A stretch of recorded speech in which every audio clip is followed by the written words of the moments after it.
Gwich'in Gwich'in Nua Tijajit Nakoljik, Nuri Dinjii Zhu Ginjik, Gwich'in Natujik, Dinjii Zhu Ginjik Nankat Atagagonji, Jinjit Noe Nanjit Drindo Thakanaja Noshi, No Chagwandu Nuan Uan Chinli, Nitso Aina Chagwandu Nuan Gita in Kutsat Uan de Chidali, Gwandandan Dai Gwatsat Noe de Ashro, Gu Chagwandu Gwatsat Noe Naunji, Guat Unit Sanali Gugagwada Tai, Akagwanid Shik, Akoshik, Injit, Amen.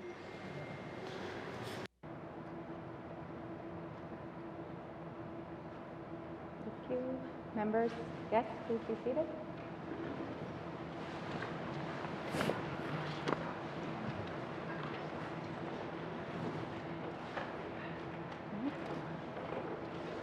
Welcome, everybody. Orders of the day. Budget address. Minister of Finance. Madam Speaker, the Northwest Territories is a land of opportunity. We have a vast geography, a wealth of resources, and a population strengthened by incredible diversity. The 19th Legislative Assembly wants to see the Northwest Territories make the best possible use of all of our opportunities and resources, including the strength of our people. To achieve the 22 priorities that were set by all 19 members of this Assembly, these priorities stretch across all of our communities and are our shared vision for economic growth, environmental stewardship, and a healthy and better educated population.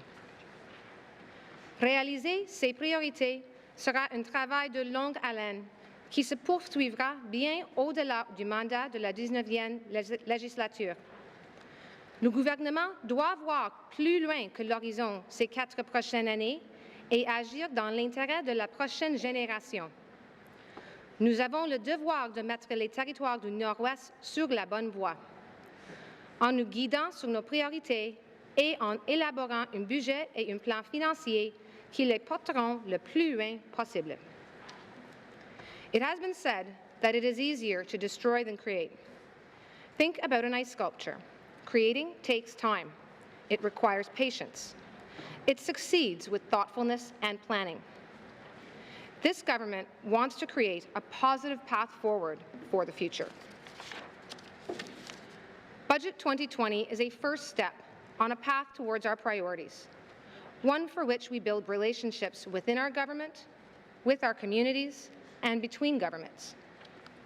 This budget proposes to spend almost $1.9 billion on programs and services in the coming year and sets out further fiscal steps that will support progress on all 22 priorities.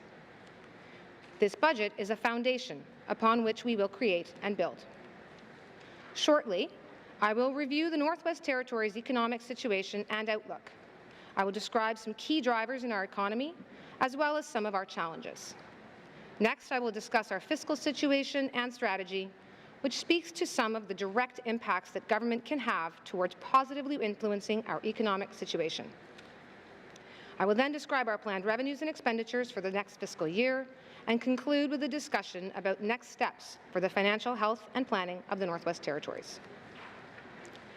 I want to make 2 comments about how this budget was prepared. First, this budget was a collective effort.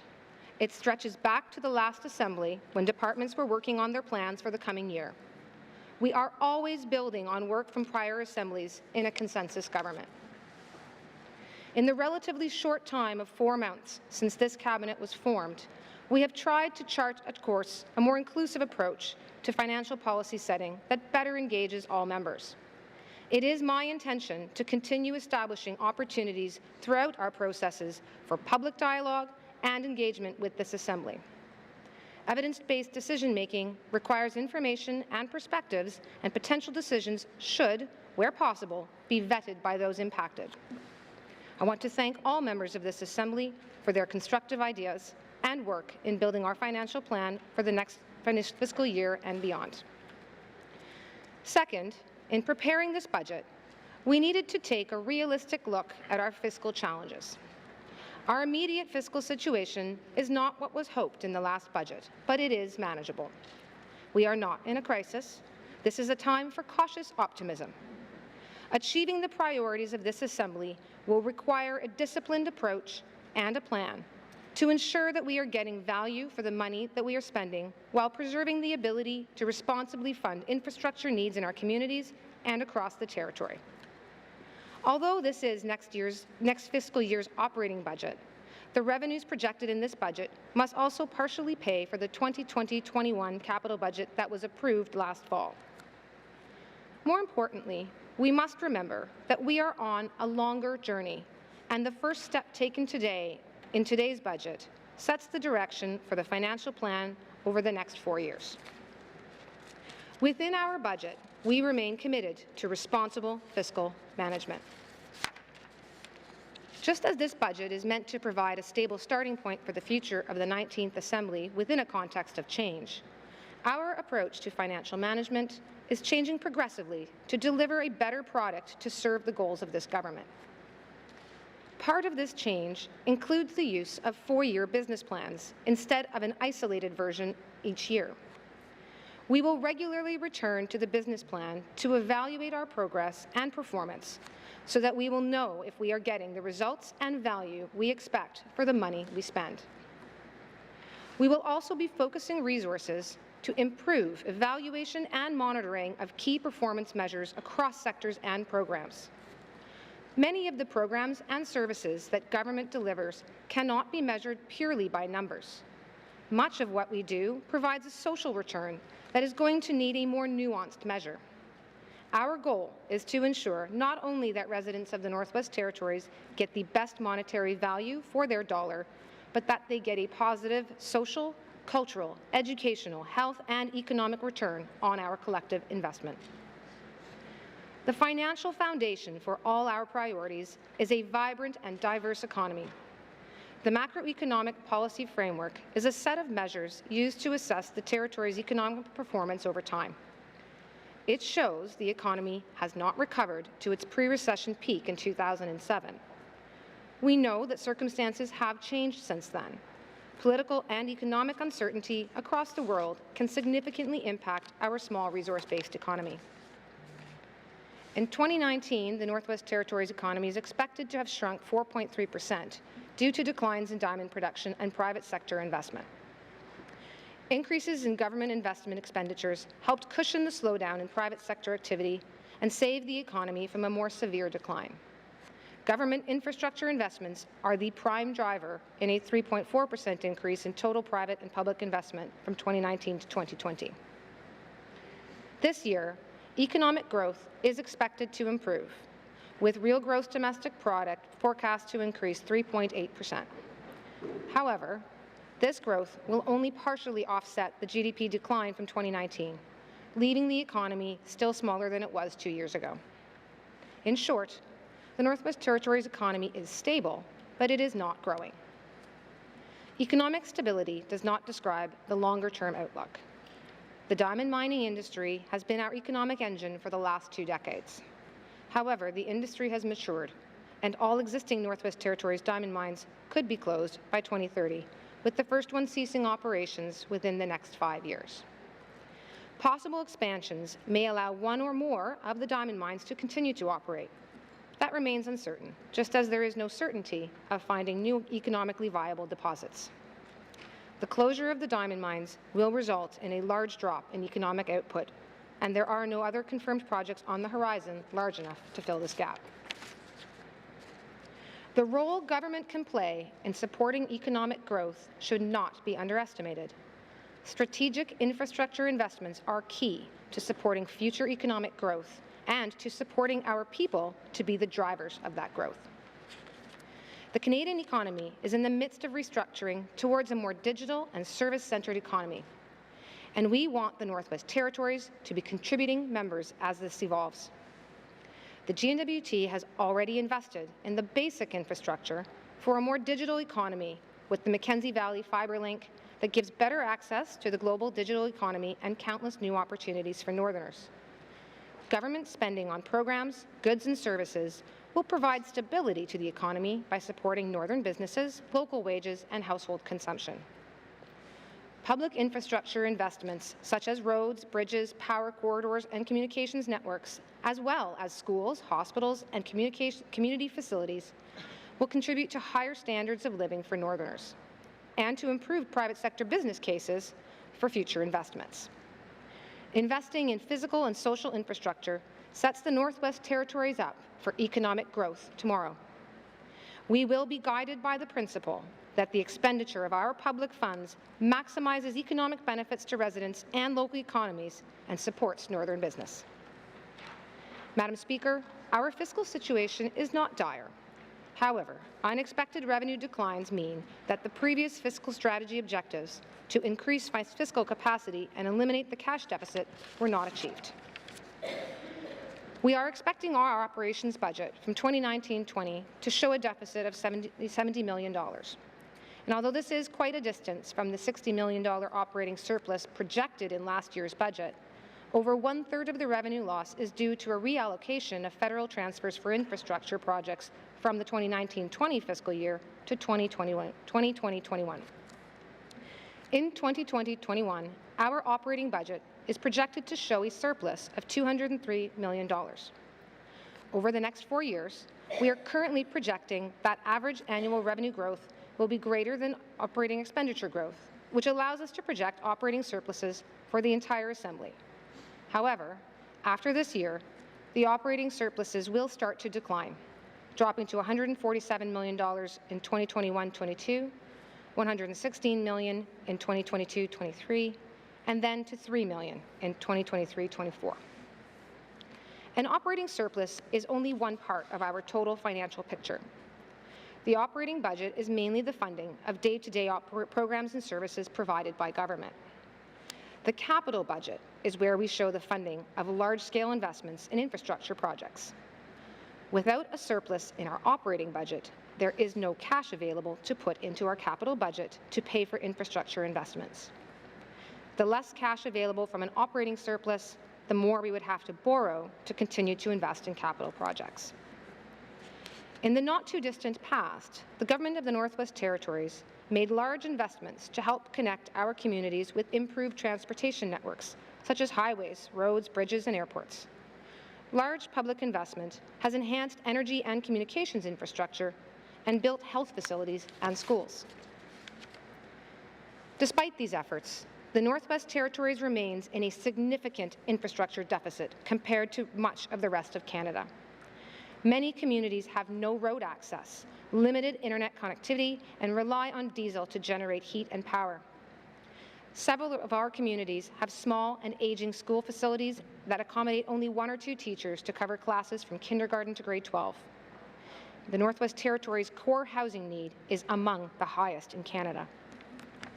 Surpluses in the operating budgets are not large enough on their own to support the kind of large-scale investments we need to catch the Northwest Territories up to a similar level of infrastructure seen elsewhere in Canada. Borrowing has been and will remain necessary to make strategic infrastructure investments. Remaining fiscally responsible includes managing our debt. Our debt level is approaching the federally imposed borrowing limit of $1.3 billion. And current projections show that we will be over that limit by 2021-22. The Department of Finance uses a variety of measures to assess our debt level and ensure that we continue to use debt responsibly. We have the fiscal capacity to higher handle debt levels, and discussions are underway with Finance Canada to raise the limit to provide more flexibility for long-term planning. When it comes to developing our fiscal strategy, our focus is on the future. What we want is the ability to enhance fiscal resources to advance the 22 priorities of this Assembly. First, using today's current estimates, the fiscal strategy provides an initial allocation of $25 million over the life of the 19th Assembly to advance towards our mandate priorities, starting with $10 million in 2020-21. Over the next few weeks, we will be working with members to allocate this funding. Second, we will continue to build on our relationship with the federal government to take advantage of funding opportunities to advance our priorities, such as housing investments. We will also be looking for more flexibility than the usual 75-25 approach to cost sharing. And third, we will seek opportunities for collaboration with other governments to advance shared priorities. This government does not want to compete for resources with other organizations within the Northwest Territories. We will work with Indigenous governments across the Northwest Territories to advance projects that benefit all of our people. And finally, we are looking for creative, low or no-cost initiatives to improve fiscal planning, including four-year business plans, to bring the longer-term horizon into view, and we will rely on increased program evaluation to bring more value for our dollars spent. The GNWT will undertake strategic reviews to ensure programs and services are meeting expectations and that budgeted expenditures for these programs are properly aligned with our mandate and all additional revenue options are considered. And further, we are seeking an increase to the borrowing limit for better flexibility while maintaining a level of debt that is affordable. We have already begun to engage the federal government and remind them that the Northwest Territories is a fiscally responsible jurisdiction with much opportunity but also long-standing gaps. We can only succeed in increasing the limit if we demonstrate responsible and strategic spending. Investments will need to be modest and reflect our expected revenue growth over the next 4 years. From a fiscal perspective, we believe that more effective and sometimes more flexible use of our existing programs and services will provide better value for the public money that we are spending. We expect to improve performance while reducing costs so that we can free up fiscal resources to help close the infrastructure gap that exists across our communities without over-reliance on debt. The cost of living is high in the Territory, especially within small communities where average incomes are lower. Budget 2020 introduces no new taxes. We will be reviewing our tax regime in tandem with Standing Committee, and we are developing a plan to engage the people of the Northwest Territories in a dialogue about government revenues. Together, we will continue to explore ways to increase our own source revenues without an undue burden on our residents and businesses. The Northwest Territories is at the forefront of climate change, with the impacts of rising average global temperatures being more pronounced here than in other parts of the world, affecting permafrost, ice road seasons, and forest fires. Carbon pricing was developed as a response to the federal proposal and implemented as part of a Made in the North approach to encourage greenhouse gas emissions. Effective July 1st, federally mandated carbon taxes will increase to $30 per ton of greenhouse gas emissions as part of our legislated commitment to carbon pricing under the Pan-Canadian framework. This means a tax rate increase of 2.3 cents per litre on gasoline and 2.7 cents per litre on diesel fuel. In lockstep with the carbon tax increase, the cost of living offset will increase to $156 per year for an individual and $180 per year for a child on July 1st. The cost of living offset payments are made quarterly, except for single individuals who will receive a lump sum in July because their quarterly payments would be less than $50. Budget 2020 proposes almost $11 million in spending for residents and businesses for the cost of living offset, heating rebates, large emitters rebates and grants, and rebates for electricity producers to mitigate the impact on the cost of living due to the carbon tax. Madam Speaker, we propose to spend $1.896 billion in this budget. We mapped out the proposed budget, starting with the blueprint of last year's budget. Departments worked hard to find $15 million to reallocate. We also partnered with the federal government for $29 million in new federal funding for some projects. This effort gives us the flexibility to fund $94 million in additional spending. We are investing $39 million of this new spending in our public service to conclude the last collective bargaining agreements. The remainder of the additional funds are proposed to adjust departments' budgets to better reflect their spending needs, to deliver on partnership agreements with Canada, and to add $6 million in funds for initiatives started in the last Assembly. Based on current fiscal forecasts, we will set aside at least $25 million over the term of this government to advance this Assembly's priorities. The proposed amount for 2020-21 will be submitted through a supplementary appropriation after the main estimates have been approved by the Assembly. We will be more collaborative and more strategic in how we approach delivering on our mandate that comes from this Assembly's priorities. Providing quality health care and social services that are comparable to what other Canadians receive will always be a key consideration in budget planning. The Department of Health and Social Services has a proposed budget of over $500 million, with $18 million of enhancements and adjustments introduced this year. Budget 2020 includes $10 million for supporting well-being through the recently amended Northern Wellness Agreement with the federal government. This means more health and wellness programming in our communities in collaboration with Indigenous Services Canada. With the opening of the Stanton Territorial Hospital last year, we have created a facility that will serve us for many years and will be administered through an agreement with Boreal Health Partners. More functions are becoming operational, and Budget 2020 proposes adding $2.6 million for a wide range of operations and ongoing funding. This funding will support 51 positions to help patients, including 15 behavioral health workers, 9 positions in the medicine unit, 5 staff for processing medical devices, 4 positions in each of the emergency triage department and day procedures unit, and 3 for rehabilitation services. Through partnership and collaboration with the federal government, we are leveraging our ability to provide health care, and this budget delivers $2.1 million in spending over several areas of health. These include mental health and addictions, home and community care, cannabis awareness, emergency treatment, climate change and health adaptation, improving wellness and aftercare plans for cancer patients and survivors, supporting our participation in the Pan-Canadian Pharmaceutical Alliance, and enhancing seasonal flu monitoring. There are infrastructure deficits across all of our communities. Infrastructure includes all of the physical structures needed to support our programs and services. Our hospitals and health facilities care for people to get back on their feet. Our schools provide the space for education received by students. Our roads allow all residents and businesses the ability to grow our economy by moving goods and labor to where they are in demand, and while allowing also ambulances and first responders access to emergencies.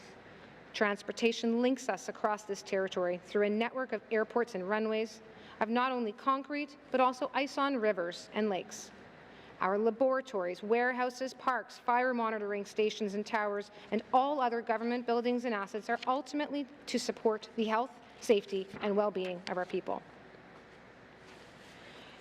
We have a rich, diverse, and expansive terrain, which creates a challenge for serving our many small communities. The territory continues to lag the rest of Canada in terms of infrastructure, with the oldest average age in the country. By investing in the territory, infrastructure has the ability to lower the cost of living and develop the economy at the same time by creating multiple benefits across several sectors and departments to make the Northwest Territories a better place to live and work. The Department of Infrastructure has a proposed budget of $275 million, which includes $10 million of new spending this year. As part of a larger strategy for care, 72 new long-term beds at this old Stanton Hospital will be supported with $4 million of new funding. Proposed spending enhancements of $2.2 million provide for operations of new buildings, including the new Stanton Hospital, the Hay River Fish Plant, biomass heating plants in schools in Hay River and Aklavik, and a laboratory and warehouse in Fort Simpson. Investment in the Inuvik-Tuktoyaktuk Highway has increased the use of the Dempster Highway from kilometer 0 to 272 of Highway 8, and Budget 2020 proposes an enhancement of $659,000 for ongoing upkeep to support people seeking adventure in our spectacular north. This budget introduces a permafrost data management and analytical system for both highways through Transport Canada funding under the Northern Transportation Adaptation Initiative for $309,000. There is a proposed $250,000 to support the Lafferty Ferry over the Liard and the Dooley River over the Mackenzie River. And the Dooley Ferry over the Mackenzie River. Resources from the federal government's Low Carbon Economy Leadership Fund to address climate change will allow us to allocate $2.4 million in the infrastructure budget, with $300,000 put towards increased funding for the Arctic Energy Alliance and its programs, which would bring its total funding to $5.8 million. And the remainder will go to approved projects that get underway this year. Given the investment of previous assemblies, a proposed $4.5 million is recommended for the Department of Finance for interest costs related mainly to short-term borrowing, which has advanced our ability to take advantage of cost-shared capital funding offered by the federal government to invest in the territory's infrastructure with favorable financing. Finance, working with other departments, is improving the way Northwest Territories residents and businesses can access government services through a better and expanded online portal that covers a range of departmental services. Budget 2020 proposes $337,000 to complete the implementation of a single, secure online portal for existing services across departments and to bring 40 more licenses and permits to the platform. The people of the Northwest Territories have a proud history as stewards of the land. We all share a responsibility to ensure our environment is healthy for present and future generations. Budget 2020 introduces additional funding of $8 million for the Department of Environment and Natural Resources within a proposed budget of almost $100 million. In an ongoing effort to establish protected areas, this budget allocates $175,000 of additional funding to monitor more candidate area sites. An additional $2 million is proposed to support our forest fire suppression air tanker fleet to be better prepared for wildfire outbreaks. As part of the environmental assessment of the Inuvik-Tuktoyaktuk Highway, $45,000 is proposed to fulfill commitments to support the wildlife monitoring program that will expand our understanding of the impact of roads on wildlife and can be applied to future projects. Budget 2020 allocates Environment and Natural Resources with $1.4 million for conservation and recovery of the Bathurst and Bluenose East barren ground caribou herds. There is $960,000 to support boreal caribou range planning in Budget 2020 under the conservation agreement with the federal government, with $897,000 proposed under Environment and Natural Resources and $63,000 under Department of Lands. Budget 2020 also recommends $3.5 million in funding for advancing activities under 3 Challenge Nature Fund agreements with the federal government, much of which is for the GNWT and Indigenous governments to collaboratively establish, manage and monitor Tai-Dene Nene and Tsu-Denile Tuyita, which are new territorial protected areas, and Dinaga Wekhodi, which is currently a candidate protected area.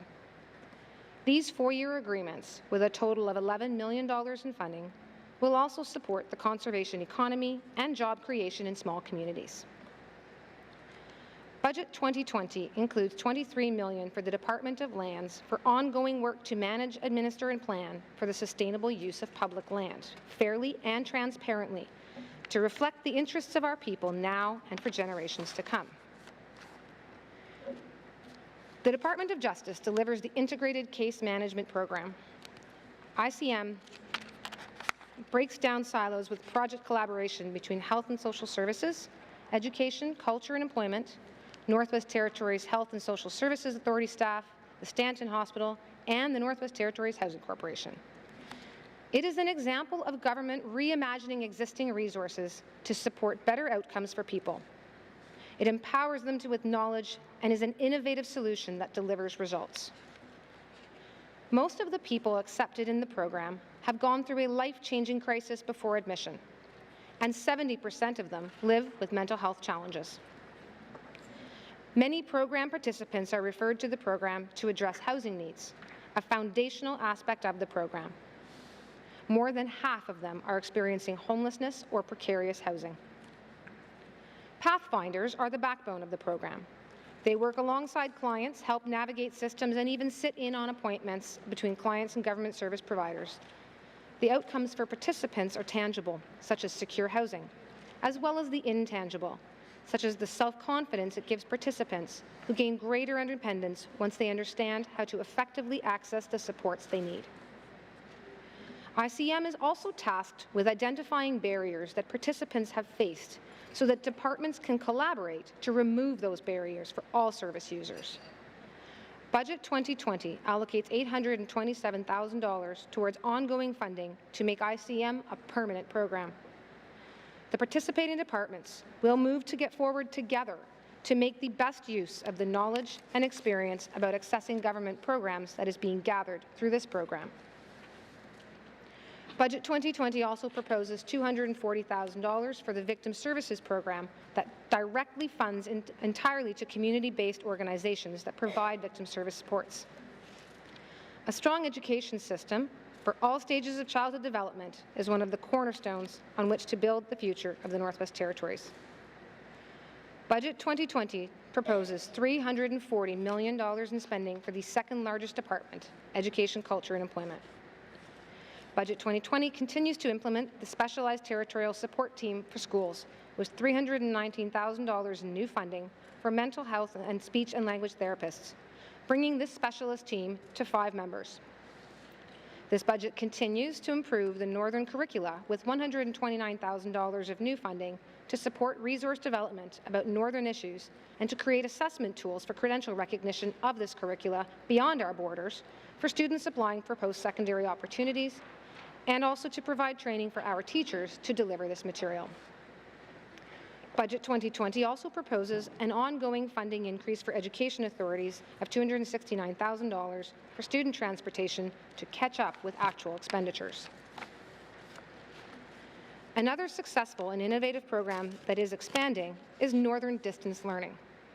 Funding of $604,000 is proposed to bring Northern Distance Learning to 5 more schools and provide access to more students, as well as enhancements and funding for the equipment needed. Northern Distance Learning harnesses technology to improve student learning opportunities across all of our communities with video conferencing and online tools linked to high schools in regional centres.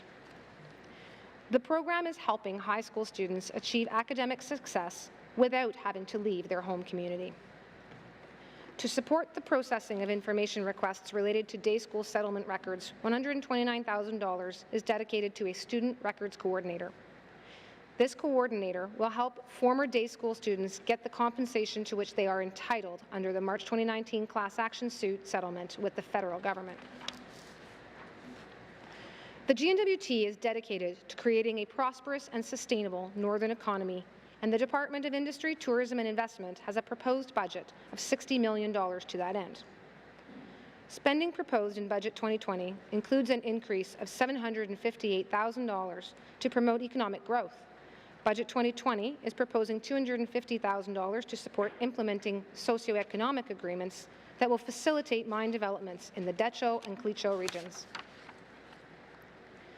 To promote economic diversity and nurture a growing tourism sector, $176,000 is dedicated to support increased activity in the Beaufort Delta region from the Inuvik-Tuk Highway traffic, and $92,000 is dedicated to improving public safety along the Ingraham Trail for aurora viewing in North Slave Parks.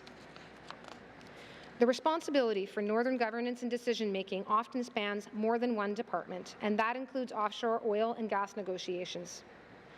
Budget 2020 puts forth $825,000 to support resource management under the Pan-Territorial Vision for Sustainable Development, with $705,000 allocated to the Department of the Executive and Indigenous Affairs and $60,000 for each of Environment and Natural Resources and Industry, Tourism and Investment. The Northwest Territories Housing Corporation is proposing a total operating budget of $109.2 million in 2020-21 to support the corporation's mandate, which includes $4.2 million of additional spending to promote housing partnerships, homeownership, and the preservation of the public housing program. During the term of the 19th Assembly, the Northwest Territories Housing Corporation will continue to work with 33 communities towards the development of community housing plans that include local and community-based strategies and solutions to guide the adaptation of existing housing and the development of future housing in each community. Further, the Northwest Territories Housing Corporation will work with people currently in public housing who may have the resources to become homeowners through the New Home program and through the sale of public housing. We will also address housing affordability through the Canada Housing Benefit, a new national portable housing benefit program designed to address housing affordability. We recognize the need for an increased supply of affordable housing in the Territory. To move forward, we look to housing partnership programming, such as the Community Housing Support Initiative, that will support local and Indigenous governments and community partners in developing unique housing approaches. Additional opportunities can be found in the National Housing Co-Investment Fund, with $60 million allocation for the Northwest Territories housing projects. Recognizing the great need of people who are experiencing or are at risk of homelessness, we are developing the GNWT homelessness strategy to ensure that the GNWT investments in and actions on homelessness are aligned, consistent, and effective. Having set a foundation for government operations, I would like to say a few words about our immediate next steps. The next task is to review and analyze how we use this $1.9 billion budget, not only to deliver good governance day to day, but also to advance initiatives in support of the 19th Legislative Assembly's priorities. To do this, we will take a whole-of-government approach and try to avoid pitting one set of needs against another. We must find ways to advance all of our priorities, recognizing that different regions, communities, and people within those communities will have different needs. Recognizing and balancing the many needs of a diverse society is one of the roles of government. It is a challenge, but also an opportunity to showcase consensus government by working with all members of this Assembly. We will also be working on a more consistent approach to evaluate programs and services.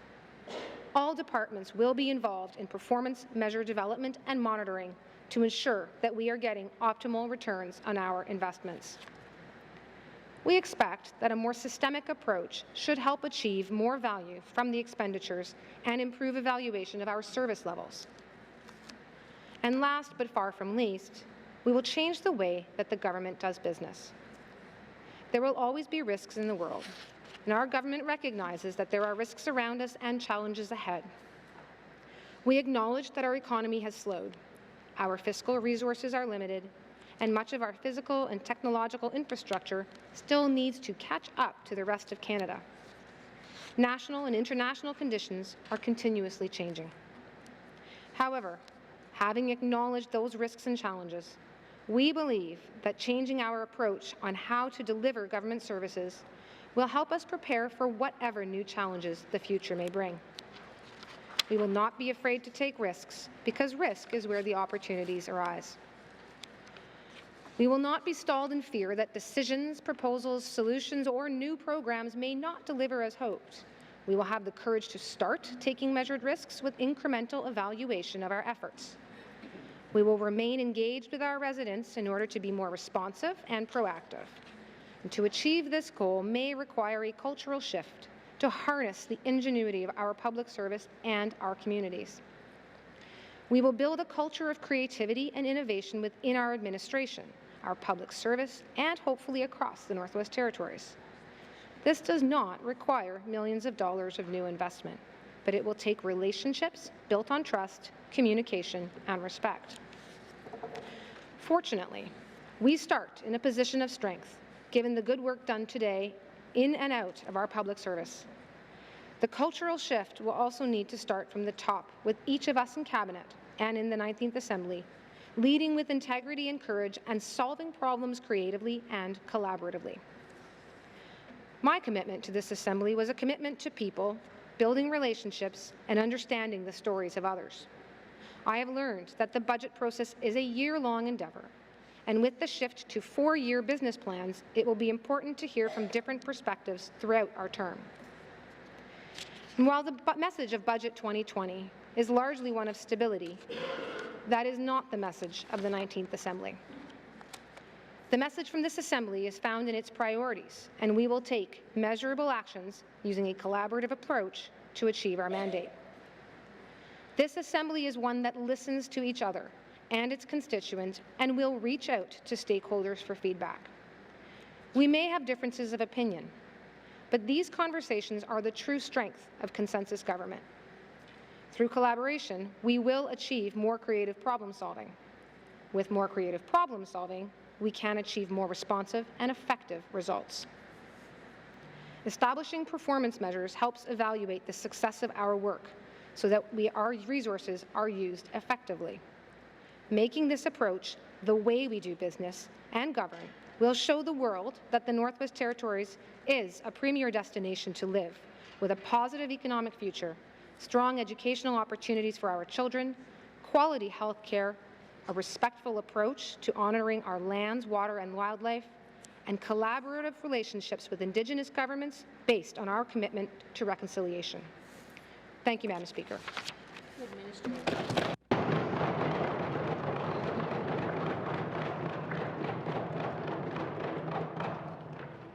Thank you, Minister of Finance. Members, before we break for a short reception in the Great Hall, I'd like to recognize a few visitors in the gallery. Mr. Anthony W.J. Whitford, former Commissioner, Speaker, Minister, Member, Sergeant-at-Arms, Honorary Clerk at the table. Mr. Tom Bolio, former Minister and Member. Mr. Kieran Testart, former Member. Patrick Rubin, Chair of the Inuvialuit Development Corporation. Denny Rogers, the Director of Business Development at Inuvialuit Development Corporation, as well as Patricia Chaychuk, Clerk of the Manitoba Legislative Assembly. Thank you.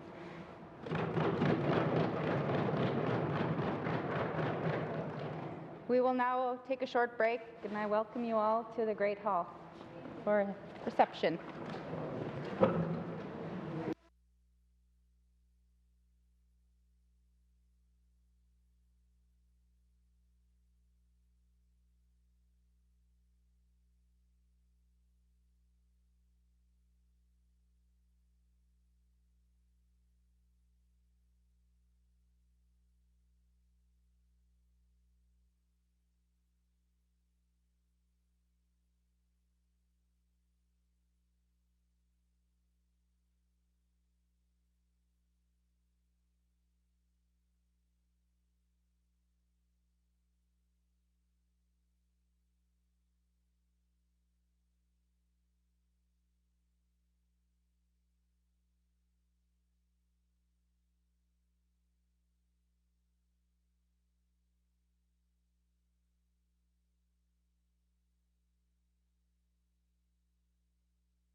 Minister statements.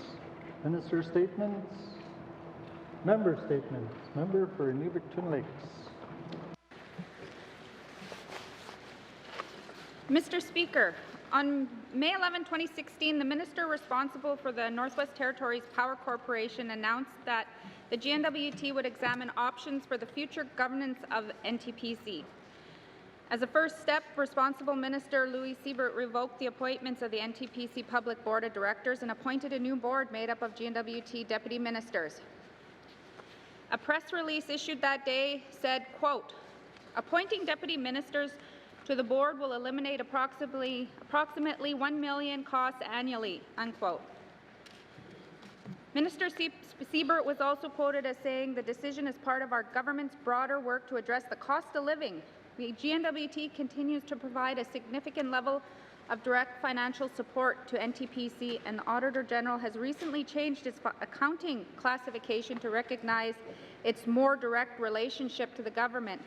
Given these factors, it's worth examining governance options for the corporation, unquote. When the 19th Assembly took office, the deputy ministers who were no longer working for the GNWT also ceased to serve on this NTPC Board of Directors. They were replaced on the board by a fresh crop of DMs late last year. On February 5th, the current minister responsible for NTPC told this House, quote, "They are actually not deputy ministers sitting on the board. They are actually regular people in there working together with government, with the Power Corporation," unquote. Mr. Speaker, the last time regular people served on the NTPC Board of Directors was in 2016, when the government dissolved the public board. Under the previous government, deputy ministers were put on the NTPC board for a specific purpose, which was to carry out the task of determining governance options for the NTPC on behalf of the GNWT. What I would like to know, and what the people of NWT deserve to know, is what work has been done in this. Later today, I will have questions for the minister responsible for the Northwest Territories Power Corp. Thank you, Mr. Speaker. Thank you, member for Gwich'in Lakes. Member statements. Member for Hay River South. Thank you, Mr. Speaker. Mr. Speaker, today I'd like to pay tribute to Mrs. Rita Rowe, a long-term resident of Hay River who, surrounded by family, passed away peacefully on February 14th in Hay River. Rita was born on June 22nd, 1935, on a small farm in Lonesome Pine, Alberta, to Mary and Arthur Lockhart. She was the youngest daughter with 14 siblings. When Rita was just 12 years old, her mother passed away, resulting in Rita going to live with her sister in Edmonton. At the young age of 16, Rita went looking for work, which found her on a plane heading to Yellowknife. Her adventure was just beginning. Her first job was working as a waitress at the Busy Bee Cafe, where she became lifetime friends with Patricia Rowe. Christmas arrived in Yellowknife and Rita had no plans, so Patricia suggested Rita spend Christmas at the Rowe House. This is where Rita met Bill, her husband-to-be, and the rest is the journey of their life. Rita and Bill were married on January 2nd, 1953 in Peace River, however lived in Berwyn, Alberta. While living in Berwyn, Bill and Rita traveled back and forth to Saskatchewan to work in the oil field. Soon after, they came north where they ran a garage and restaurant and enterprise until it was destroyed by fire. It was then Rita and Bill decided to move to Hay River, where Bill had BJ Motors and Rita worked at raising her family of 6. In 1963, Rita was diagnosed with TB and, along with 2 of her children, had to go to a hospital in Edmonton for treatment. It was a very hard time for the family, but Rita always had a positive outlook on life. Rita worked tirelessly, volunteering with figure skating, Royal Purple, and hockey groups to ensure that goals were achieved and fun was had by all. Rita enjoyed organizing figure skating auctions to make sure ice time was paid for and that coaches were in place. In 1976, Bill and Rita headed south to take over the Rowe family farm. Rita loved the farm and always had time to visit with neighbors, work the garden, and prepare for family visits. She instilled honesty, integrity, and hard work in each of her children. In 2013, Rita and her family proudly celebrated 100 years of homesteading on the farm.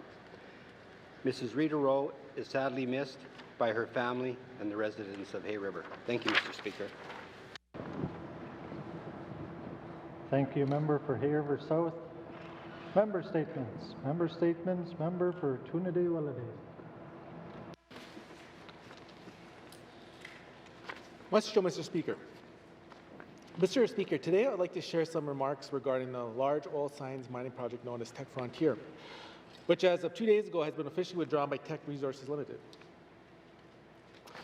Mr. Speaker, the news of the decision, in my view, is positive. The adverse environmental impacts that this project would have brought to our territory would have been felt for generations. We, here in NWT, have been feeling the impacts of the oil sands development for many years already. We've seen the impacts it had on our waterways, our interconnected lakes and rivers that flow from the Athabasca River near Fort McMurray, all the way north through the Slave River and into the Great Slave Lake, Tuneda. The water quality along these waterways has diminished, and in some cases, the volume of water flowing through has decreased. Mr. Speaker, along with these effects on water, there are also major concern for the impacts to wildlife, such as fish, moose, caribou, and others. These two areas concerned have also exponentially impacted many nearby First Nations and other Indigenous groups to hunt and trap on their own lands. Mr. Speaker, I believe that the withdrawal of Teck Frontier Mine is a reawakening of corporate, social, and environmental responsibility for this country. Big business, especially multinational corporations, need to work with Indigenous governments all across Canada before any major projects are moved forward, and to ensure that there are benefits for all parties that are impacted. Furthermore, Mr. Speaker, I believe that the Alberta NWT Trans-Boundary Water Agreement should have played a larger role and more active role in regards to Teck Frontier mine consultations. One of the core tenets of that agreement states clearly, among other main objectives, that both parties must work, quote, to maintain the ecological integrity of trans-boundary watery ecosystems, end quote. If Teck Mine had gone through with development, I seriously doubt that the ecological integrity of our lands and waters would have been upheld, which begs the question. If our government's participation in such agreements does not bear any fruit for our territory's interest, then why be a part of them? I also have a problem with the lack of participation by Indigenous governments in enacting this water agreement. Why do they only receive observer statuses with this agreement as opposed to be fully active participants to this agreement? I see many problems with that approach, and I hope we can be more inclusive with our Indigenous partners when it comes to major decisions like this. Mr. Speaker. I'll have questions for the Minister responsible shortly.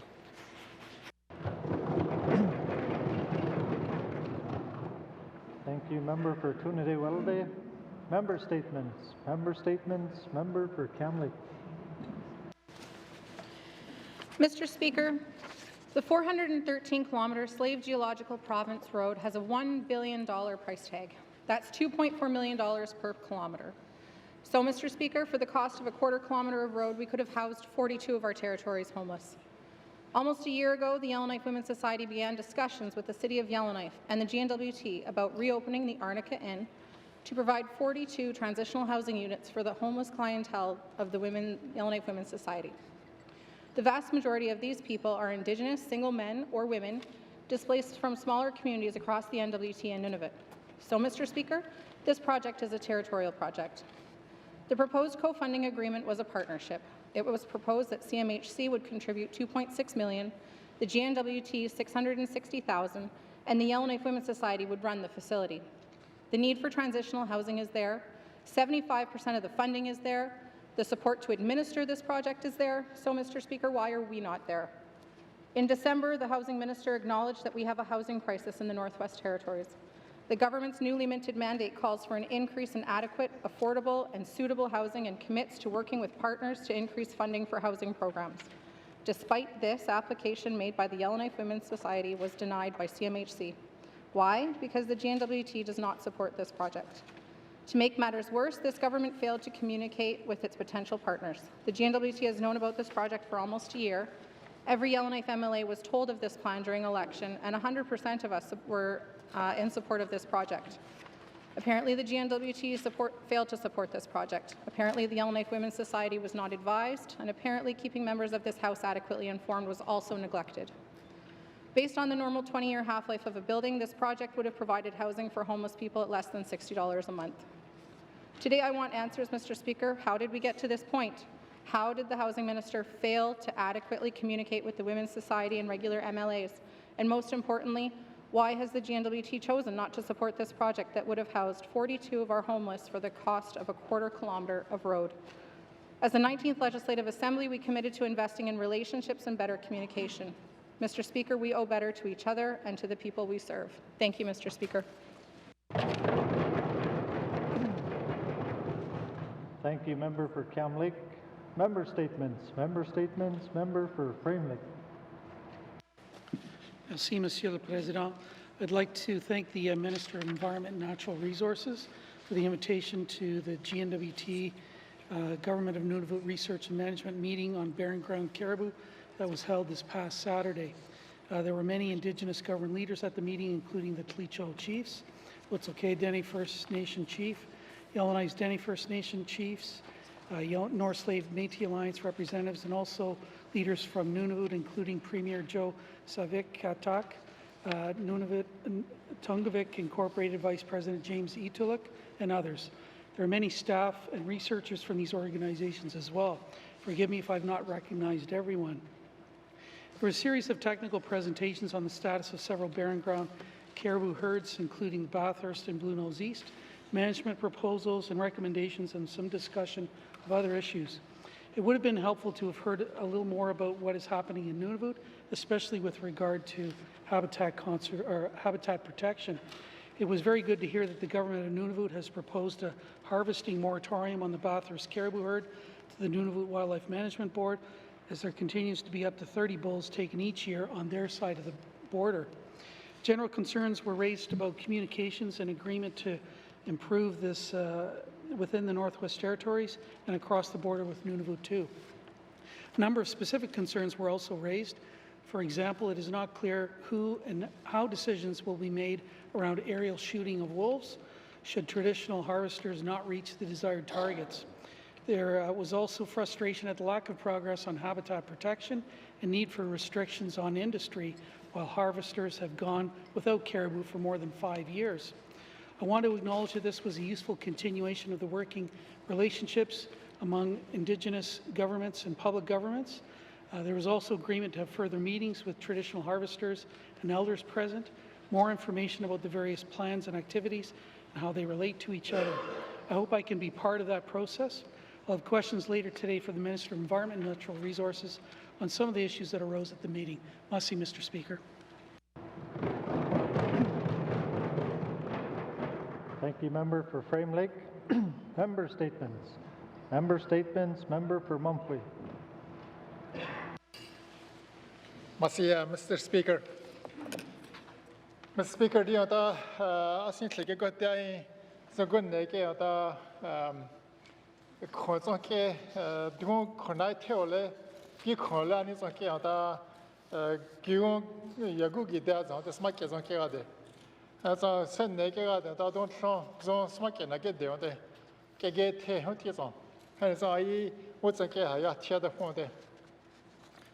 Mr. Speaker, this Valentine's Day, with many people receiving chocolates and flowers from their sweethearts, the Yellowknife Women's Society received a very better present indeed.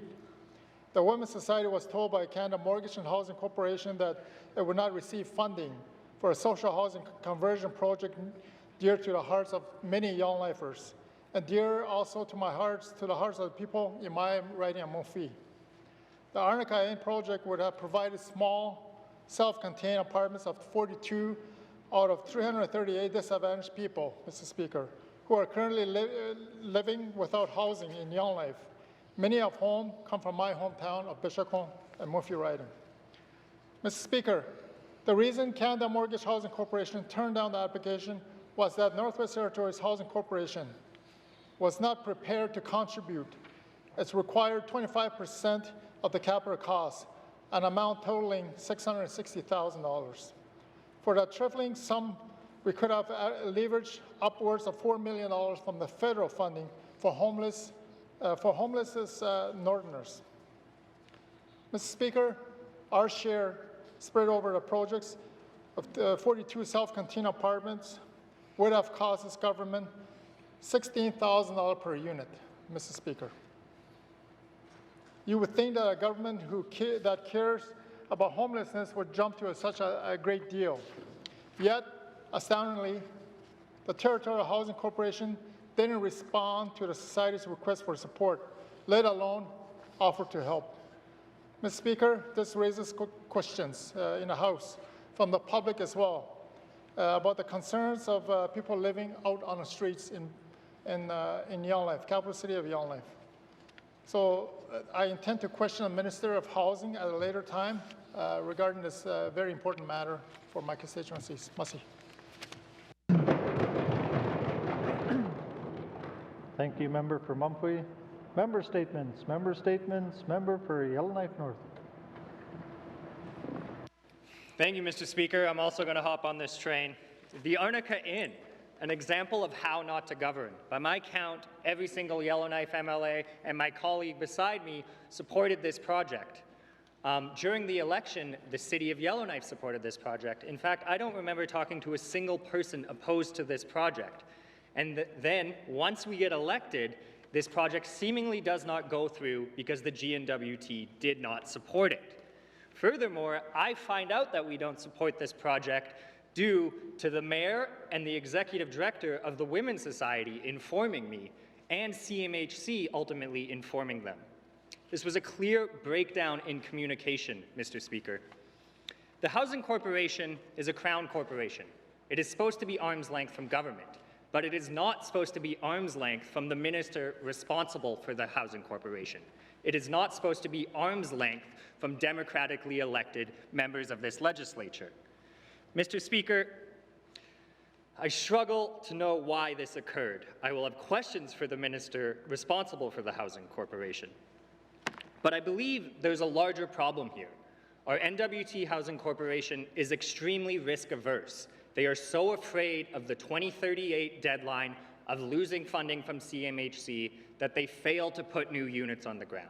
We speak of partnerships, we speak of ending homelessness, and this was a project that checked all of those boxes, Mr. Speaker.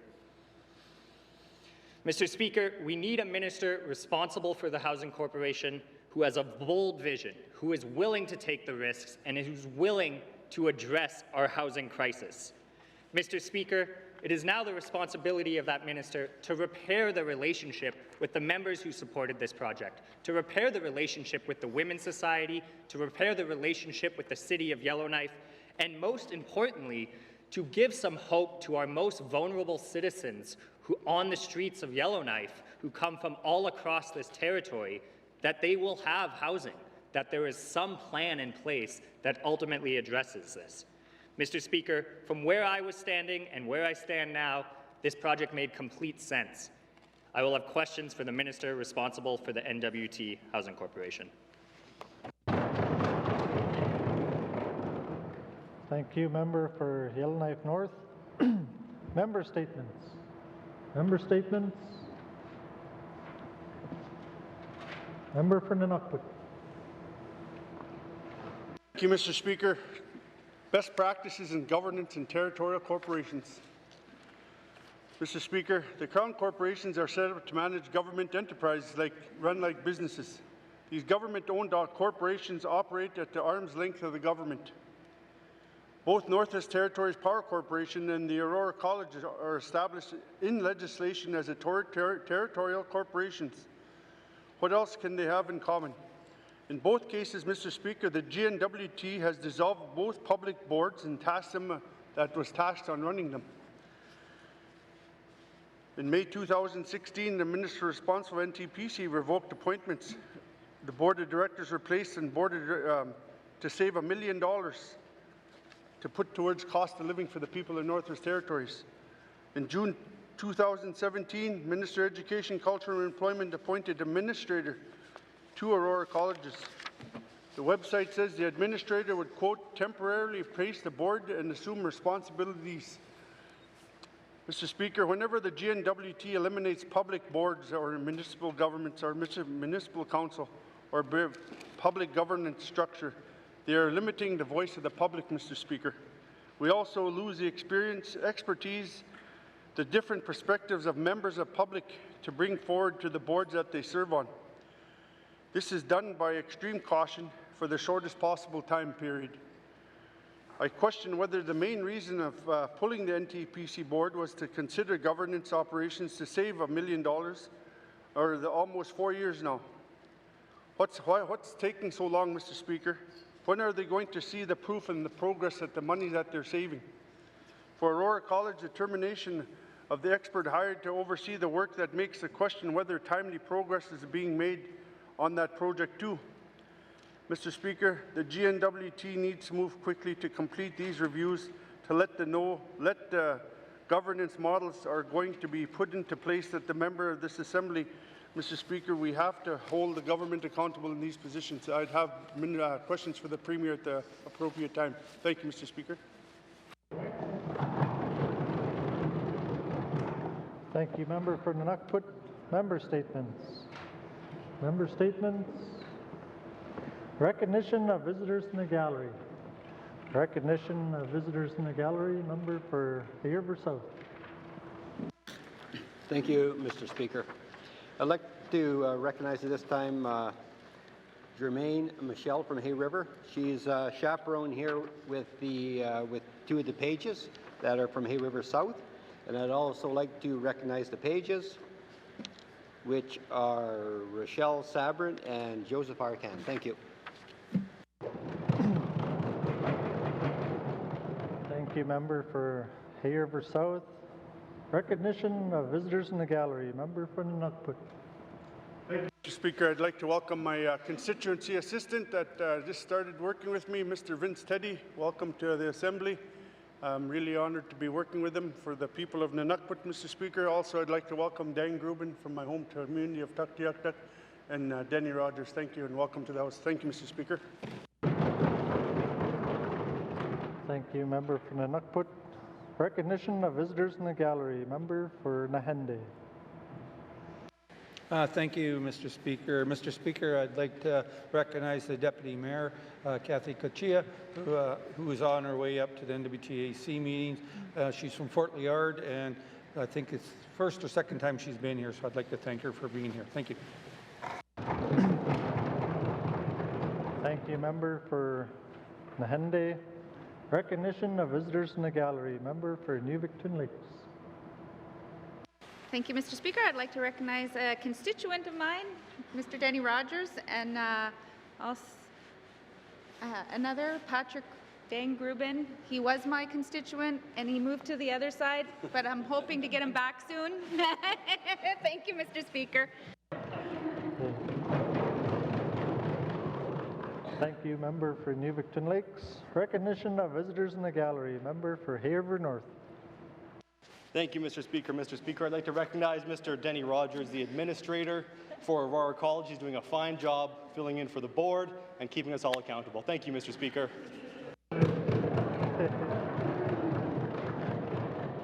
Thank you, member for Hay River North. Recognition of visitors in the gallery. Member for Nuvik-Boot Lake.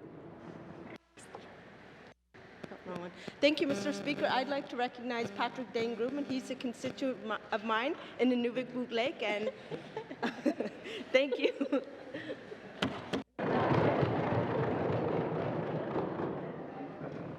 Thank you, member for Nuvik-Boot Lake. Recognition of visitors in the gallery. Member for Yellowknife Great Slave. Thank you, Mr. Speaker. I'd also like to acknowledge Denny Rogers, who's the chair of my department of the BDIC. Thank you very much.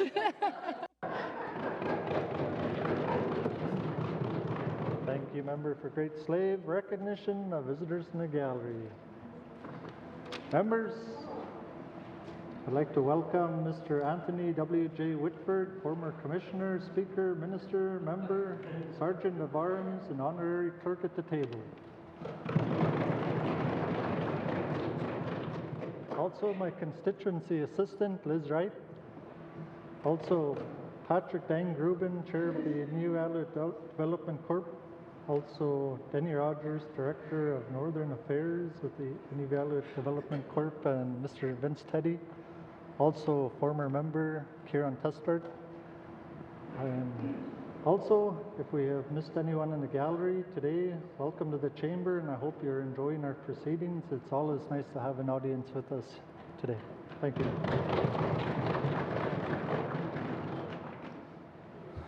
Replies to the budget address. Replies to the budget address. Reports of committees on the review of bills. Reports of committees on the review of bills. Reports of standing and special committees. Reports of standing and special committees. Returns to oral questions. Returns to oral questions. Acknowledgements. Acknowledgements. Oral questions. Member for Kamloops.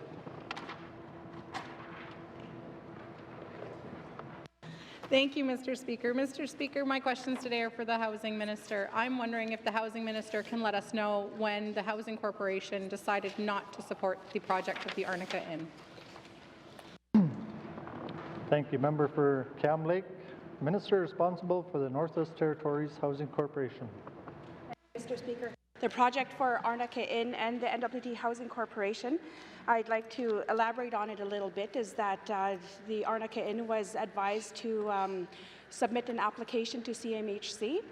And once that application is approved and it's going forward and it's supported by CMHC, and the NWT Housing Corporation would have followed up after. We have gotten a letter from the CMHC that was addressed to the Yellowknife Women's Society, and they were given the instruction to resubmit their application and to fill the missing information that needs to be on that application, and the that would meet the affordable criteria for Yellowknife, and that the long-term viability was not demonstrated. So I would strongly encourage the Women's Society to go forward with the application and resubmit.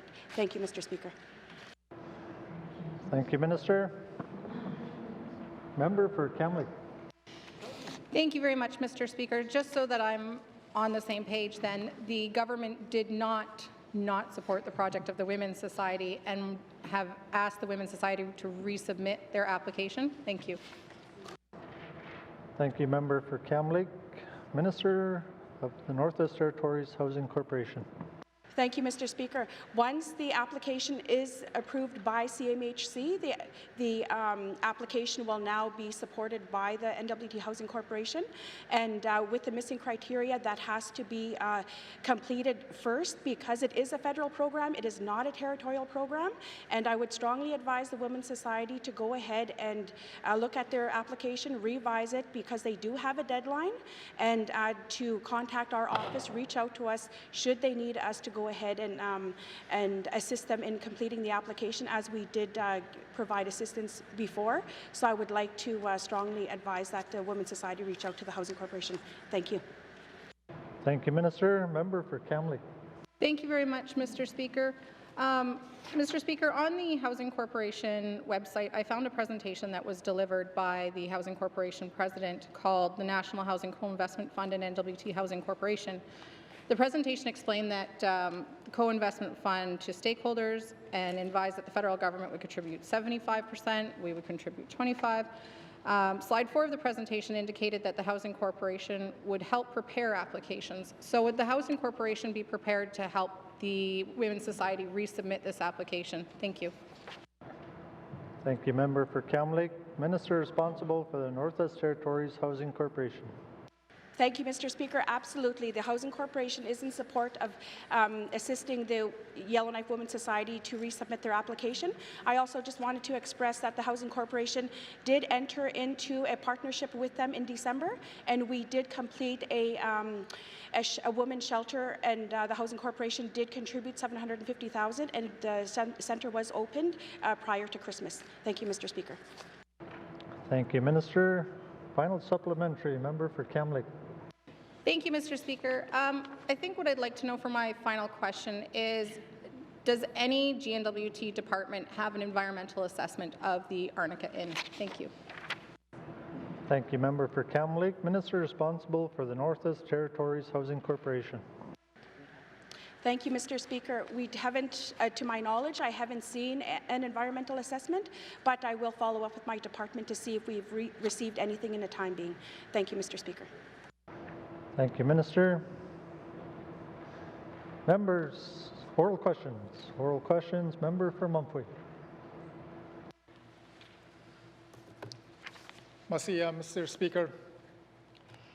Mr. Speaker, along the same line as a member for Cam Lake, Arnica Inn has been on our radar since the election. September, October, we've heard it. Members around this room here have supported it going forward. So it was surprising that we're still talking about the process itself. Mr. Speaker, the territory's 25% share of capital costs spread over the project. 42 self-contained apartment amounts to less than $17,000 per unit. For the sake of people sleeping in apartment building, stairways in the Yellowknife, or even worse, outside, why did the minister not jump on the chance to help provide those additional 42 transition housing units that's badly needed today? Masi. Thank you, member from Mumfway. Minister responsible for the Northwest Territories Housing Corporation. Thank you, Mr. Speaker. I would just like to elaborate that the Arnica Inn currently was an ongoing conversation September and October, but my campaign, my riding is the Sawtooth. I was not familiar with the project at all, and I do come from a smaller community where there is homelessness issues throughout the Northwest Territories. Going forward with the Housing Corporation, we do have several initiatives to work with that. And going forward, looking at the 43 units that were available, I believe strongly that the application should have been, there should have been more involvement, there should have been more communication. And with the final submission of the application, I was actually met with the Yellowknife Women's Society in December, and I advised them that I would like to see Indigenous partnership with the project. I would like to see that how is the project going to be integrated in the Northwest Territories. We are a government that does acknowledge Indigenous people. I would have really liked to see the Indigenous component. We did have a strong conversation, and once again, I advise the Yellowknife Women's Society to reach out to us. Thank you, Mr. Speaker. Thank you, Minister. Member for Mumfway. Mr. Speaker. Mr. Speaker, obviously, members sitting on this side don't want to lose the hope of the federal funding that's available to us, should be available to us. But if we're talking about proposals, then I'm afraid we're going to miss out on an opportunity. So, Mr. Speaker, the Young Life Women's Society is a highly respected, extremely well-run nonprofit agency that has been helping disadvantaged northern families for upwards of 30 years. It has extensive experience in transitional and emergency housing. If the Housing Corporation had problems or issues with the Arnica Inn project, as Minister alluded to earlier, why didn't it help Women's Society to overcome those challenges as opposed to just plain ignoring these letters and emails that are going back and forth? Mr. Speaker, Masi. Thank you, member for Mumfway. Minister responsible for the Northwest Territories Housing Corporation. Thank you, Mr. Speaker. I recognize the Women's Society has well established themselves respectfully in the Northwest Territories. And going forward, the Housing Corporation does not have any issues with the project. Like I've said, we contributed into projects with them prior to Christmas, calculating at least approximately $2 million that we've looked at the housing homelessness initiative in the Northwest Territories. And going forward, I have not seen the final application. I have not seen the business plan. It has not been shared with us, and I would strongly once again encourage the Yellowknife Women's Society to quickly reach out to us. They do have a deadline of as of March 31st or March 30th, that I believe, and responding to the emails and the letters that were sent out. Last week we were traveling, and I wanted to solely concentrate on this issue. I wanted to look at it clearly and understand it.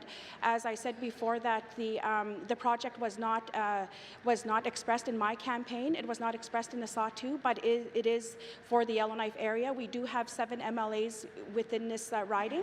So then looking at it going forward, I strongly encourage the Yellowknife Women's Society, because they have a deadline, to reach out and get their application resubmitted. Thank you, Mr. Speaker. Thank you, Minister. Member for Mumford. Mr. Speaker. Mr. Speaker, that's the fear that I have right now, where we're not being proactive as GNWT, reaching out to those organizations, assessing them and submitting the proposal, so we don't raise that issue in the House here. It should have been dealt with a long time ago.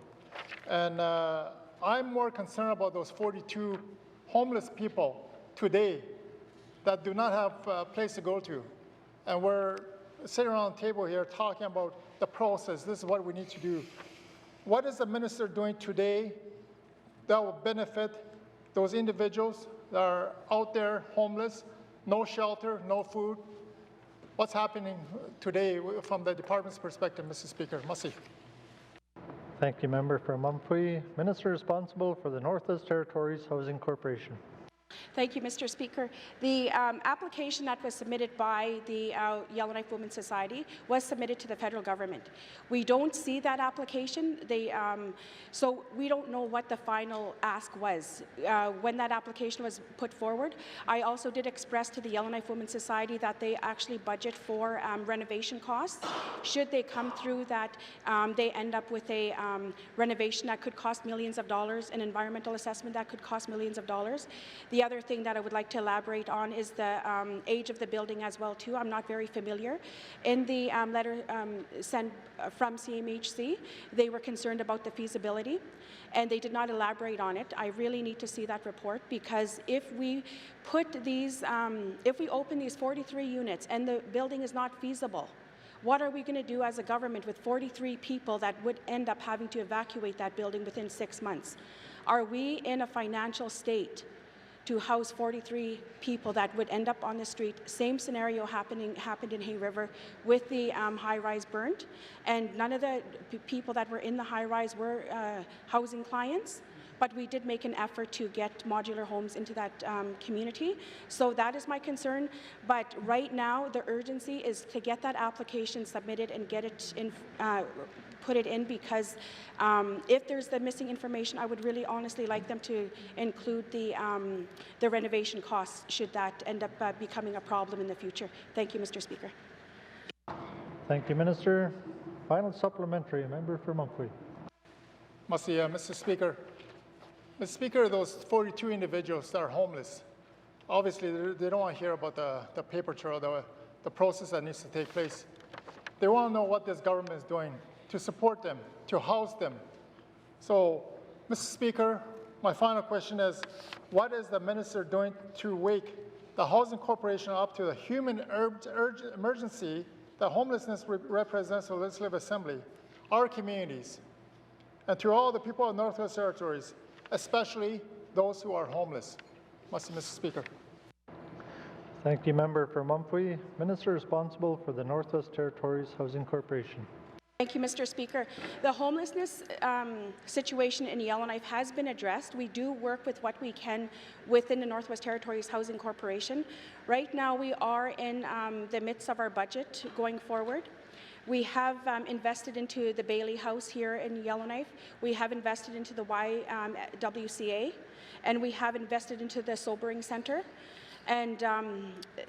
And we do have also the rent supplementary program that is also here. We have a number of programs and a number of facilities that we have invested into in Yellowknife, and we had taken the same approach. So this application going forward is nothing new to the Women's Society, that they've been through this process before, but right now that there's issues with the building, and I would strongly advise them to resubmit their application, and so we can go forward with this and try to meet their deadline. But in the time being, I would just like to just make the member aware of that. We do have the number of homelessness buildings in the community, and we have addressed them. I will supply the I will provide, sorry, the member with the list of the buildings that we do have in Yellowknife. Thank you, Mr. Speaker. Thank you, Minister. Oral questions. Oral questions. Member for Nuvik-Twin Lakes. Thank you, Mr. Speaker. I'm going to just talk a little bit with my questions. In 2005, the Treasury Board of Canada Secretary released a review of governance framework for Crown Corporation. That report said that to be effective, board of directors must approach your work objectively. It also talked about the independence that helps to establish a board's credibility and supports sound governance. It also talks about best practice require that board of directors and Crown corporations function independently from management. So my question to the minister responsible for the NWT Power Corporation is, does he feel that the way that the NWT and Northwest Territories Power Corp is following what if federal government considers best practice, why isn't GNWT following what's considered best practice? Thank you, Mr. Speaker. Thank you, member for Nuvik-Twin Lakes. Minister responsible for the Northwest Territories Power Corporation. Thank you, and I thank the member for telling me exactly where this quote was from. So it was 2005, they talked about best practices and moving forward. I've read briefly on it. I can't tell you how the previous government made that decision. I can tell you what we're doing. Right now, I'm trying to make a decision based on a whole bunch of information. I've directed the board to come back with the governance model, whether we stay where it is, do we go independent, we go half and half. So right now, we're working at trying to get the answer, get this information to us as best we can, so I can make an informed decision. So right now, that's the direction I've given the board, and right now they're independent. There are 6 individuals sitting on the board. Thank you, Mr. Chair. Thank you, Minister. Member for Nuvik-Twin Lakes. Thank you, Mr. Speaker. So if they're independent, are these deputy ministers receiving any additional bonuses or honorary or monetary compensation for serving on the NTPC board as they would as an independent regular member of the territories? Or are they just getting their regular DM salaries also meant to cover these additional duties? Thank you, Mr. Speaker. Thank you, member for Nuvik-Twin Lakes. Minister responsible for the Northwest Territories Power Corporation. Thank you, Mr. Speaker. And we are not giving them bonuses, and we're not giving them extra money. This is just part of their duties that they're being paid for, but they're doing work on weekends and evenings to do the job, because they have another job that they're doing right now, and it would be no different than any other board, that they would actually do weekends and evening work. So for the member, we're not giving them any bonuses, we're not giving them any extra pay. Thank you, Mr. Speaker. Thank you, Minister. Oral questions. Member for Nuvik-Twin Lakes. Okay, well, so how does the minister say that they're independent if we had regular people on this board? They would be getting these honorariums so that they would be compensated, but we have staff. We have staff, Mr. Speaker, so can the minister please try to explain that so I can understand it? Thank you.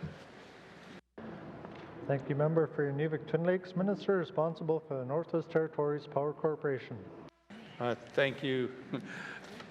Right now, they're meeting as a board independent of the roles as deputy ministers.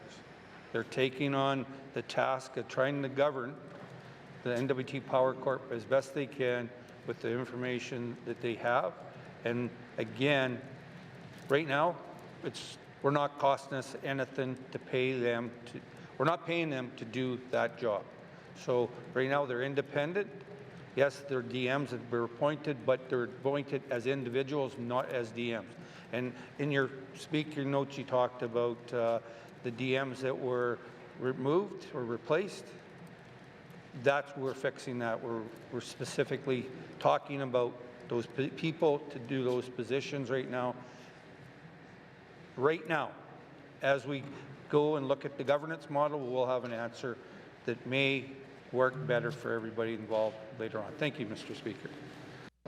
Thank you, Minister. Oral questions. Member for Gwich'in Lakes. Thank you, Mr. Speaker. Will the minister share with this House any progress made since 2016 on the governance options that these DMs were supposed to establish, and can you provide them to the members or table them, the documents of the governance options? Thank you, Mr. Speaker. Thank you, Member for Gwich'in Lakes. Minister responsible for the Northwest Territories Power Corporation. Thank you, Mr. Speaker. Mr. Speaker, I actually met with the chair, and we've been having communications, and we're working on a flow chart of what we're doing, and we're going to try to have that shared with committee as soon as possible.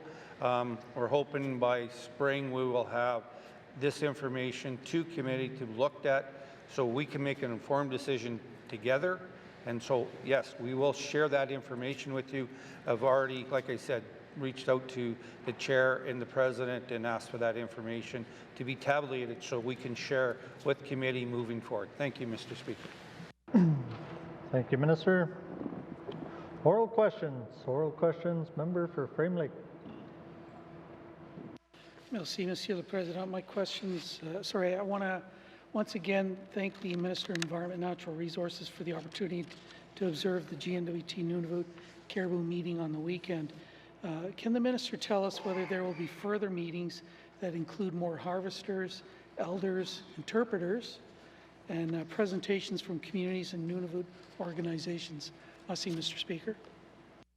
Thank you, Member for Frame Lake. Minister responsible for Environment and Natural Resources. Thank you, Mr. Speaker. First of all, I'd like to thank the two members from Frame Lake and Cam Lake for attending the meeting. That was greatly appreciated for them attending and listening to the concerns by the Indigenous governments and the government of Nunavut and NWT.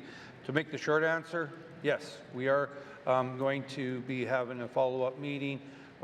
Both myself and the Premier from / Minister from Nunavut, we made a commitment to do the meeting and have it in Kugluktuk as we work on it. So again, we are working forward, working towards that. Thank you, Mr. Speaker. Thank you, Minister. Oral questions. Member for Frame Lake. Merci, Monsieur le Président. I want to thank the Minister for that response.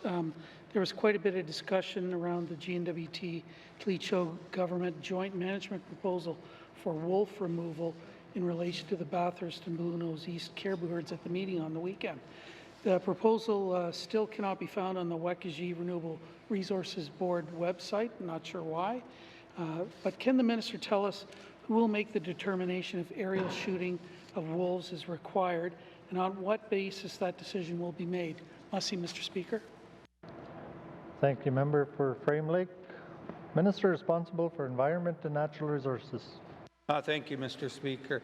Mr. Speaker, I can't tell why that information is not on somebody else's board, but we did submit it to them, so we're working with them on that.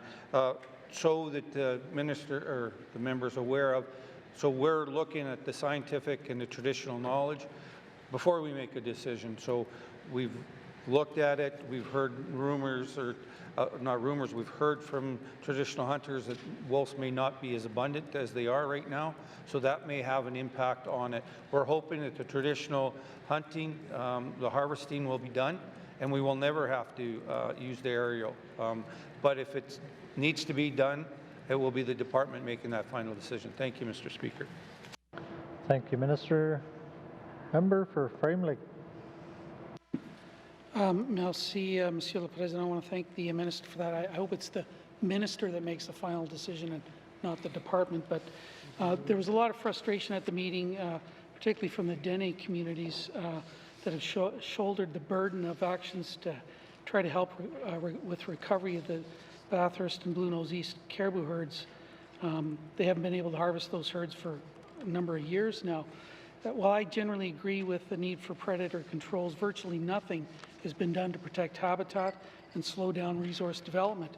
So what is the minister doing to protect habitat and to ensure a more equitable and comprehensive approach to caribou protection that includes limitations or restrictions on resource development? Mr. Speaker. Thank you. Member for Frame Lake, Minister responsible for Environment and Natural Resources. Thank you, Mr. Speaker. Mr. Speaker, the Bathurst Caribou Range made 9 recommendations to manage the range of the Bathurst caribou herd. The habitat conservation is recommended in areas of importance to caribou, such as key water crossings and land corridors. ENR is supporting Indigenous governments to document these key habitats and features. We will work collaboratively to identify legislative tools to establish conservation areas. The Bathurst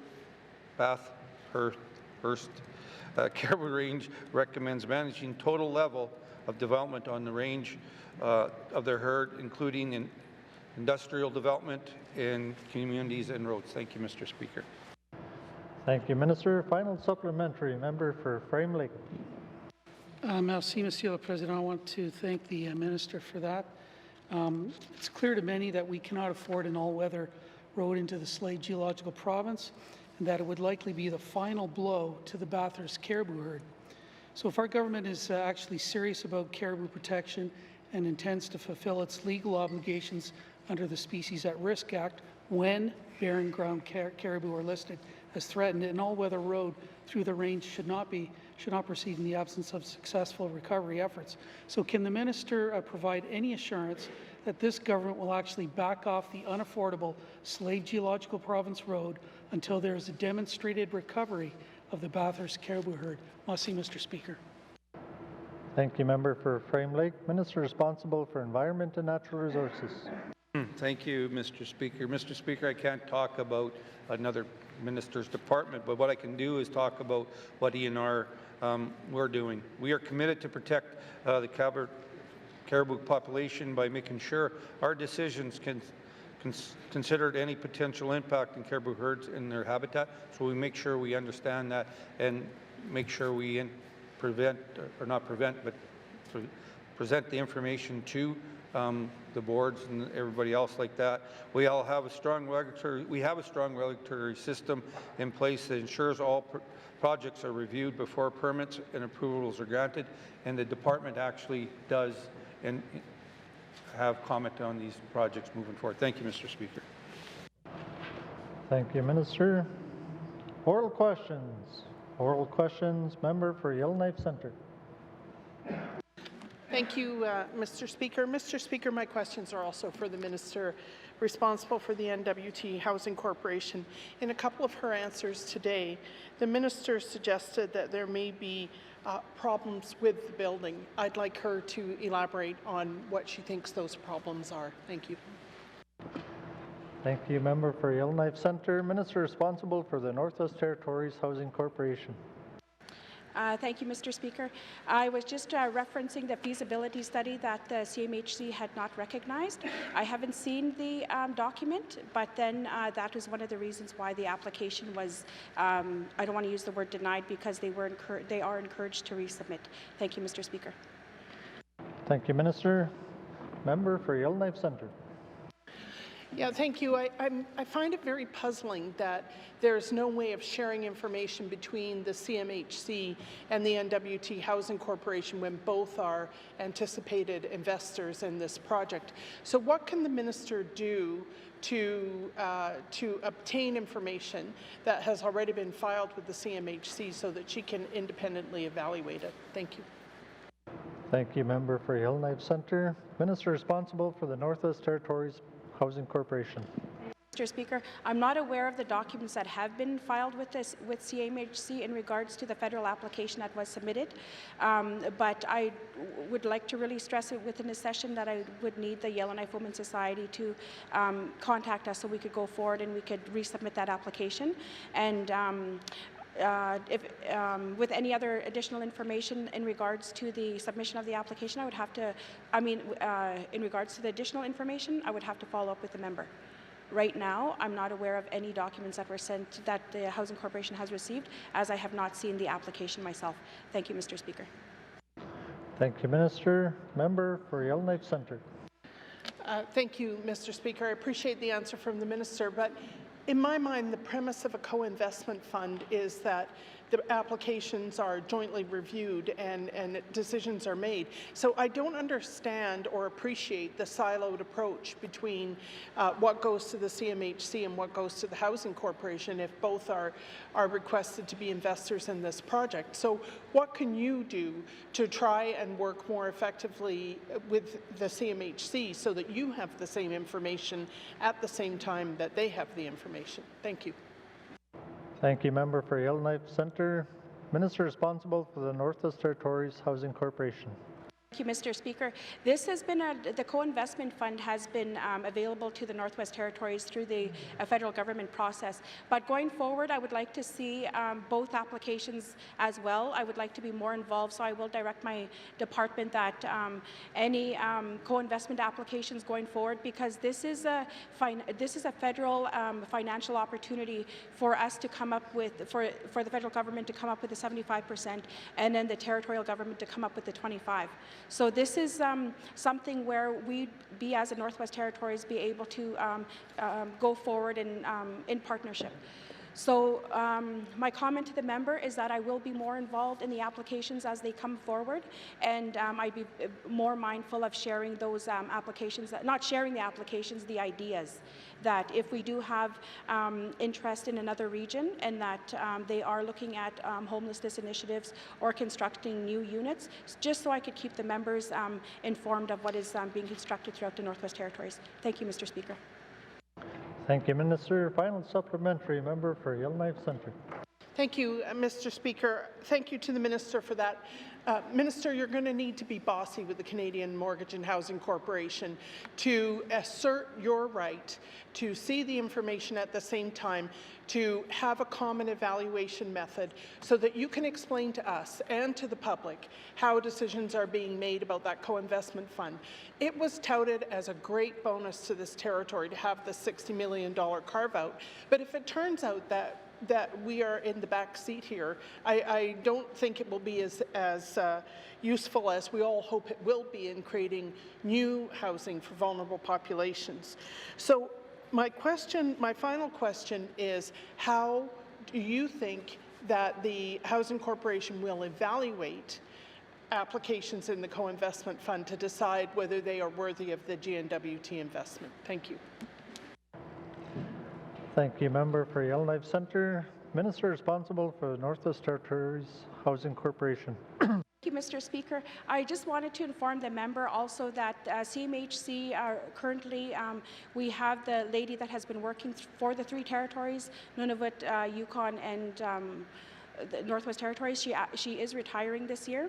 Right now, this position could possibly be relocated in the south, which right now is a conversation that I am having with the federal government to try to keep this position here in the Northwest Territories, so we have access to the partnership and bringing the applications forward. So that is going to be something that we're going to be challenged with going forward.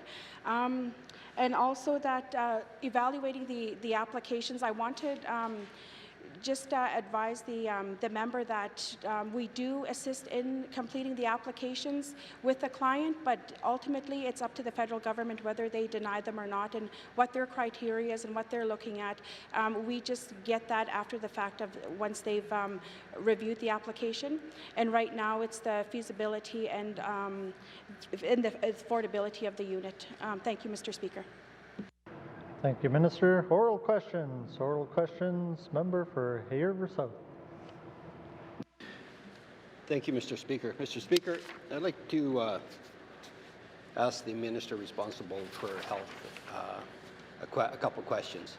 And I'm going to go to something that I guess was brought up in the last Assembly, and it's to do with dialysis.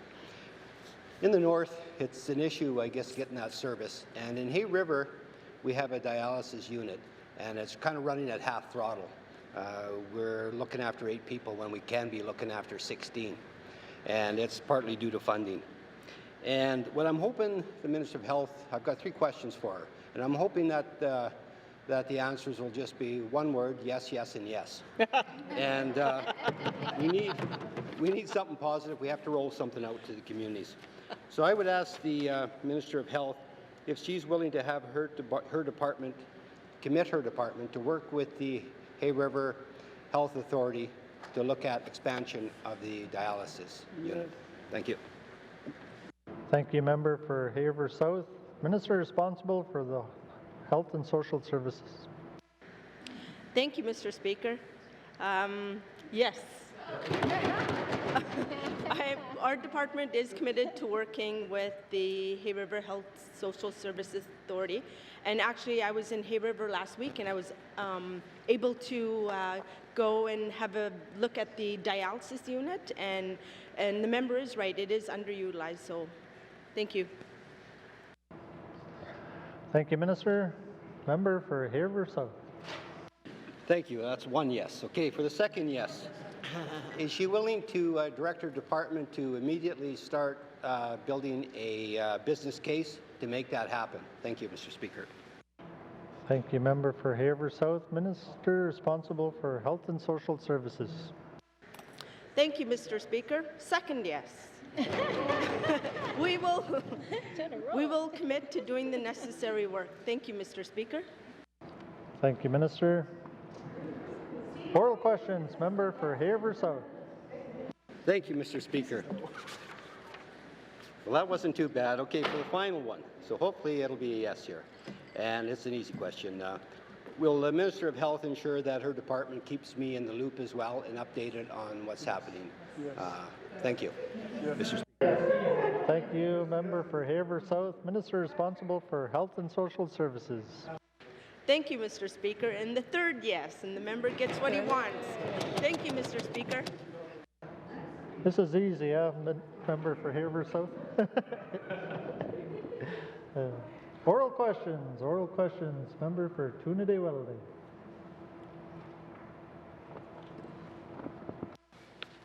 Thank you, Mr. Speaker. I don't think I'll get the same hat trick that my previous colleague just got, but well, I'll give it a shot. So my questions are to the Minister of Environment and Natural Resources, and goes to my comments earlier on for my member statement on the TEC decision to withdraw. And I want to speak a little bit about the Transwater water agreement with Alberta, NWT in Alberta. And I really thought about this for the last couple of days. You know, I was really surprised at the amount of silence we had from that end of the chamber, and it concerned me because I know that if we had a large project in the territories and the water spilled the other way, or any sort of major development, and we had any sort of environmental impact going the other way into Alberta, I guarantee you the Alberta government would be saying something right now. I guarantee you some other government organizations, will come back, and there'll be some backlash to that. So it really begged the question to me. So my question to the minister is, what benefits do the NWT get receive as part of this NWT Alberta Trans-Boundary Water Agreement? That's the Mr. Speaker. Thank you, member for Toonadee-Welleday. Minister responsible for Environment and Natural Resources. Thank you, Mr. Speaker. Yes, does that answer it? Does that make everybody happy? But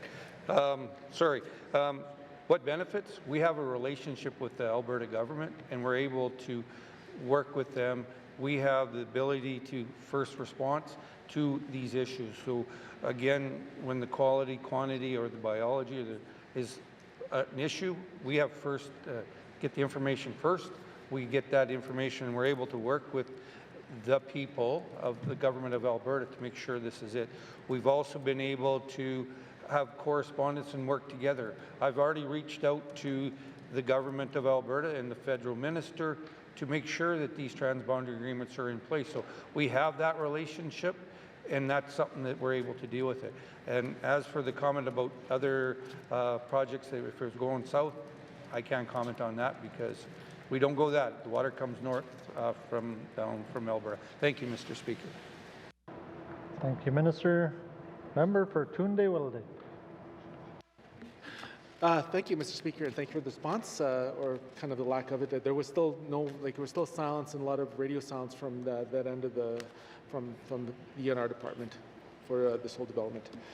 But going back to the agreement, in my research, I found out that the Indigenous governments largely have observer status, and I'm just wondering. My question to the minister is: are there any plans to have Indigenous government play more of an active role moving forward with our water agreement, boundary water agreement with Alberta? Mr. Speaker. Thank you, member for Tunde Wilde. Minister responsible for Environment and Natural Resources. Thank you, Mr. Speaker. Mr. Speaker, Indigenous governments and organizations are involved in NWT-wide community-based water quality and monitoring program, which includes 21 partners, communities across the territories. Regular engagement meetings include the annual water strategy implementation workshops with water partners across the territories, and seek input on the monitoring program and aim to build capacity for communities to take an active role in the water monitoring. Just to make it real short and simple, we engage with Indigenous governments and communities. They're part of this whole process. It's just not the department. It's actually the collective as the NWT. So we actually do engage with them as we make decisions. Thank you, Mr. Speaker. Thank you, Minister. Oral questions. Member for Tunde Wilde. Thank you, Mr. Speaker, and thank you for the response. So you mentioned a little bit about monitoring. So I guess my question is, does the department, ENR, have any funds earmarked for environmental monitoring as part of this transboundary water agreement? Thank you, member for Tunde Wilde. Minister responsible for Environment and Natural Resources. Thank you, Mr. Speaker. I may have not heard the question correctly, but I think we're talking about, do we have money that ENR helps with getting Indigenous governments involved? Yeah, we do. We have funding for participants that includes honorarium, travel from the participants to engage in meetings, training sessions, and hand-on training opportunities. ENR involved community members in water monitoring programs, such as much as possible, including co-development of some programs, for example, the fish monitoring program for the Slave River. Thank you, Mr. Speaker. Thank you, Minister. Oral questions. Member for Yellowknife North. Thank you, Mr. Speaker. In listening to the responses from the Minister responsible for the NWT Housing Corporation regarding the Arnica project, it is clear the Minister does not understand the situation. The current agreement to purchase expires on March 31st. The CMHC turnaround time on a reapplication is 300 days, Mr. Speaker. This project cannot go forward on a reapplication. My question is, will the Minister contact the Canadian Mortgage and Housing Corporation and ask them to change their rejection of this project? Thank you, member for Yellowknife North. Minister responsible for the Northwest Territories Housing Corporation. Thank you, Mr. Speaker. As I've identified before, that we are wanting to work with the Yellowknife Women's Society. They need to contact our office. They have received a response from the Canada Mortgage Housing Corporation, I want to say 2 weeks ago, maybe a week ago, and they need to move quickly. They need to move fast. I do understand the dire need of homelessness and addressing the issue in Yellowknife.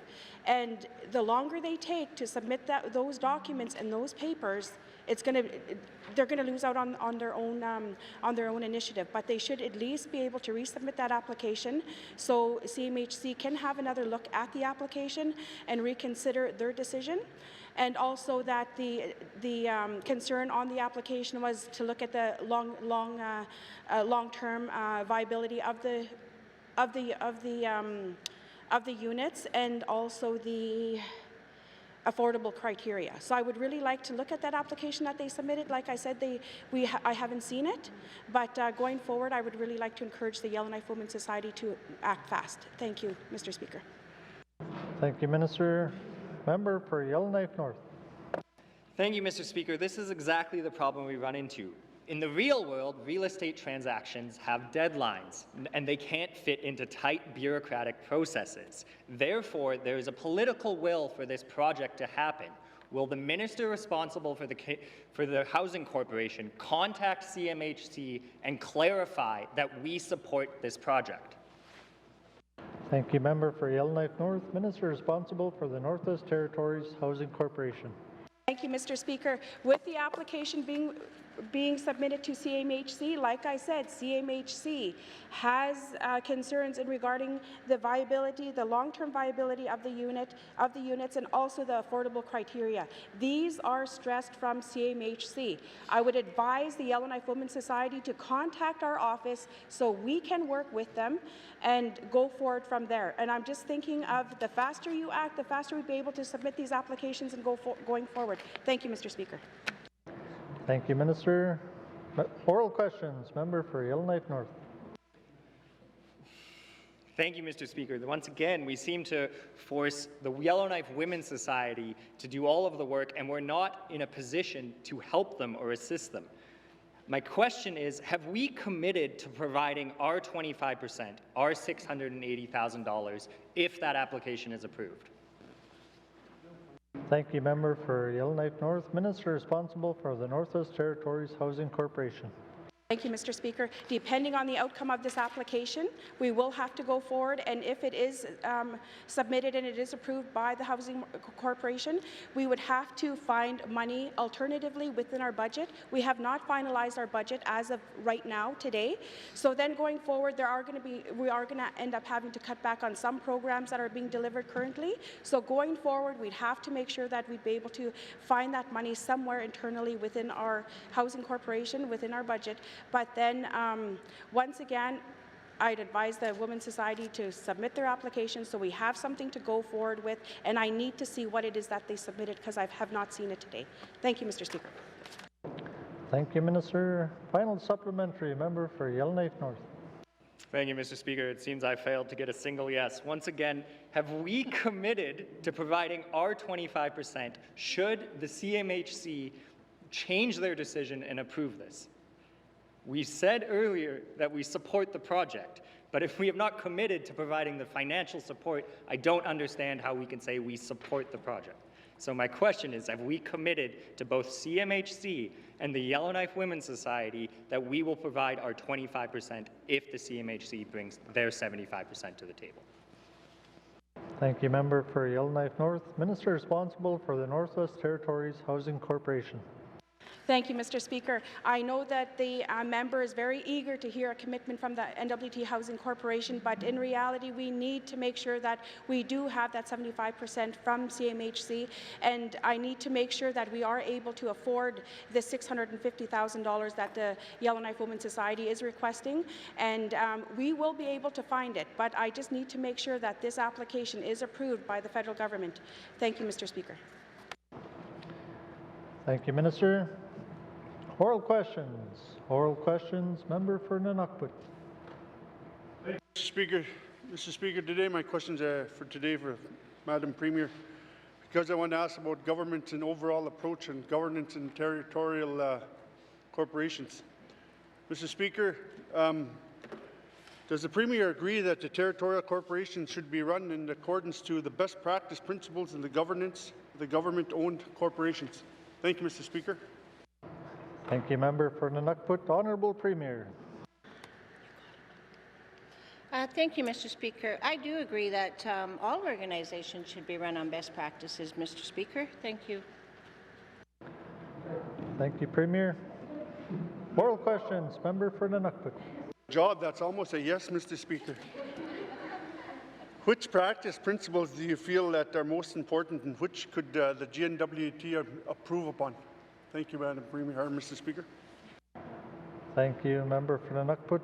Honourable Premier. Thank you, Mr. Speaker. I think that any human being that thinks that they are perfect is a fool.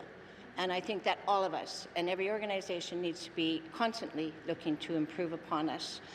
Picking a model, it was difficult. So in the couple of minutes I was looking online, looking for different models of board governance. I mean, there's policy boards, there's policy governance boards, there's working boards, there's collective boards, there's a traditional model of governance, the Carver board governance model, there's the Cortex board of governance model, there's a consensus board of governance model, there's a competency-based board governance model. So, Mr. Speaker, what I'm saying is there is no one model that fits all.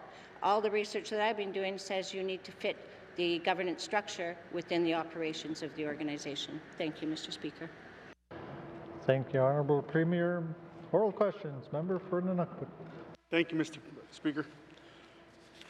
Mr. Speaker, do both the Aurora College and NTPC initiatives include examination for their best practice and principles of governance to ensure that they're conforming to them?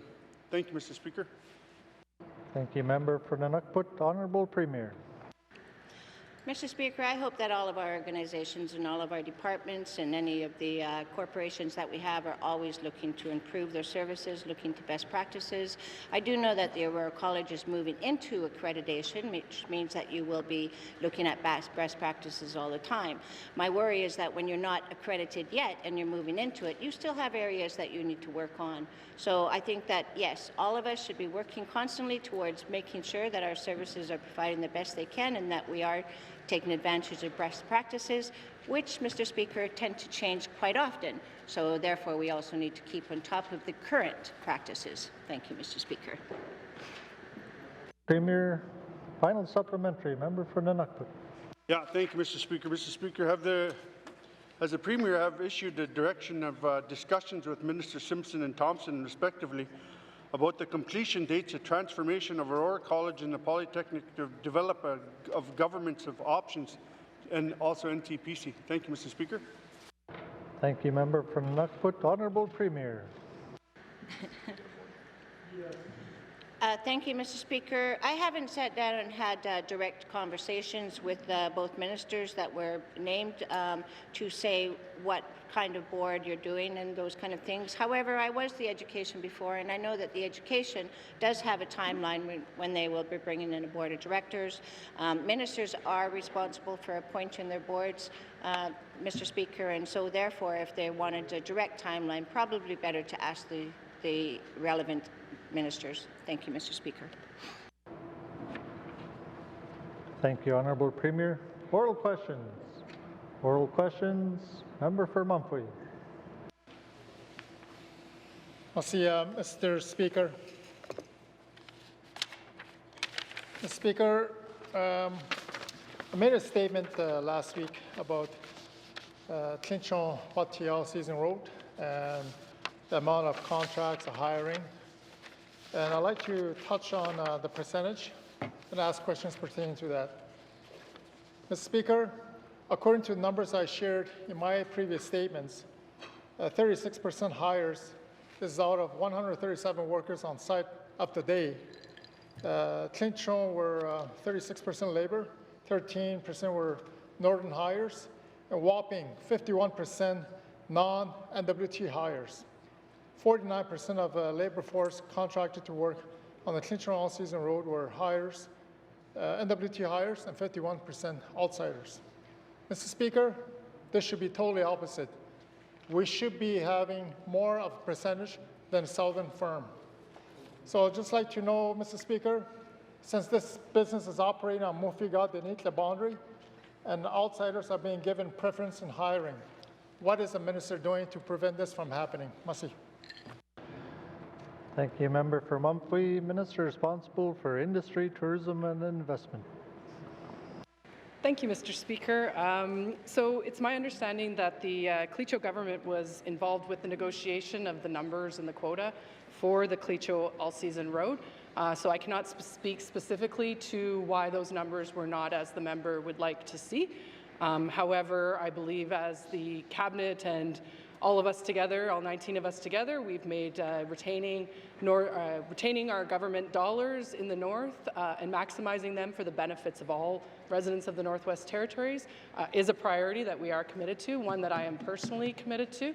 I think that the member will see that under a different direction of this cabinet, we will be seeing more of those contract dollars staying in the north and looking at more of the indirect benefits of retaining northern businesses and Indigenous businesses. I can't speak to why this one ended up the way it did. I wasn't part of that negotiation. However, I would be more than willing to discuss that with the member going forward on future contracts if he would like.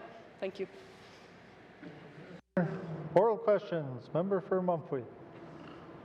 Mr. Speaker. Mr. Speaker, I understand where the minister is coming from. She wasn't part of the process, but she is the minister today that can deal with this matter. There's an American firm operating at site. The money is going south. We're not benefiting from that in the Northwest Territories. The tax implication and so forth. Mr. Speaker, this is a very crucial issue that we need to deal with. We've experienced Stanton Hospital. We've experienced major projects, Deschel Bridge and other places. We're still dealing with that in this House. 2020, Mr. Speaker. When is that going to stop? Mr. Speaker, since Minister alluded to the contract that was negotiated, the 19th Assembly government talks about being transparent and accountable. The names of the contract negotiated for Clinchon All-Season Road project are blacked out on the document provided by the Minister's office to myself.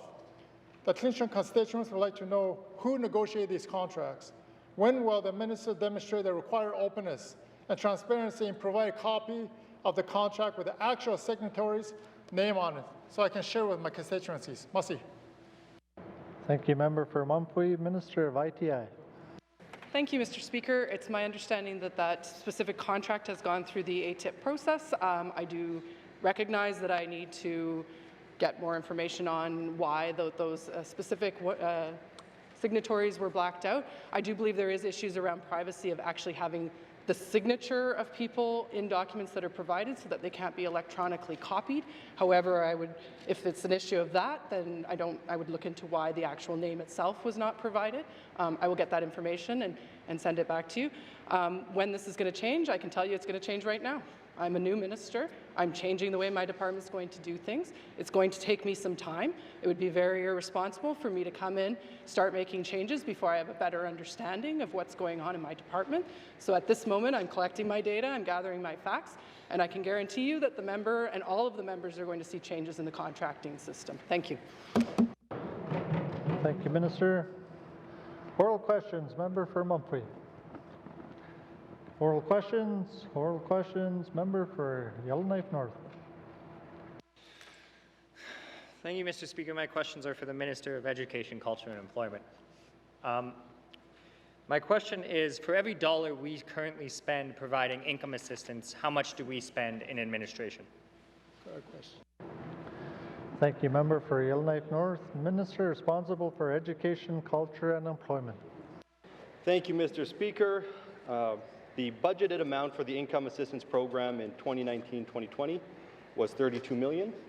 That being said, that's difficult to always estimate exactly how much we'll need, so there's been overruns of about $2 or $3 million every year. So say maybe $35 million would be spent in 18-19, and of that, about $6.5 million is for income security program support. The other 27 or 28 or so goes directly to clients. Thank you. And I'd like to mention that we also have additional income security programs, such as the Seniors Home Heating Subsidy, that also provide some income security. Thank you. Mr. Member for Yellowknife North. Thank you, Mr. Speaker. Just to clarify, can I clarify those numbers I just heard? We spend $6.5 million on administration, and then the remainder of the $32 million is actually direct payments to clients. Is that correct? Thank you, member for Yellowknife North. Minister responsible for EC&E. That's correct, and that $32 million is the budgeted amount. It's likely a couple $1 million higher in actual payments. Thank you. Mr. Member for Yellowknife North. Thank you, Mr. Speaker. So by my calculation, we're spending about 20% for every dollar we give out on administration. Can the minister clarify how many different income assistance programs there presently are? Thank you, member for Yellowknife North, Minister of EC&E. Thank you, Mr. Speaker. So there's a distinction between income security programs and income assistance programs, and I believe from earlier conversations with the member, he wants to know about the income assistance program in particular. We have one income assistance program, and that program provides financial assistance to residents to assist with their basic and enhanced needs, which include shelter, food, utilities, clothing, childcare, as well as allowances for persons with permanent disabilities or seniors. Thank you. Thank you, Minister. Final supplementary, member for Yellowknife North. Thank you, Mr. Speaker. My concern here is that we seem to be spending 20% on administration for every dollar we give out, and then we're requiring all of these people to monthly report. Does all of our income assistance programs require monthly reporting? Thank you, member for Yellowknife North, Minister of EC&E. Thank you, Mr. Speaker. So we have the one program, and not all of the clients have to report monthly. If a client has an income that is steady and doesn't change month to month or year to year even, they can be put on a payroll system so that reporting can happen every 3 months, 6 months, or 12 months, depending on how stable their income is. So while most clients have to report monthly on income, a number of clients don't. Thank you. Thank you, Minister. Oral questions. Oral questions. Member for Kamloops. Thank you, Mr. Speaker. Mr. Speaker, my questions are for the Minister of Finance. As the government of the Northwest Territories works to modernize the Public Service Act, what is the process for consulting key stakeholders such as the Union of Northern Workers and the Northwest Territories Teachers Association? Thank you, Mr. Speaker. Thank you, member for Kamloops. Minister of Finance. Thank you, Mr. Speaker. Mr. Speaker, before any proposed legislation comes forward, obviously there needs to be a legislative proposal put together. And in the course of preparing a legislative proposal, there's a process convention that requires that an appropriate standing committee will see a copy of that legislative proposal. That's the early stages of all the development of legislation. There would certainly be not our intention to deviate from that. It would be our intention to follow that process convention so that when we are going through those early stages, that the relevant standing committee would be involved, that in that sense, the consultation of this House will take place. And meanwhile, Mr. Speaker, as I believe I had mentioned previously, this idea, the idea of modernizing the Public Service Act, started 2 years ago. There was detailed research done. At that time, both unions were consulted at length, and that they continue to be consulted now in terms of understanding where this idea might go. But as far as it becoming a more clear process, that has to go through the same process as every other piece of legislation. A legislative proposal has to come forward first, go to standing committee, and only then does it go to cabinet, after which a bill would be drafted. And then, of course, at that point, further consultation takes place. Thank you, Mr. Speaker. Thank you, Minister. Member for Kamloops. Thank you, Mr. Speaker. Mr. Speaker, has the minister been in contact with the Union of Northern Workers or the Northwest Territories Teachers Association recently, given that we are about to enter into new collective bargaining later this year? Thank you. Thank you, member for Kamloops. Minister of Finance. Thank you, Mr. Speaker. Mr. Speaker, one of the very first things I did when I assumed this portfolio was to ensure that the relationship between the GNWT and the unions was renewed, was strengthened, and I am informed and that, in fact, that relationship, it has been renewed, it has been strengthened, and that communications are ongoing about all of the matters for which we have to have many communications with the union, and that continues to be, in fact, is increasingly a positive relationship. Thank you, Mr. Speaker. Thank you, Minister. Member for Oral questions. Oral questions. Members, for tomorrow, just a reminder to all is remember to speak through the speaker. I know things are a little heated today, so I let things go, but for the future, we'll just remember that. Thank you. Oral questions. Oral questions. Written questions. Written questions. Returns to written questions. Returns to written questions. Replies to the Commissioner's address. Replies to the Commissioner's address. Tabling of documents. Minister of Finance. Mr. Speaker, I wish to table the following two documents, the 2020-2021 main estimates and a follow-up letter for oral question 16-19, bracket 1, the prompt payment of northern vendors. Thank you, Mr. Speaker. Thank you, Minister. Tabling of documents. Tabling of documents. Minister of Health and Social Services. Thank you, Mr. Speaker. Today, I wish to table the following 4 documents. Follow-up letter for oral questions 12-19, bracket 2, cancer screening, care and prevention in the Beaufort Delta. A follow-up letter for oral questions 21-19, bracket 2, addiction treatment and aftercare on the land.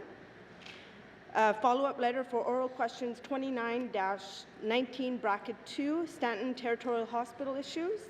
And the follow-up letter for oral questions 51-19, bracket 2, Adult Day Program for Seniors in Yellowknife. Thank you, Mr. Speaker. Thank you, Minister. Tabling of documents. Tabling of documents. Member for Kamloops. Thank you, Mr. Speaker. I wish to table a letter dated February 18th, 2020 from the Executive Director of the Yellowknife Women's Society to the Honourable Polly Chena regarding the decision against supporting the Arnica project. I also wish to table an email dated February 20th, 2020 from the Mayor of the City of Yellowknife to the Honourable Polly Chena regarding the Arnica Inn project. Thank you, Mr. Speaker. Thank you, Member for Kamloops. Tabling of documents. Member for Gwich'in Lakes. Thank you, Mr. Speaker. I wish to table a report to the Parliament by the Treasury Board of Canada Secretariat entitled Meeting the Expectations of Canadians, Review of Governance Framework for Canada's Crown Corporation. Thank you, Mr. Speaker. Thank you, Member for Gwich'in Lakes. Tabling of documents. Tabling of documents. Notices of motion. Notices of motion. Motions. Motions. Notices of motion for the first reading of bills. Notices of motion. Notices of motion for the first reading of bills. First reading of bills. First reading of bills. Second reading of bills. Second reading of bills. Consideration in Committee of the Whole of Bills and Other Matters, the table document 12-19, brackets 2, 2019 to 2023 mandate of the Government of the Northwest Territories.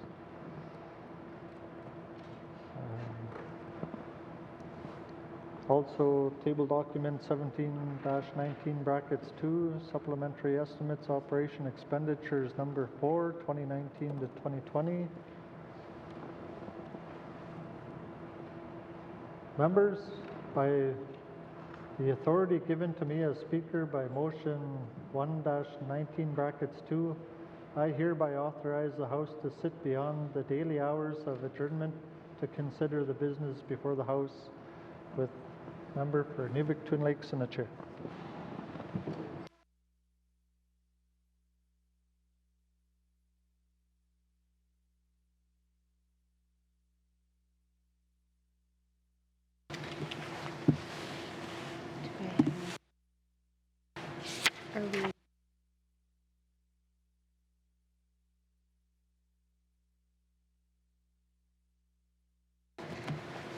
All right, I now call Committee of the Whole to order.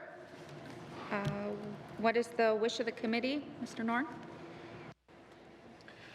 Thank you, Madam Chair. Committee wishes to consider table document 12-19, bracket 2, 2019 to 2023 mandate of the Government of the Northwest Territories. All right, thank you, committee. We will take a short recess and resume with that item after.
Sean Gwich'in that at Chellog and I good the next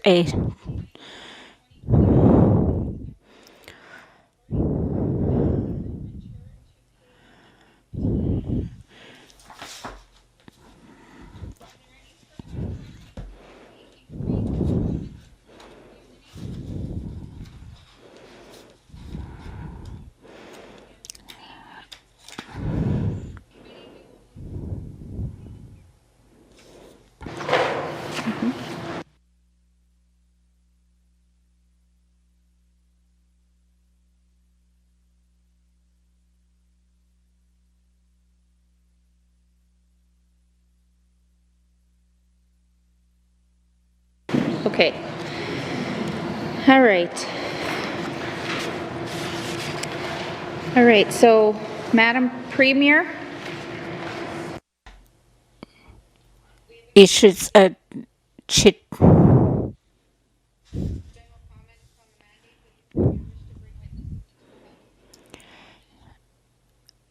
G good the next engine G goods at Gitty haircut.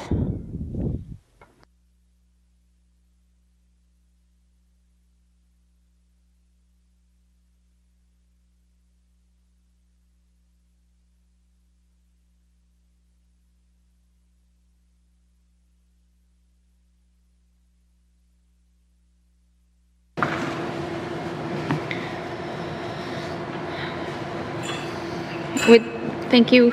Would the Minister or would Madam Premier, would you please introduce your witness?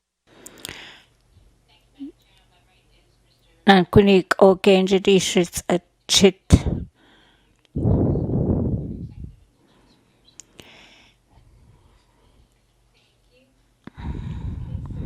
We are on page 16, make strategic infrastructure investment that connect communities.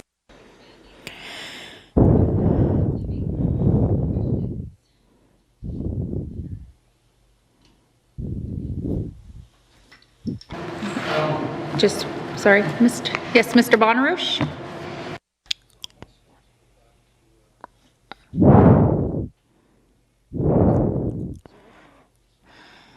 Die kijk it Gwich'in Gwich'in good at Gwich'in cut Kinhi good the next edit 15 done.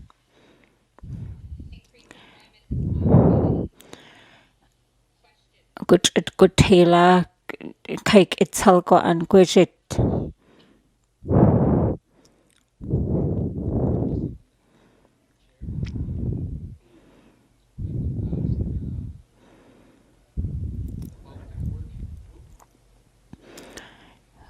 Good at Gwich'in cut Genjit.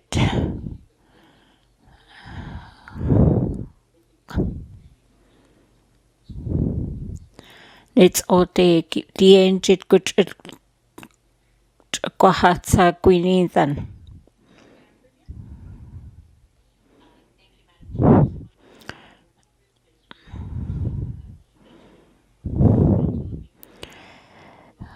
Good at go ahead Genjit Chellog Niladan Chellog go I.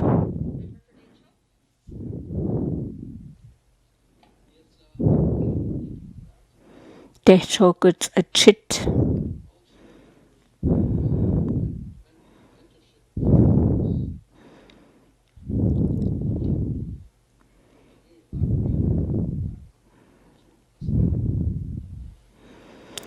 Di ve van gaunathan good at gonli I do le wiendojit ginohi.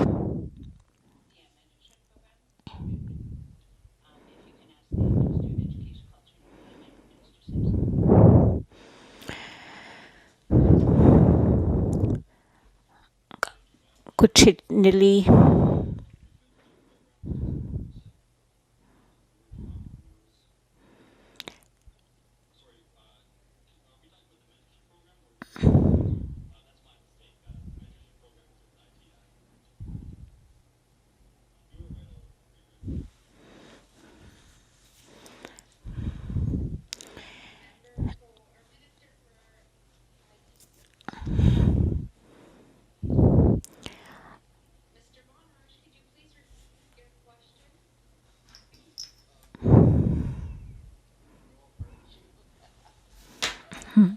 Shoot chansak gudjiditak.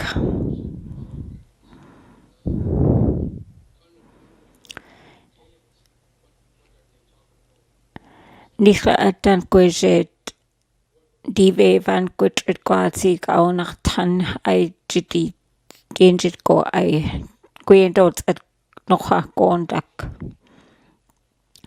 ITI gwyd at chit. Gwydyneth e tro gwejet gwydyneth it o ait at di caig it gwejet juden cut genjid gwydrid go gwa in cut. I cut guva gwendod at dule nicha gwydrid gwazi. Ait at gechet at chan eju cut ha chan dule gwydrid go gwa in. Nicha gauna tan at nicha gwydrid go gwa ha a genjid. Genjid chan dule notes at genhi.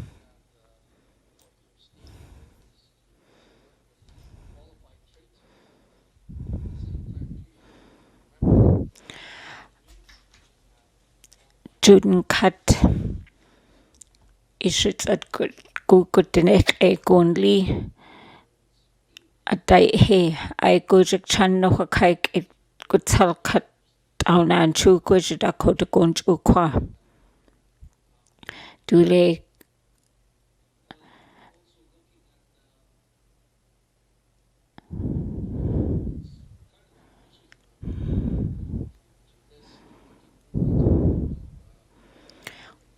Ketlo genjid gudrid go in cut.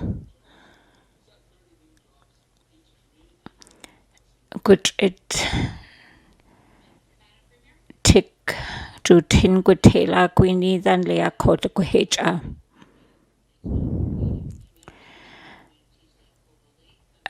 Kaik itzel kaits jinan kunig ogo and kaik it gwinsel gonli ait at jirit kaik it ifat guri genjid a kwa go sak nan kunig oga go an sak genjid.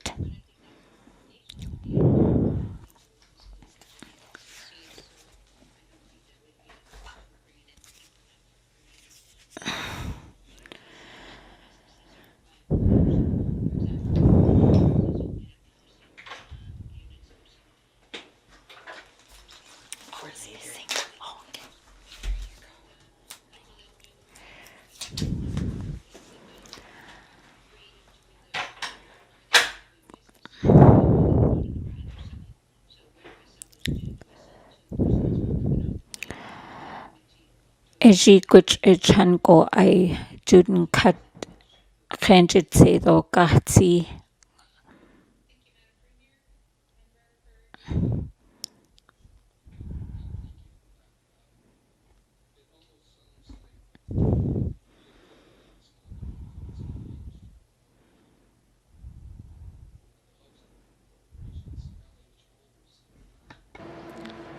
I know right now in my community anyways, you're running 2-3 boiler systems in seniors' homes and multiple boiler systems, and technically you're required to have an operating engineer or OBM ticket, and we don't have that in our community. We haven't had that for the last 4 or 5 years. And we always got to rely on the outside communities, and people are not comfortable with that. And we always saw employment opportunities, apprenticeship opportunities within the NWT Housing Corporation, I think since the early 80s when they were formed. and it was never ever happening. I think 1 or 2 years we've had one plumber gas fitter come out of there. I know we had 3 housing maintainers. I was one of the housing maintainers.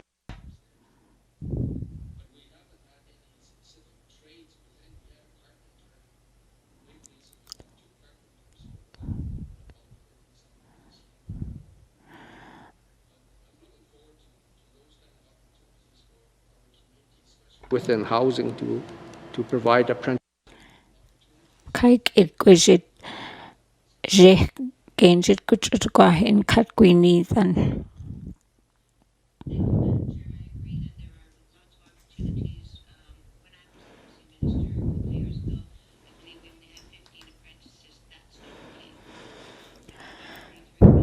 Ji Gwich'in Gwich'in Ejiktai Gwynod Ilakjutins at Ilo Gwynli Aids at Gwich'in Dods at Gwich'in kat Gwich'in.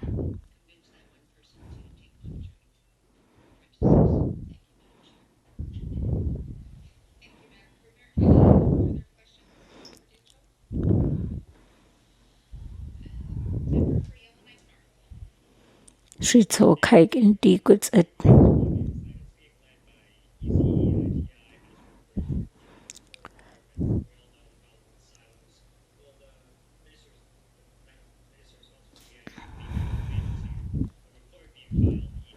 G Gwich'in Electrical Sai Nichre Dan kat Gwich'in Aids at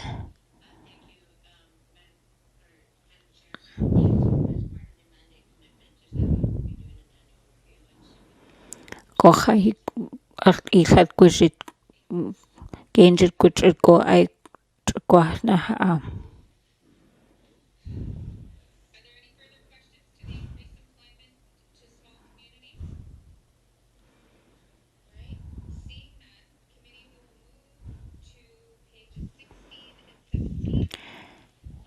Chan Gwits at Gividicha.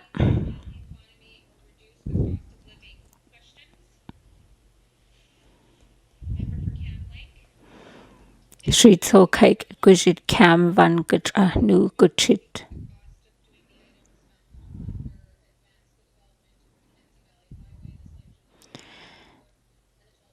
G Nukuchonjik Gwinjik Taij Gwatsi Aids at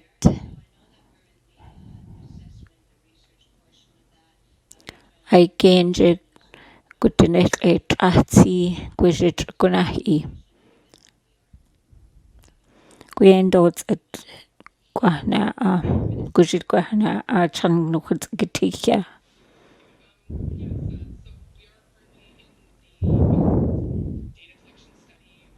Nuchanchan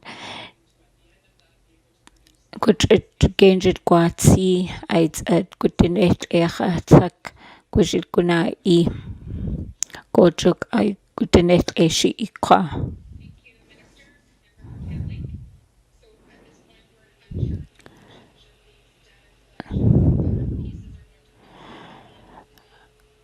Goji Drin Doguna IG Le Gatra Hedin Dai.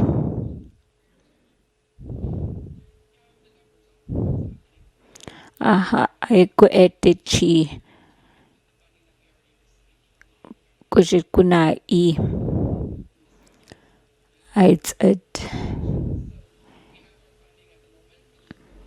Genjit Jog Sedo EDE. At Gujit Gutinithit Ogo Juksha Shinanshi Ikwa. Jaha Utalkat Nihlatan Gujit Gujit Gonli. It's at Gatak Genjit Sedo Queen Chico I Gatak Chan Gutatlo. It's at Gatakai Dindai Kwa Gwendots at Gutatlo. Aha. At Gudinitlo. Nukujit acts at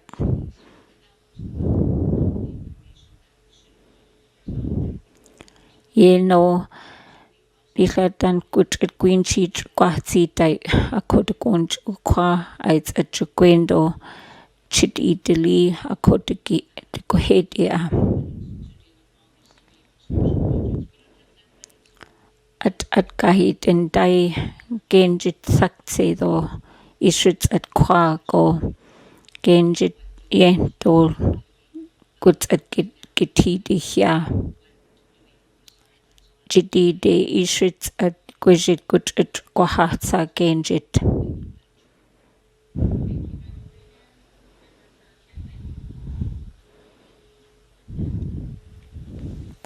Member for Yellowknife, Hay River South. Hay River nuggets at chit.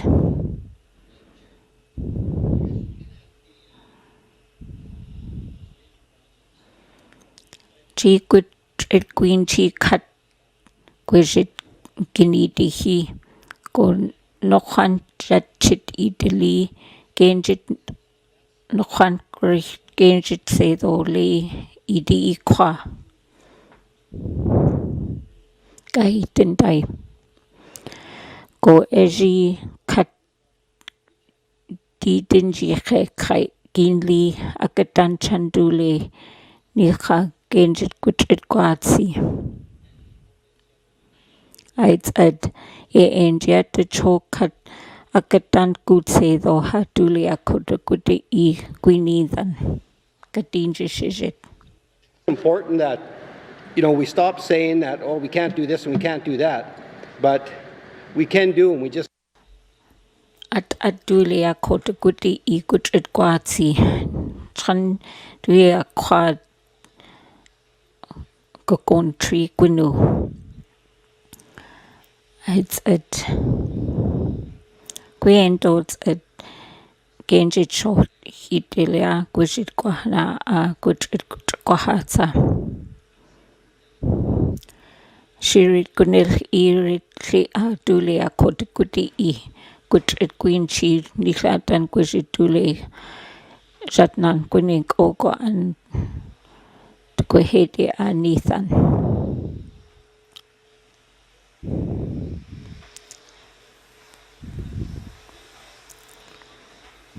get after them. Like, they need something as well. They need something to showcase, just like we need something. So there's an opportunity to do that.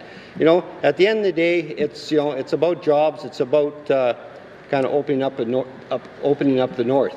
And for the next 3.5 years, that's what I'm going to harp on: is the economy, business, and making it easier for northern contractors, northern businesses, northern residents to have jobs and stay here. Just like Mr. Lafferty had.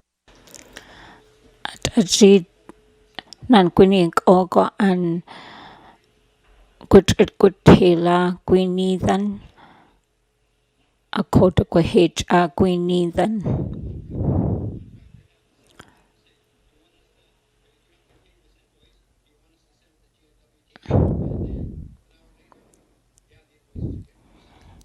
Niche ju dulia kut getak de gonch u genjit sedo kwak de gonch u go nicha gutrit go kwa inji dule greets at genjit sedo gutela at gutrit gutela.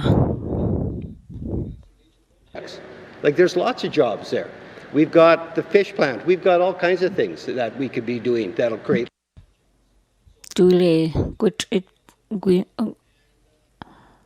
gwinlit gonli at gunahi.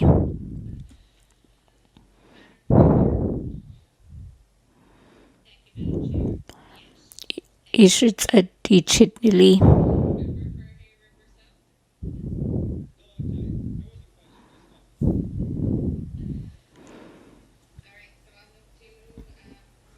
Only Center. Street so kike it Gwich'in chit.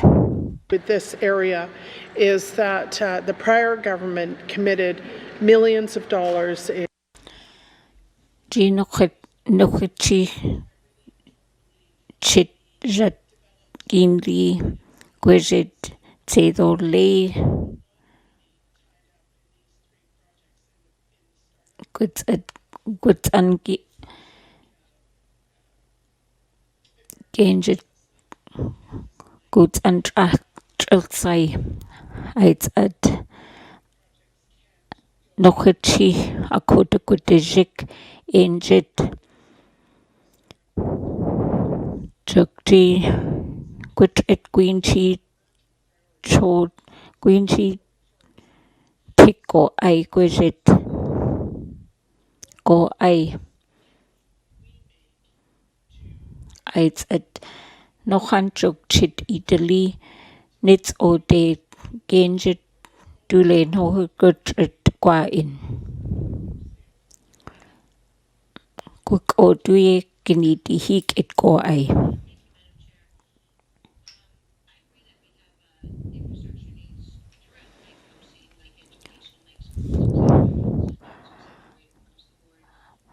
at Gwich'in Kunil E. It's at Githak Nochan Genjit Nokatavik Kulake it Gonch Ugo Juk at Nika Genjit Giniti He it's at good chit ginly cut good at good it see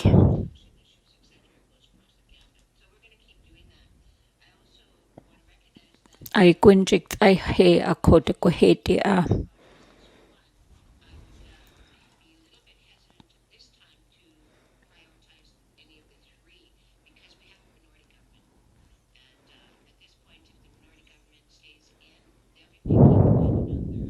Climate change is huge with the Liberal government, so tall.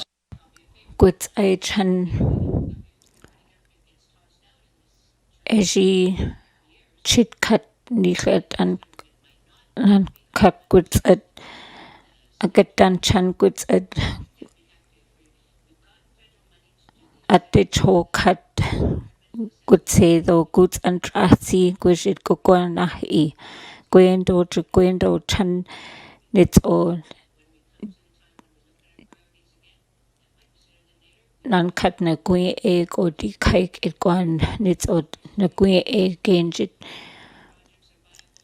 say though queenie than go no hanjat nan kunik o gwejit gwendo at good it queenie than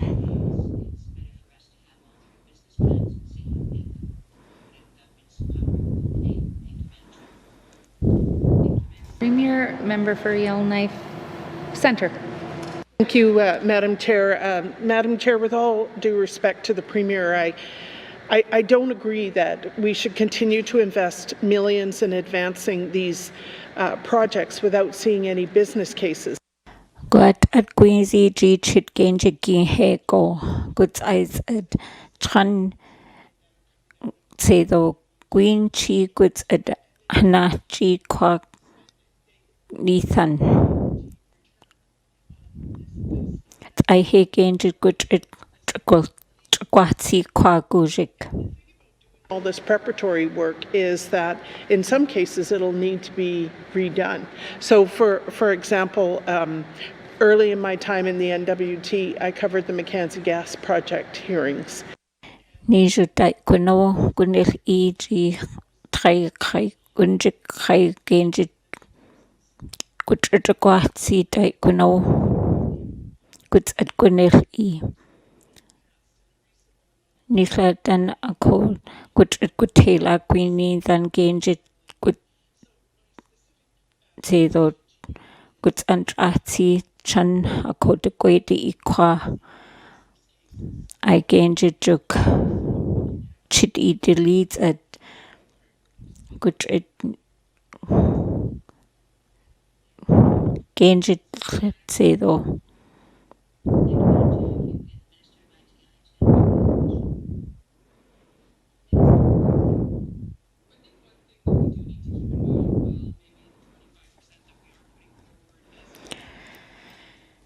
Nikak ju tins at ilo gunli kutak kutlay akwalay ko ay Jeta cho cut goods at It's at Eji Gwich'in code E.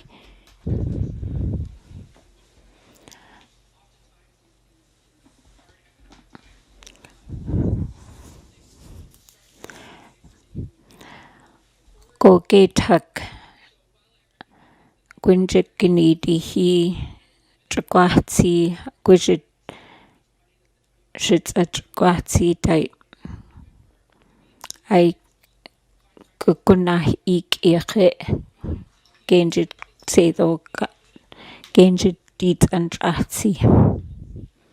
Say that the difference in technology and advancements in assessment type work between 1970s and 2000s was quite a significant amount of a technological increase in society. Therefore, yeah, of course that would have to then be redone. However, I would probably look to see that I don't think we would be doing the same amount of rework should these projects not advance. I would also like to argue that I don't think that these are exclusive of each other, and all three could be advanced. It's just going to be a matter of staging our projects in a manner that we can move forward sustainably, where we're not putting ourselves into a huge amount of debt to complete the projects. I agree with what the Premier says, that it is going to somewhat come down to the whim of the federal government.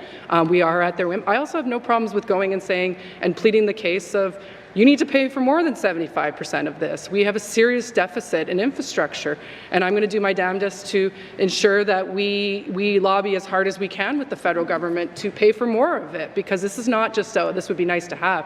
This is a massive deficit to our basic infrastructure needs that none of the other provinces are dealing with, and I feel like that's a case we really need to make strongly to the federal government, and I have no qualms with doing so.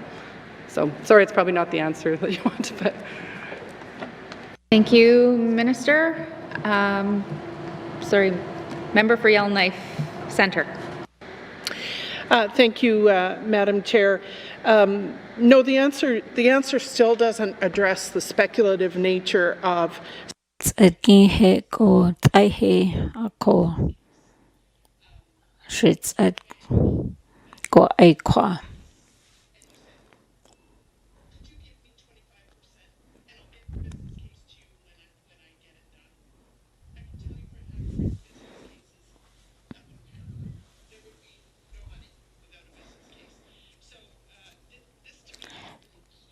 Genjit Gwich'in e kwaji duyet sedo dit and atsi gwinu.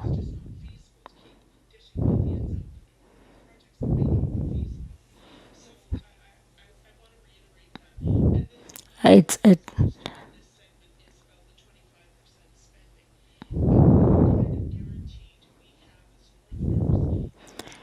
Jinan Gwich'in o Gwich'in Dinjii cut Italy. It's a G a gwallu Genjit Gin Hile no Genjit no han jat Dinjii jat guts at Italy le no Genjit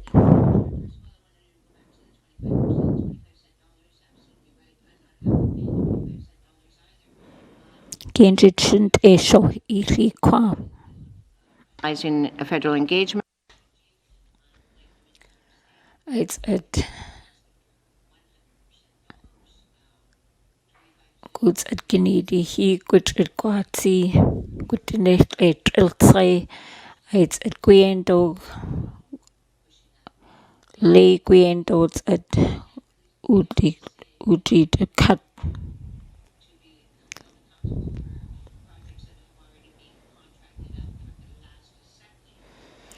Goji Gucci Dinjii cut go try nits oi say go good go heady a go try go joke jet chit eat the leak aged cut guna eat at guna in it's at I quick Gwich'in at Jinan Gwich'in Ogan Dinjii Italy nochan Guvenjit nochan Angit good hela.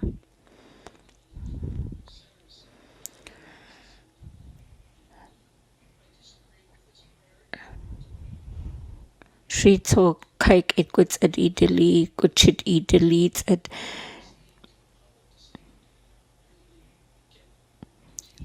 a coordinathan guts at Gwezi Dinjii that quads at Irit Nankunig Ogo and Thak Guvenjid a coda gonju greets at gonju quack quick it go I.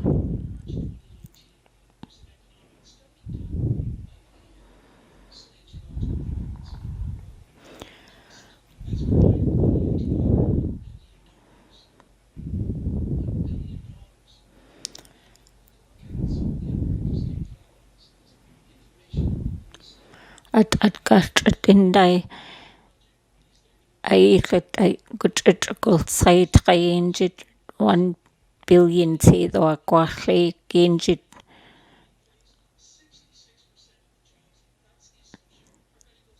I'd at Jinan Kunik o goods at Dinjii cut Gwich'in good at qua I tender great ducts at Dinjii goods at red Dinjii cut good at Gwich'in. So I don't understand why we're leading people on and saying that we're going to get this work done. Jahat I hear ko di chit cut ko nohana ko di genu.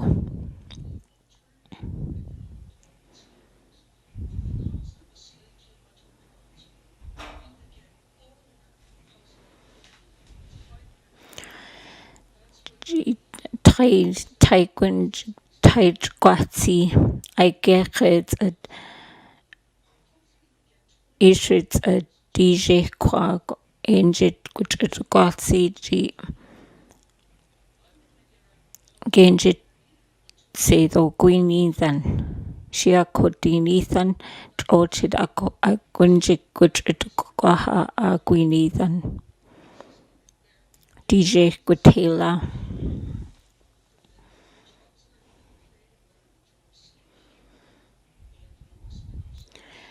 Leisure Nankunik o Genjit Gutchit to go and to go Kwaha a cut Guvenjit.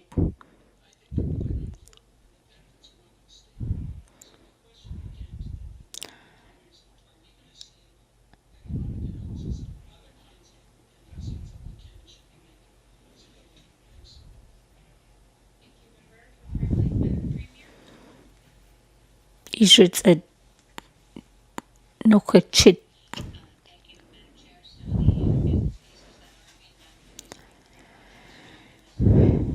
G good it tick with it gains it again he Gwich'in it's at good the next a with it gunahi.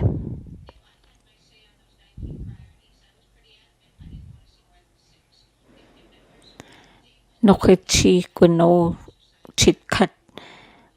Ilag ju tins advance honak ojak the tin good the next age outside. Shirida kodin Ethan Ejik Daikono Nik Etik Gutenet Egujit Guri Ethan Jua Kod Gudejik Kwa. It's a joke chit eat deletes at Gujit Nits o Noha Gweda Gwik Ike Gujit Kwati. Goa Kod Din Ethan Nagwakle Shirit Genjit Gwa quads at Nathan go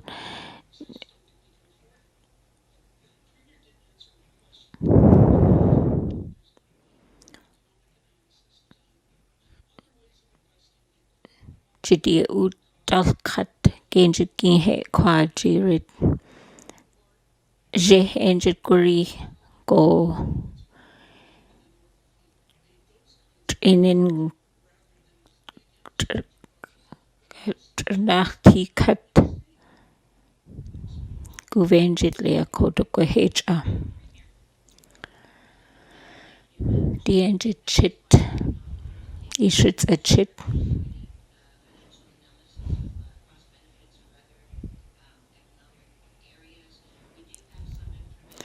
She jidi gwit it gultsi duye eji genjit sak gwit it alsi. Gwyddat at I had noch a good it gwit go I gwych gwynjik gwit it halsa.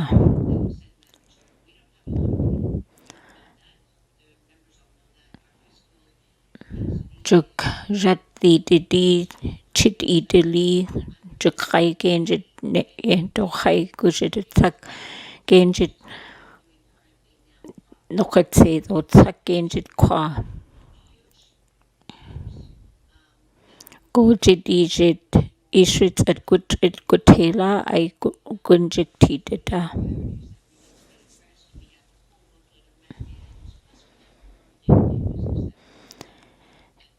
Drinet aunanj u gwejit noch a gutrit go I guts I chan gutrit gwynlit gwynchi go I gerchets at chan ejit gwejit gutrit uhi dindal kwaji. Shikwits at geticha it's at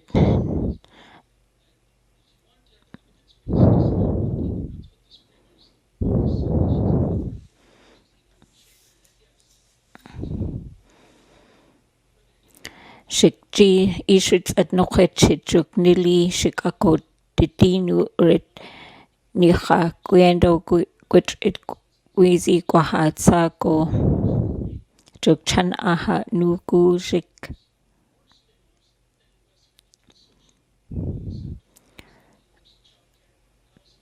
nits o nangunik o go and gundai inin kat gut at guk at an ahti gwynjik o DJ gutela gwynjik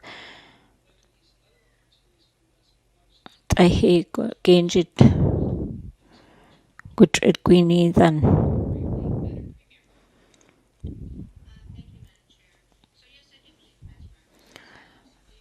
aha nikha gwizi gut at gohatsa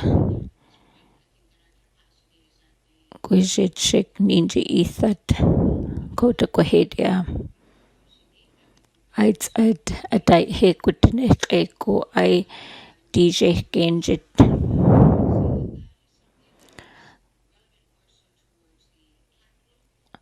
guts I'd a training kat guvenjit gut at quasi irit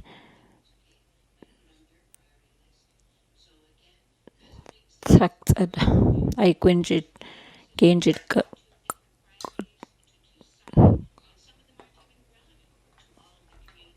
the residents of the Northwest Territories. So if we're going to go backwards in there, I'm willing to go backwards. I'm willing to sit with committee. I'm willing to look at these priorities again and take some of them off.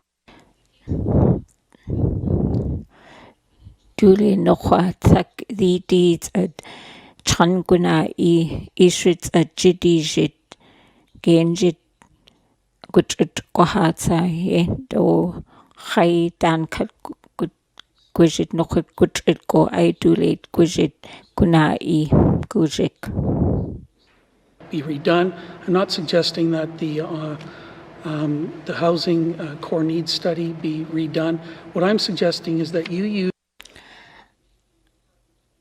a kote jihnu kwa duye atai he genjit gutrit kultsai chana kote guti go guts aids at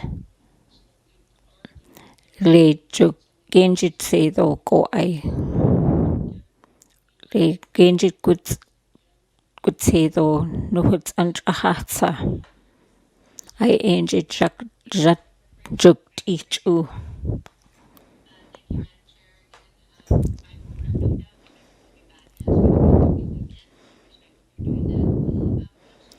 she genjit geticha genjit show venjit ihli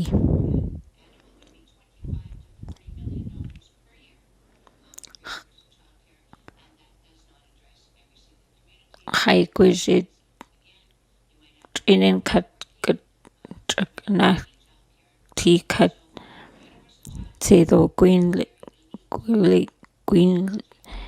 Tsedo le Gutela Gwa Kodagont Ukwa Ile Genjit Ga Gudatlo.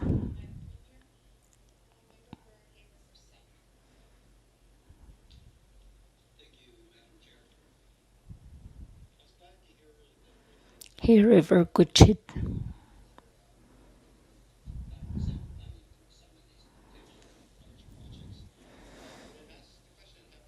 Gasho Ili Gwendot a G Gwich'in Dinjii Ginjik Chuke Gwana a Nu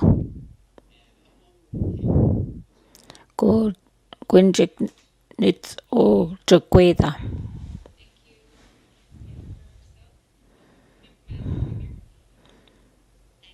Ishits a chit Granjit ITI quits a chit.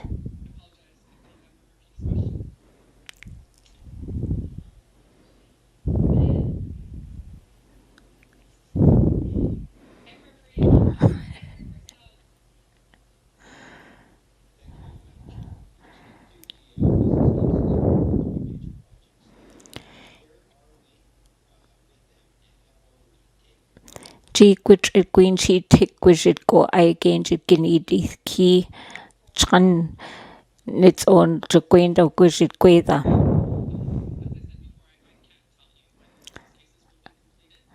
At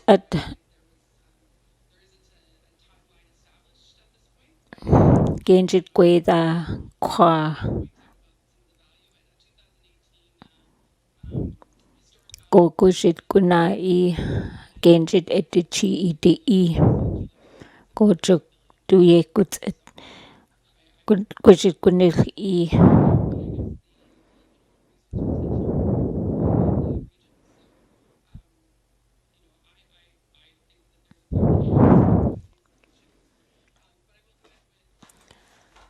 Chan Goots at Gitiha Jaditha Gwich'in Aids at Ike Chan Nochits at Genjit Gitiha. Premier. Thank you, Madam.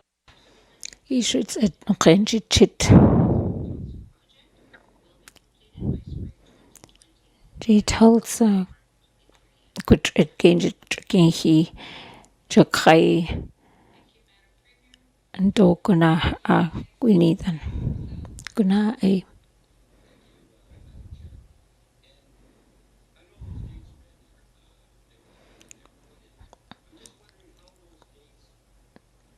at Gweda Gwishit go I Gwinu go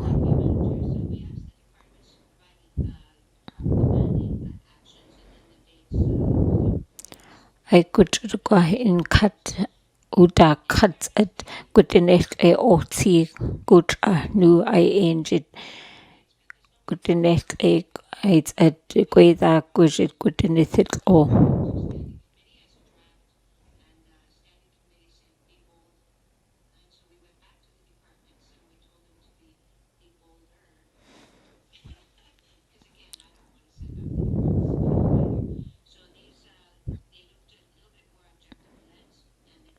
Chan goods at Ginidi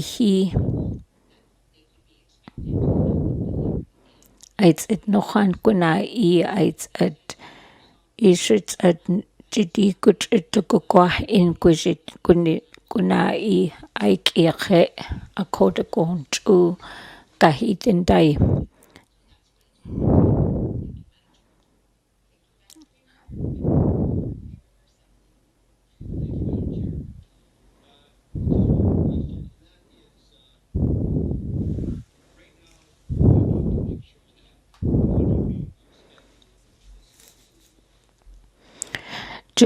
Jad Chidi deletes at Tsedo EDE I Gwishit Jinan Gunik Oko and Genjit Guriko Aile.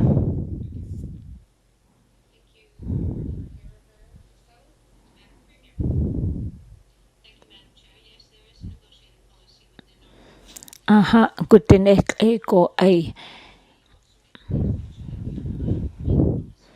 Aids at nochent echan nits o Gwich'in o Ginjik noch a Gwich at Gwitila go ay.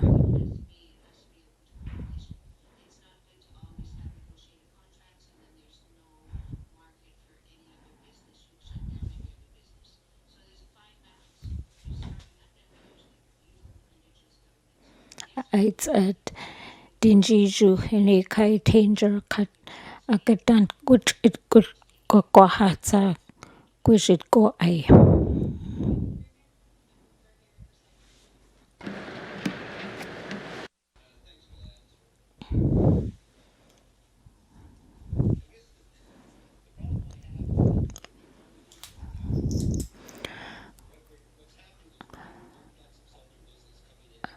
Go nits o nochwach gweddajet nan gwynig o go an Gwich it kwa ay gwjik unjit ay gwits at eji kaik it nan kakwa an gwits at jakwe an Gwich it kwatsi chakunahi ay enjit Gwich it kukwaha at ay jat genjit gwriha koda go HRG nan gwynig o gwjit dienjit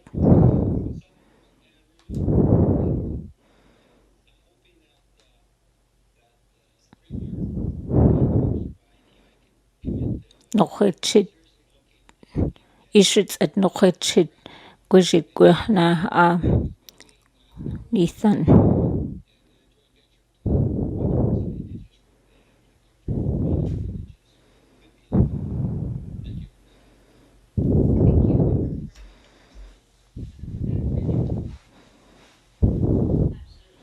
Nochwachit chit ishits a chit. At Dinjii Zhu tanger ne kai kat Gwchit ginli guva nicha Gwchit kwa I shikako de tija.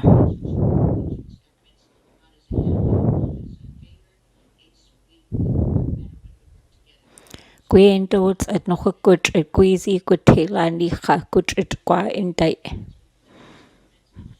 For partners, I mean, there's no way that the Tolson's going to be built without those partnerships. We have Indigenous governments that are knocking on my door. I don't. Go yenji I goods at Gwchit go and kat dui guve danchan gulat iti I ended a koda gun the gonchu. Gwizis at tight Nathan. Make strategic infrastructure investments that connect communities, expand the economy, or reduce the cost of living. All right. Member for Frame Lake.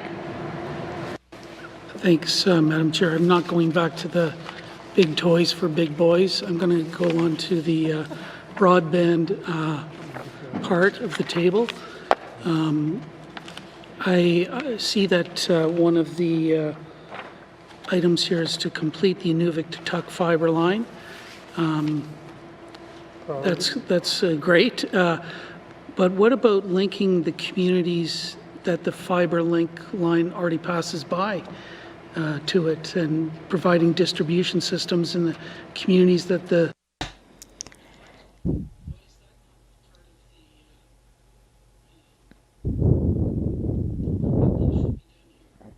Thanks, Madam Chair. Thank you. Member for Frame Lake. Madam Premier. Thank you, Madam Chair.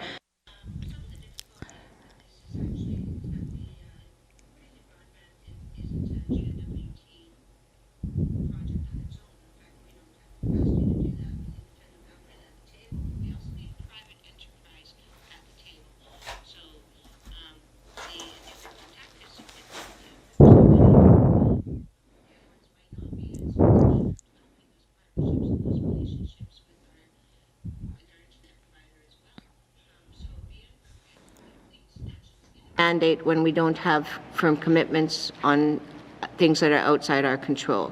This mandate, no, or what is in our control. Thank you, Madam Chair. Thank you, Madam Premier. Member for Frame Lake. Thanks, Madam Chair. I guess I'll be pretty blunt here. This is another example of a P3 gone wild, where the promise was made when the Mackenzie Valley Fiber Link was built as a P3 that this was going to speed up access for all our communities along the link, and all the communities down the Mackenzie Valley would have access to high-speed internet. It hasn't happened. And I don't care, I guess the Premier saying that this is really a private sector responsibility, then it was a poorly designed P3 that only developed a fiber link that goes by communities and doesn't connect them. See the Premier shaking her head. She actually agrees with me. That's great. But so what are we going to do to make sure that when a fiber link line is completed to Tuck, they don't have a distribution system, and that they're not going to get, what are the benefits to Tuck if there's no distribution system at the end of the fiber link? So is there a plan to have a distribution system in Tuck? And then what about the other communities? Now, I'm not pitting communities against communities, but if we're going to make a promise that we're going to, build broadband networks and improve speeds and all of this kind of thing, you can't just build the line and not have a distribution system in the communities. So how are we going to, what have we learned from the first time around with this so that we don't repeat the mistake again and leave Tuck stranded at the end of the fiber link? Thanks, Madam Chair. Thank you, Member for Frame Lake. Madam Premier. Thank you, Madam Chair. I have no problem admitting my weaknesses. I think I've done as much as I can talking about internet services for somebody who doesn't even watch TV. So in that case, I will turn it over to someone who might know more, the Minister of Finance. Thank you, Madam Chair. Minister of Finance. Thank you, Madam Chair. Madam Chair, the installation of the fiber line alongside areas where there's already, for example, the Inuviatuk Highway, where there's a highway that you can utilize at the same time, bringing the fiber into the community makes it easier and makes it more possible for independent service providers to come in and provide that link into homes. That said, what it's doing for the communities is allowing opportunities to bring the fiber into schools, to bring the fiber into health centers, to bring the fiber into the GNWT offices. So, for example, the GSO offices. So, while it's not a perfect solution to providing it into the homes, it certainly is providing better services in those communities. And that said, the GNWT is actively working with the Northwest Tel to support their application through CRTC for an opportunity to leverage some more funding from the federal government, which to actually then turn around and have those fibers and to improve connectivity into houses. Is it a perfect solution where I can promise, sort of milk and bread in every home, the equivalent in a fiber line? I can't. But at the same time, there is action. G3 kwatsi G3 nilatan ko ay Gwich'in ahnin ut nint ay kike Dinjii Zhu Ginjik itsi nilachuk ay Gwich'in ko ay at nilatan kaik it akatach gwinidan.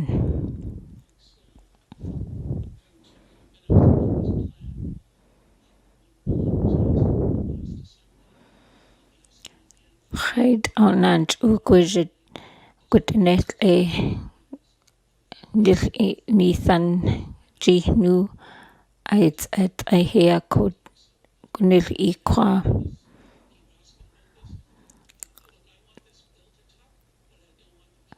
I Genjit Gwich'in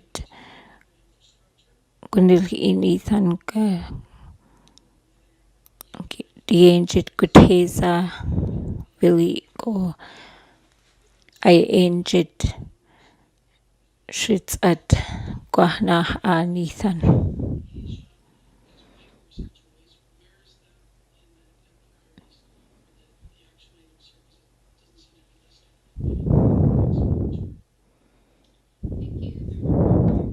Madam Premier.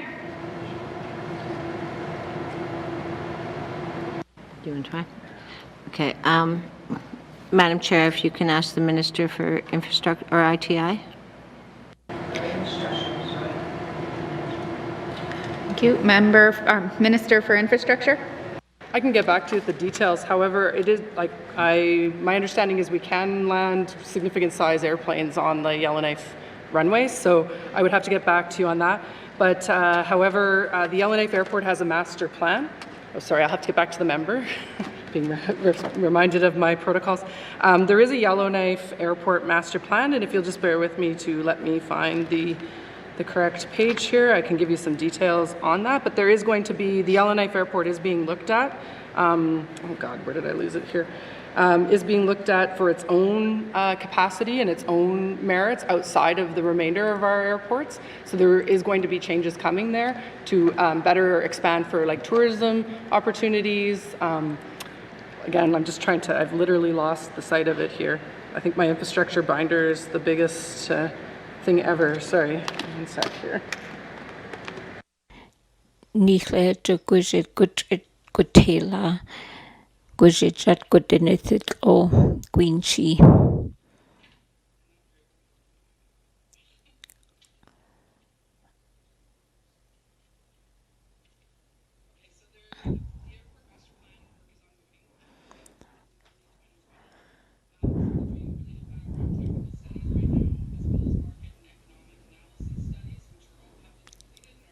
Yento Chai Chai Gwich'in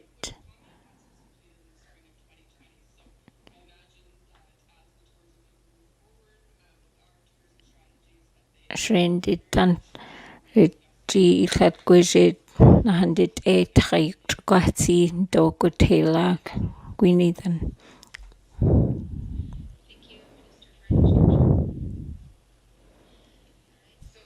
I just want to remind the members to just direct your conversation through me, just so we can get the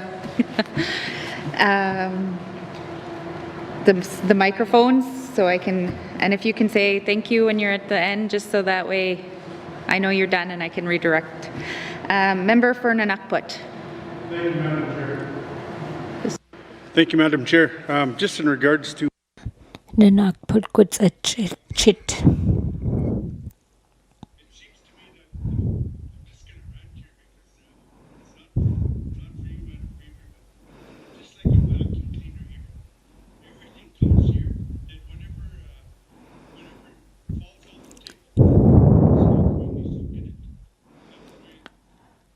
Nits ogunil irid jadid sak jat dichit goods goods and quatsi ike agedi and at go iri kike it salgo and goods and atsi. It's at Nichlat and kike it sal only Ejigdanchan G Tichal Sri Kundai Angel go I ambulance get nu go thine that dan gange go I according to the kike it gujit gunli qua I gujik gange chan say the qua good eat good eat good eat G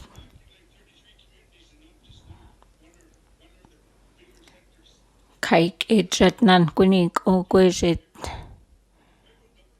kike it ilk to tins a tick gunli I gujik shit shikju ilk gujit great again he go ilk gujit gange re Genjit said or chan gunli Shirichinan kako anakot genjit guje kwa gutsedo kwa le gujit gudin jinjikt at ansad.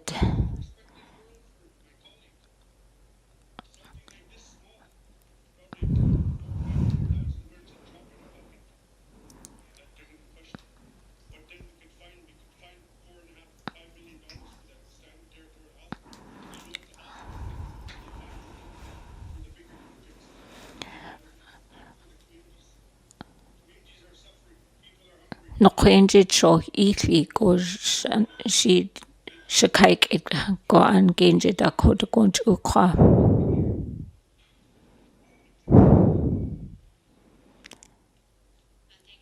Ishits at noqechit.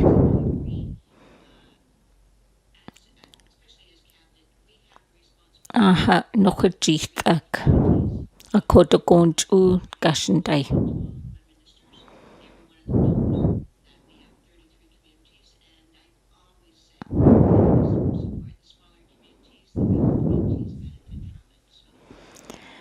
Di kaik it saluk tak genjit ginhi chit noch chit kat ohli takt it ako no kaik it sal kat guvenjit gut it gwati ji chanji kaik it cho gujit genjit guteza.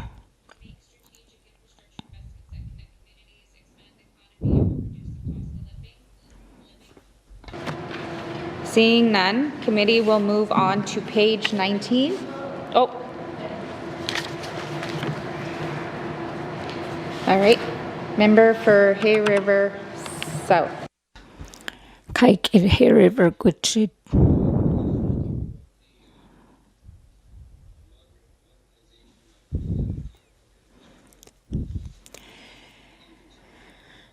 Jinan Gwich'in ogo an nahandit ek gudik it sak genjit ginhi genjit sedo go ai Narrowed. And my concern genjit netkwati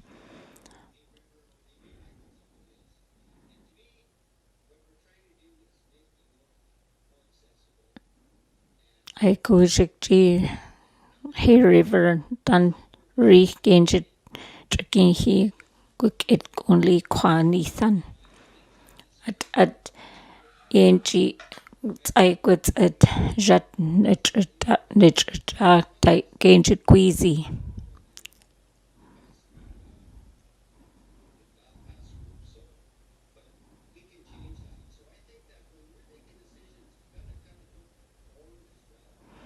It's at Nisha Gwich'in Gwich'in Kwati Dai Gwendo Gwizi Kwati Yendo Sakenjit Guna E Dai Gwinzi. or what I would ask this government to do, I guess, is to really consider when looking at airports or downsizing or trying to do any of that, look Takt at chit or leads at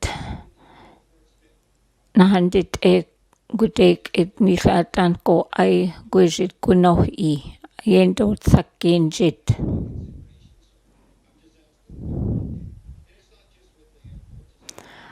It's at Nahandit e Gudek it injit Grisha Kwago Nishatan Gwishit Gwich'in Gunli Dai. Minister for ITI. So technically infrastructure, but I Chana Kod Dehi Dahti Jared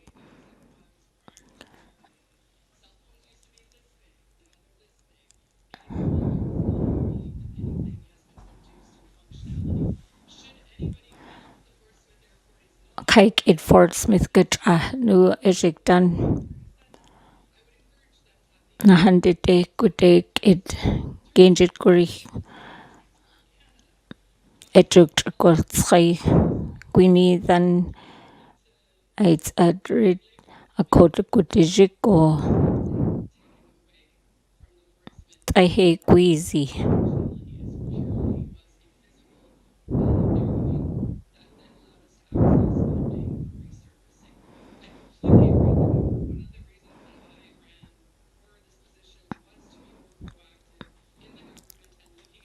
Jahajat dia chit ili nithan rit kunil I aids at Gwiendots at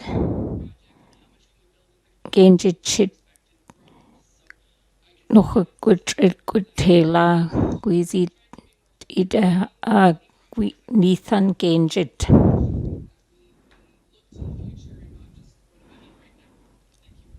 Aids at Yendot sak Genjit good Guahatsa juk Genjit Gurihakwa. The functionality, I guess, of the airport, say, we'll use Fort Smith, is still there. But I disagree with the minister and say nothing was taken away. There was something taken away. There was a section on both sides taken away. It was narrowed.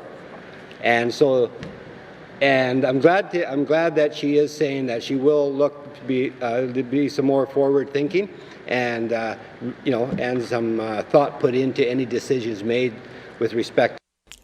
Chit Genjit nili Genjit shoh I Gwiendots at Gwigit Guahna at Nits Oyendo Gutela Genjit.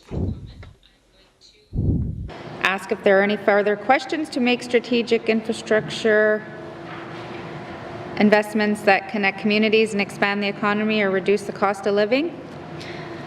Seeing there are none, we will move on to page 19. And I'm just going to, due to the agreement that we made the last sitting for the mandate, I just want to, I'm going to limit to one round of questions per, so get your questions in order, and you got 10 minutes for one round per priority. Increase, so we're moving to page 19.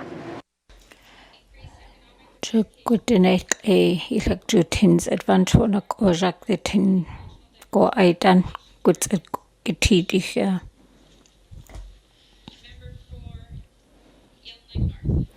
Yelnaive Streets Hook Hike it D Guts at Chit.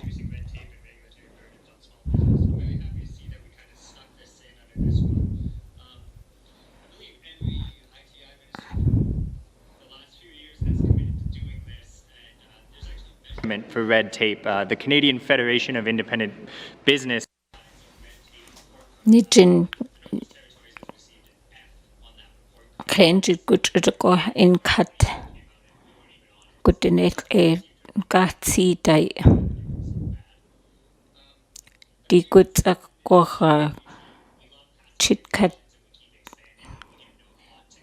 go ike it logonj shits at gatak a code gonju ge an. Kenji good go in qua.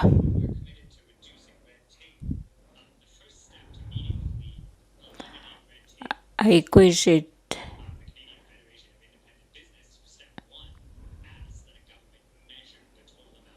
Jinan go an Canada go an Gutinek go I Gwig'it le Gutela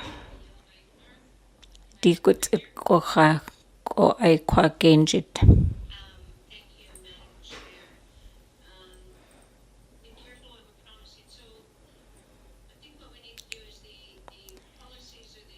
Shooting Dinjii Ginjik Guna eats a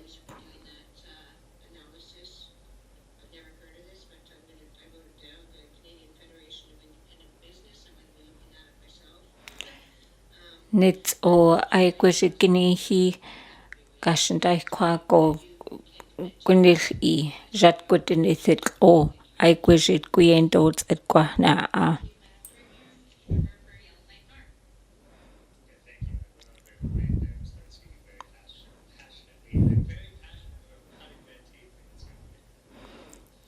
Di guts at gwacha chit idili gat inithan kwa I enjit ginihi.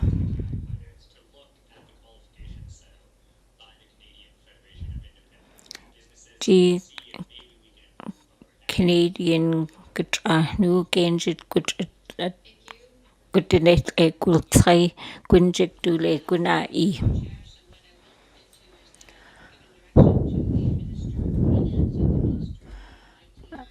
At say the enjit chitnili I gut I chanjuden ITI gut chitnili a kodakova nurit Gwich'in gwendo gwahna a.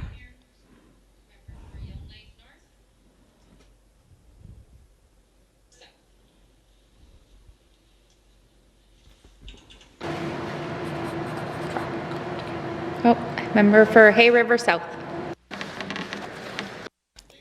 Kaik it Hay River nu guts a chit.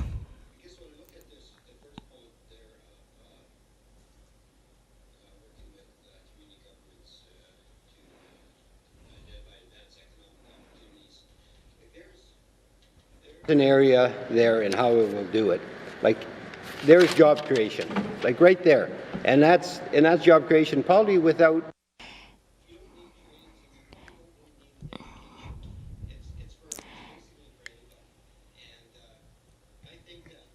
Nijin Gwich'in gwahti dai. Di enjit Gwich'in gutela gwinidhan.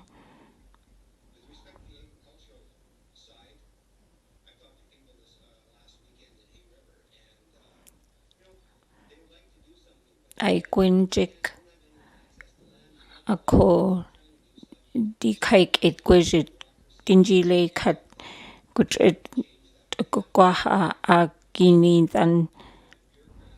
I Gwich'in gugut gocha go ai.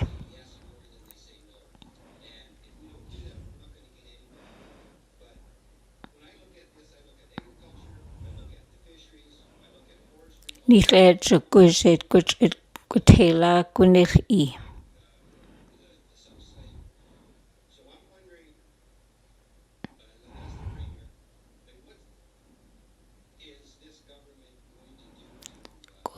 Gwan chit I delete at genjit da gwahedi a.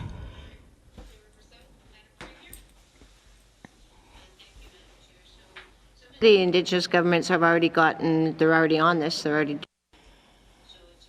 Dinjii Zhu hene kai tanger kat a dai he good chit kat Gwich'in. Gutinet e Gwich'in enjit giti I.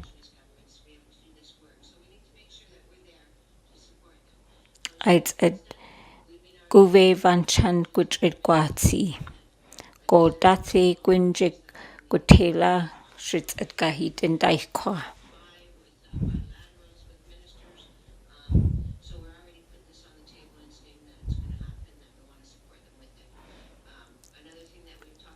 Clear a Gwich'in guve guva Gwich'in gwahata di genjit ginidi hi Gwich'in nudes at Sakt at Dinjii kai trinli di chit trinli ni ha genjit genohi jihnu.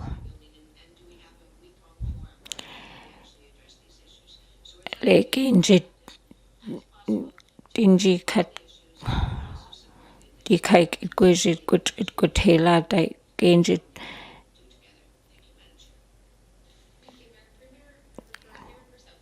Gwich'in gwaha a gunli.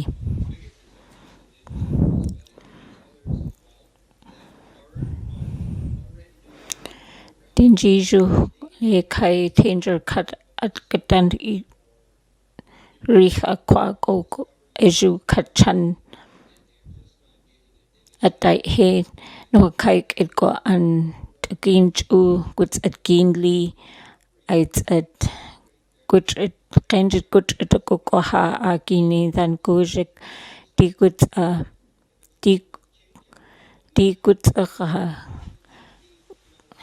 Chitkat Giginhi Gudinet Egunli.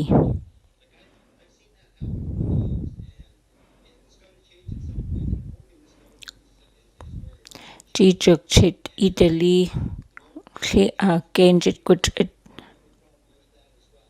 Gohatsa Nathan. Dule Eju Kachan Gwich'in Gukwa in Gwenjik Go I.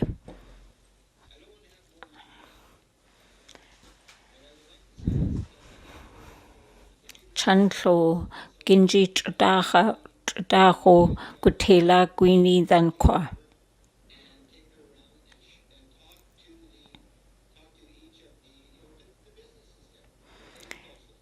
At I he dikaik it go and Genjit Gutrugo in cat go I hides it goods at Chicken he Nathan.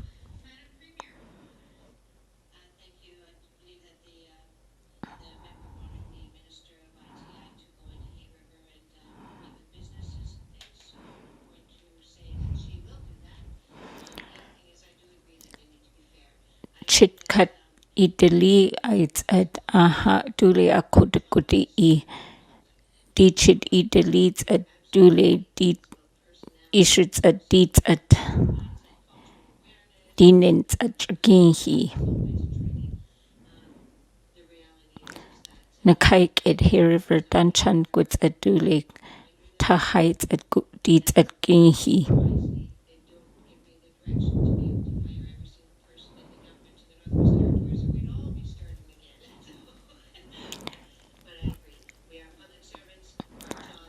It's at Duyet Sakt at Gugut at goods at Unijiko. Sakt at Niha good at Gua in Genjit that the Didi Nohuri Jonjik. Gekets at Juden Kat Nahaji Genjit Nat at the Dalk Gwatsi Kat. I kike it here river done Nakat the Daltai.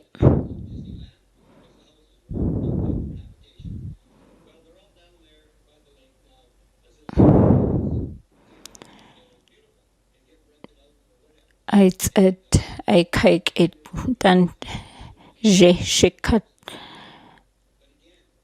Jugwizi go eyes at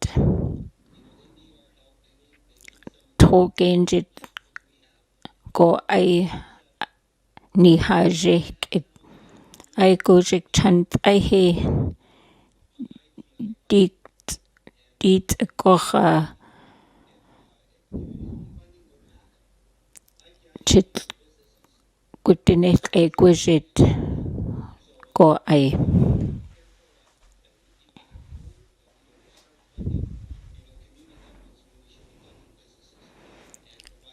It's it a getan say though goods and rahata gwini than Juden kindred good go in cut at the head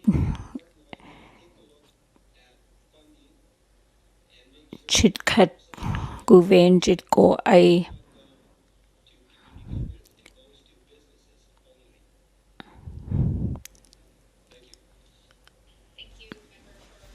South, Madam Premier. Thank you, Madam Chair. Since the question was directed to the Minister of ITI, then I'll ask the Minister of ITI to answer the question.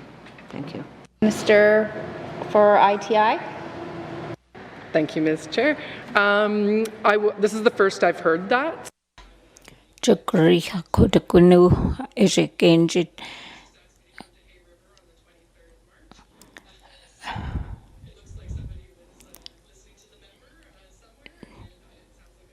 March 23rd, and is here river goods at Tisha.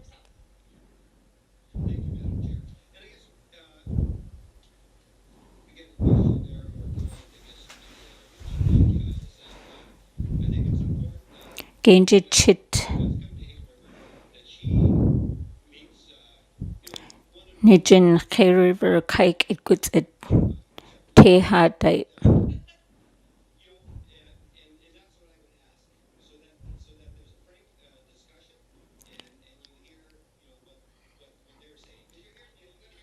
Juden kat kanjit gut it go in kat chechlooks at guva getecha gwyn lithan.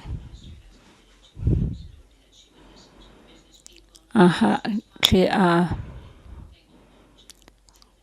is a good a te ha nu.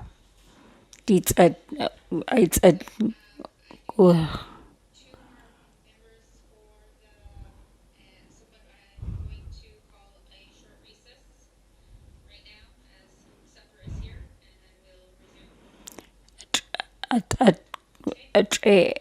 he a channicha girvidicha gutela.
nu.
All right, I'll call the committee back to order.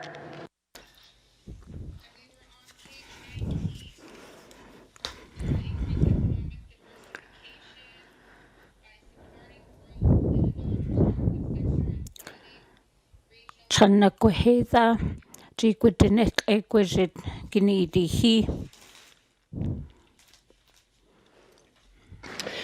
Thank you, Madam Chair. Madam Chair, my question has... Shrito Kaik it Nugets at or Shrito Kaik it Gwich'in Chit Ile.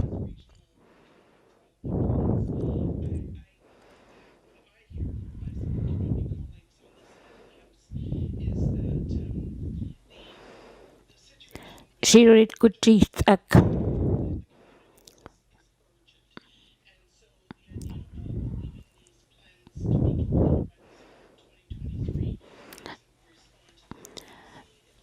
Jukshin Dankuri Gutela Gwinu Irit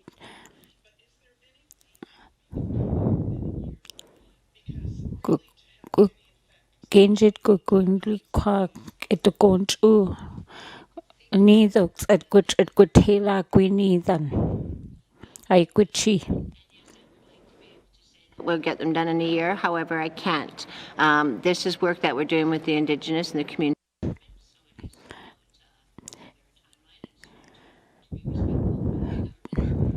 G chit cut Dinjii Zhu go any kai tanger cut guva quat seeds a duye guchi hakoti kuti e akatan nijin gini dantanako gutela.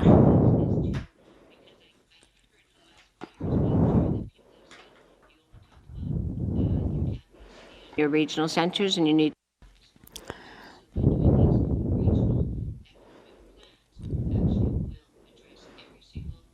Chicago Chicago she drinking heat she's a drinking heat Jit Kaik a chokuri genjit Gini he Gwinuko Eji Kaik it Guan Nikla at Dan Genjit Chan Gini di he got a gonjo good it ended.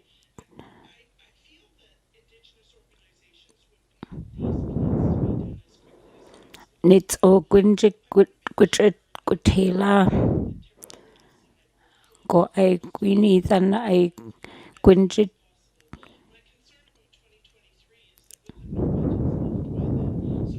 go I go Indo Kai 2023 Gwindo Le Genjik Gutsedo Gutela. Member for Yellowknife Centre, Madam Premier. Thank you, Madam Chair. Yes, I will commit to actually offering standing committee. I Gwich'in Ginjik Dinjii Zhu Ginjik good at Gwich'in at Nitchin good in it go I Ginjik. Gwich'in adds at Nitchin dan good it good hila.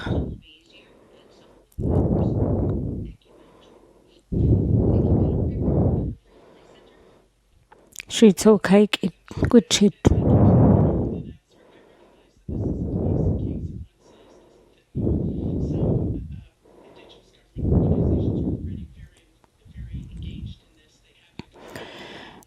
Eshu good shit kachan a get danchan at I hey good shit go quatsi. That obviously that makes a lot of sense. So I look forward.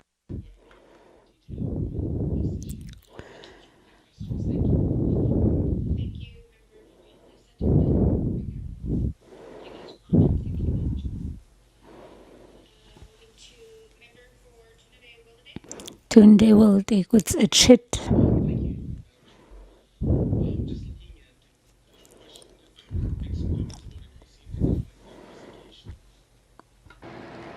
And there's a section here that says what we will do is that we will work with Indigenous and community governments to identify and advance economic opportunities. So one of the things that I ask myself is, a lot of our local and our Indigenous businesses, they don't have the capacity to move ahead. There's a lot of barriers, like right now in terms of the business. And what I mean by that is there's barriers in terms of BIP and the P3 strategy. And I did some research on this, I know other jurisdictions, i.e. the U.S., they have their own programs to help out minority people with their business. So I guess I have a question for Minister of ITI, and what is her department going to do to help build business capacity with Indigenous and local businesses? Thank you, Member for Trinidad-Williday. Member, Madam Premier. Thank you, Madam Chair. I'll pass it to the Minister of ITI. Thank you. Minister for ITI. ITI good shit.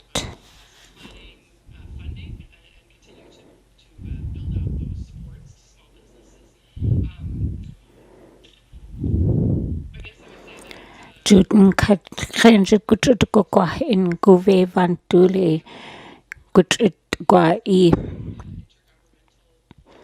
go dan cake it guan good shit kat goods a chan guinea di he.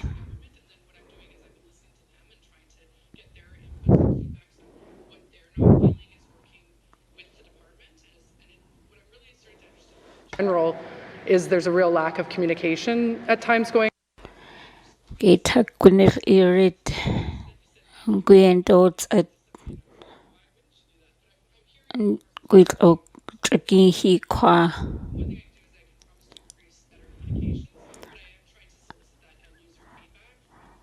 It's at Ginjik good at Gwich'in.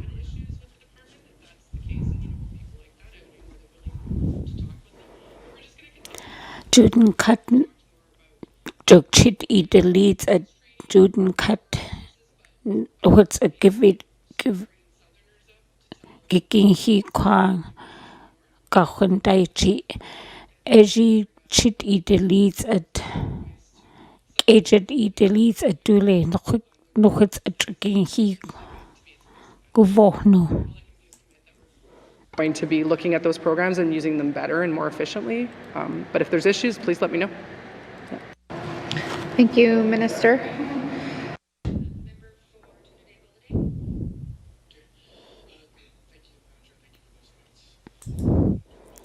Hi, she did again here.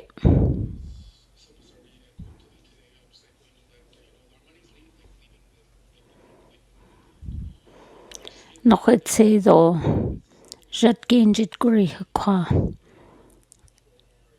Get the conch o good at Dinjii. And have something real to show for it, because right now it's not working out that way, and I'm hoping we go in that direction. That's just a comment, it's not a question. Thank you. Member for Trinity Willowday. We will move on to member for Frame Lake. Streets so kike it frame like it no good shit. Gwich'in dots at no kike it go an not at the dull, do not at the dull to go see.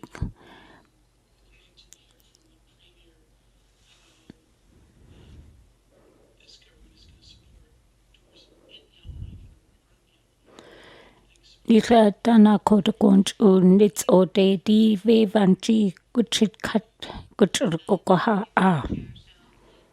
If I remember right, I think it was over 120,000 tourists came through Yellowknife in the last year. It's 120,000 a quarterly cut. That streets so hike it go na e do not tell na hajid cut.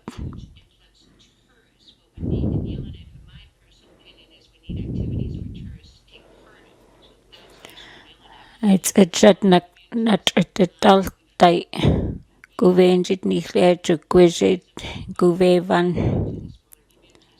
Chiti take hede a Gwinidan.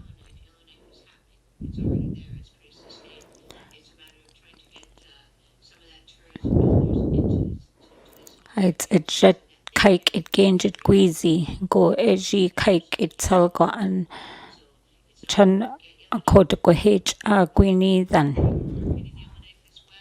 Some of our things, NAC, there's all kinds of opportunities, but people need to take advantage of it. What we do need to focus on is getting the tourists into the smaller communities, and that's what I'd like to focus on in these 4 years, without forgetting Yellowknife as well. Thank you, Madam Chair. Thank you, Madam Premier. Member for Frame Lake. Thanks, Madam Chair. Yeah, okay.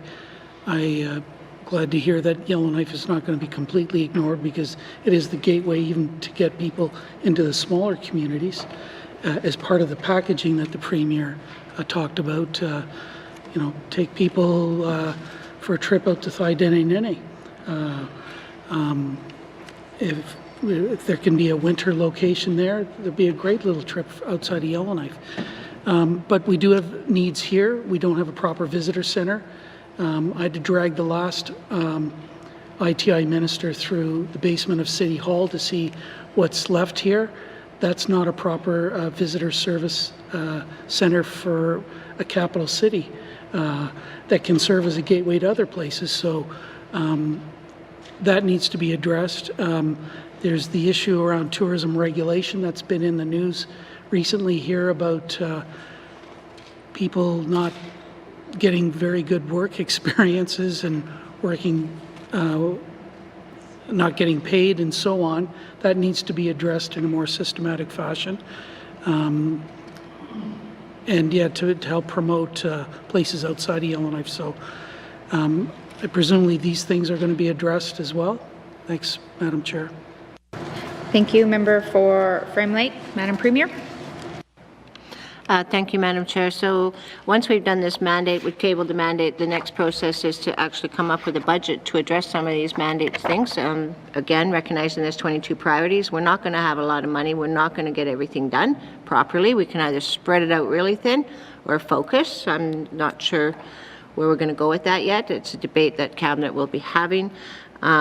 But Yellowknife's not going to get forgotten. The Minister of ITI just brought up they do get $161,000 every year towards the Visitors Information Centre. They can use that as they wish. I can't promise there will be new money for a new centre in Yellowknife at this point because, like I said, we don't have a lot of money and we have huge amount of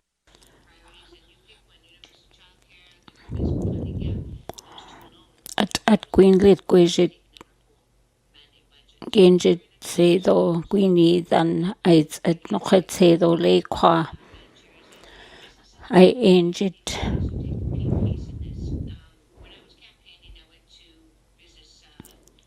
Ishits at Nijin Gwich'in no good it good hela gwini than eject I gwana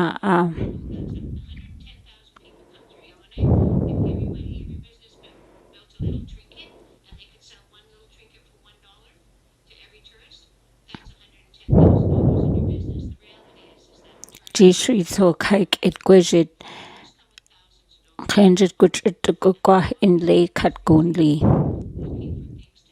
a get danchan dule goods at gnu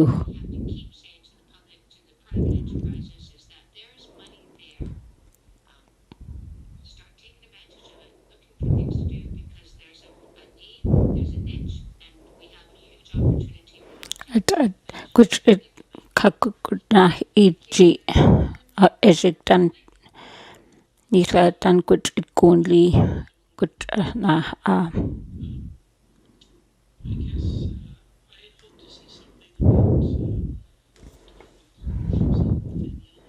Nika gwendod at good it gwahata Nathan. God I hear could go to crack.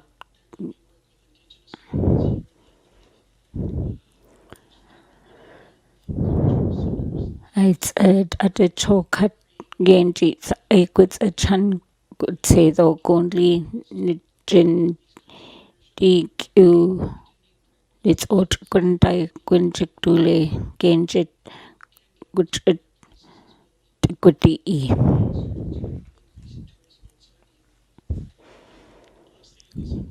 That I went to Iceland in 2015. It's a country of 300,000 people. They get 3 million tourists a year. Everywhere you go, there's a package, and in many places more than one that you can do.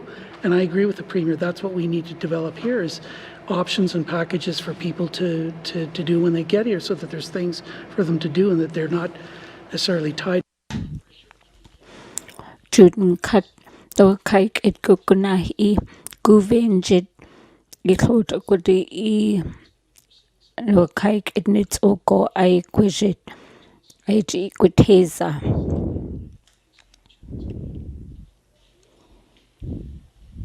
Member for Frame Lake. Madam Premier. Ishits a chit. Shits I chitnili genjit.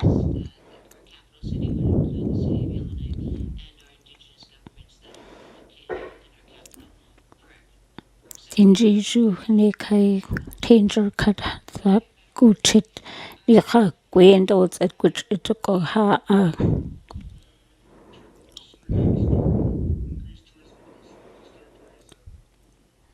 not book goods at chit. No kike it go an not at the dull guatsi it ahaji enjit. It's a kike it clat Sax Herbert go an chuve gudi heshik dan genjit queasy. It's at Kashakaik it tak dan genjit say though chan di jinuko aku the gonjo kwa Fund to manage like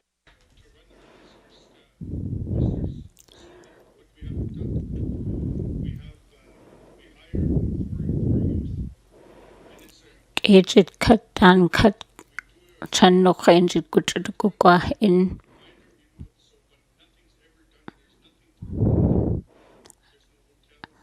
it's at I kike it gwejit gwinlit kwa Eshigtan chan ni haje on the visitors North America. ni haje gunli kwa I gwejit I tai gwin tai gwiltsai gwinjik shik not at the dull. Say though sinri no genjit go I.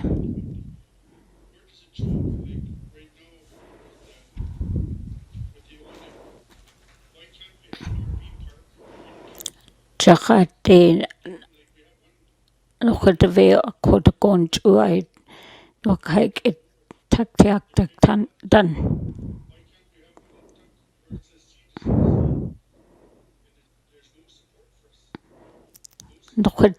Nochad dave nocha kutrukwa in qua.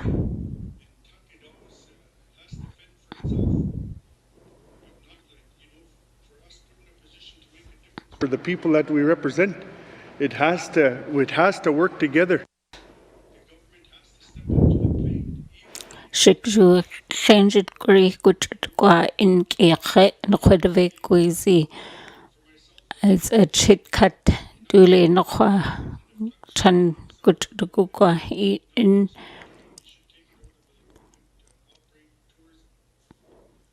I take Kuteza.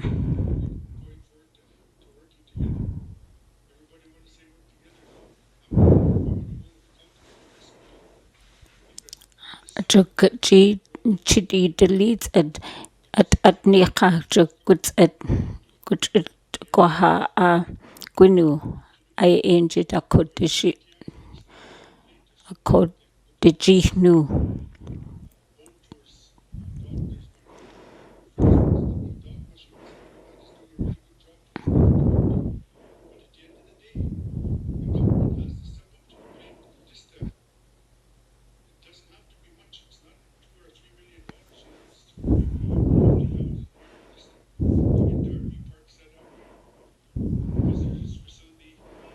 Gwynlid uda kwa ru tedo lat ni Dinjii Zhu Ginjik it Gutela Niha Gutek it Gutela Genjit.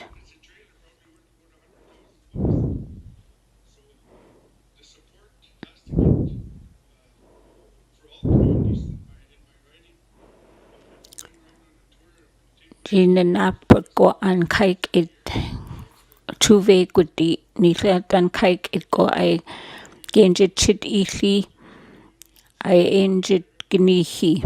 Tats adule nat at dal Genjit gut go qua in go good guva.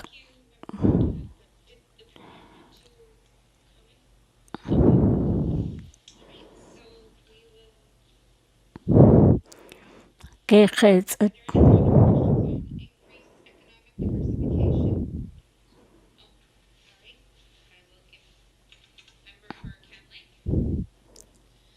She took hike at Camley Gwich'in chit.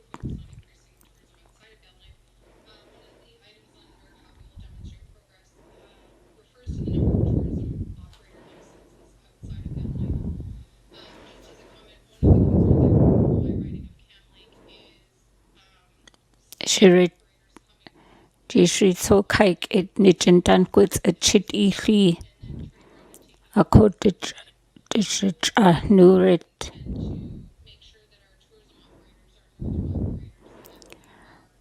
Shatquia and Dinjii eat the leads at Nochan no good hela G not at the dull the G Ginjik.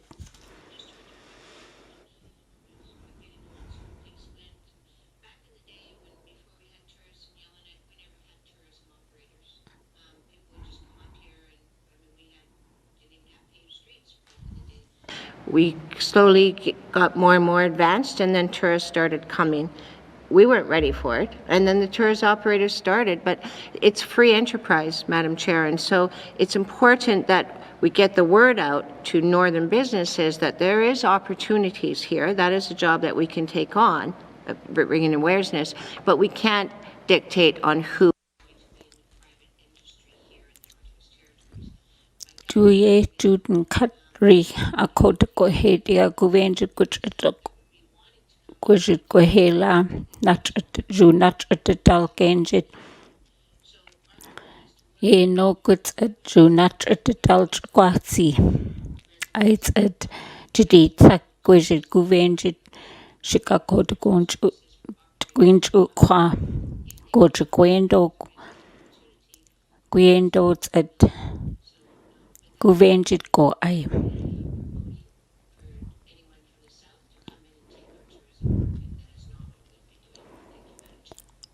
Dinjii Gwich'in hako chukuyanda ko tukudi.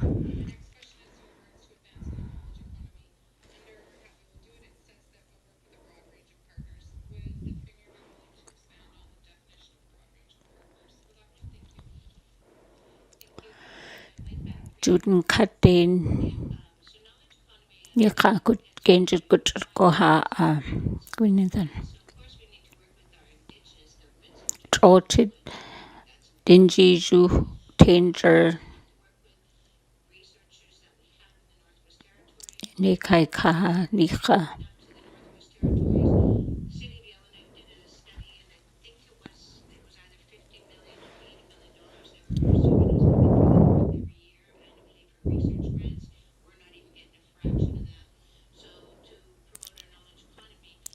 At kuna I genjit gutinek et kolsai kuna I. I'd say though la chan nokit an kwasi kwa kahi dendai.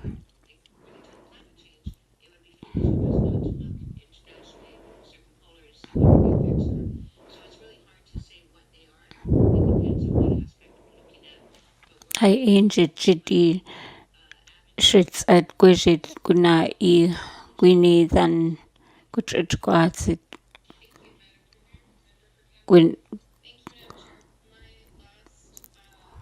gwinjik di gutrit gwihe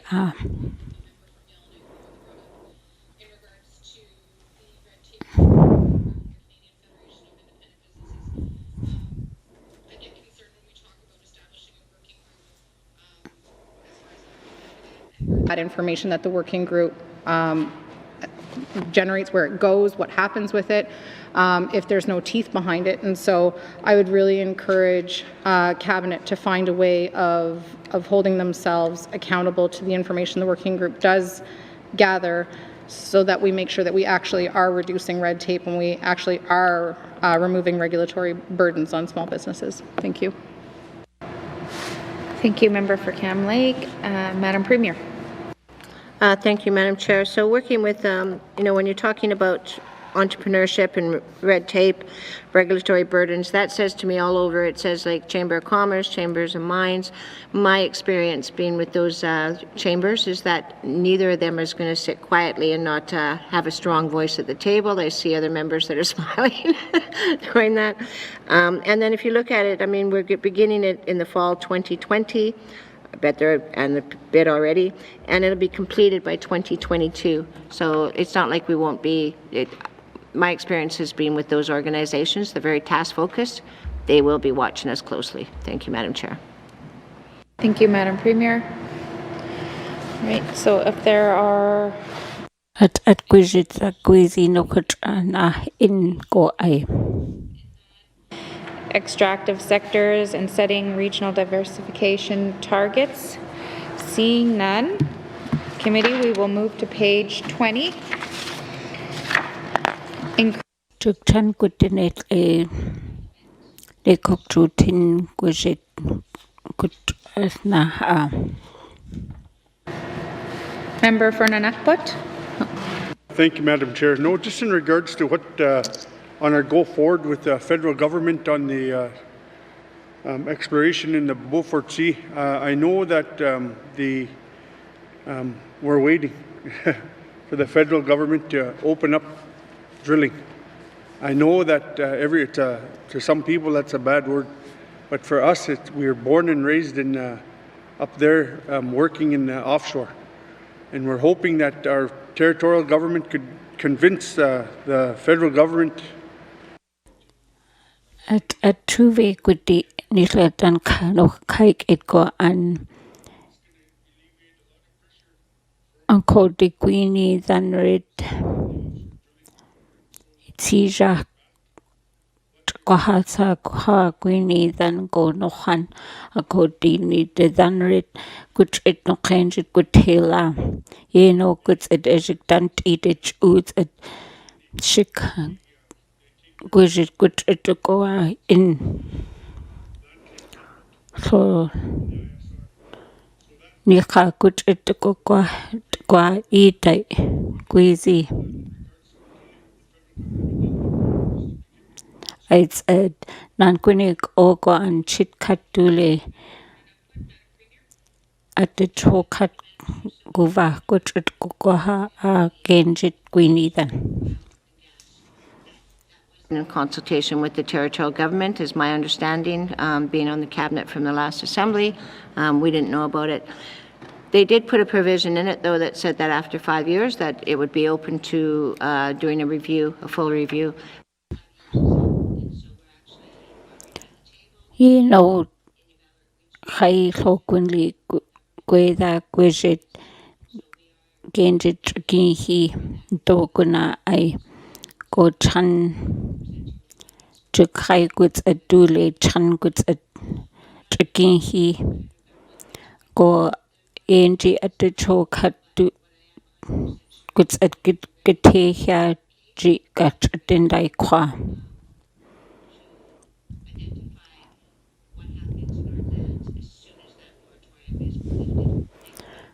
Go no nan genjit get a hit yaji.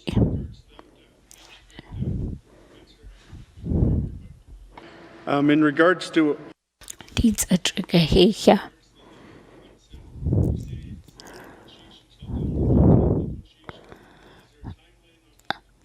Lake with a quizit good anything. Oh.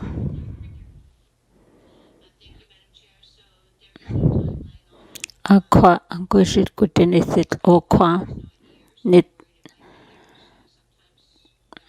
duly yendo hide on that ugo head that a go rat chit cut at the chokat goods at Gitidi here.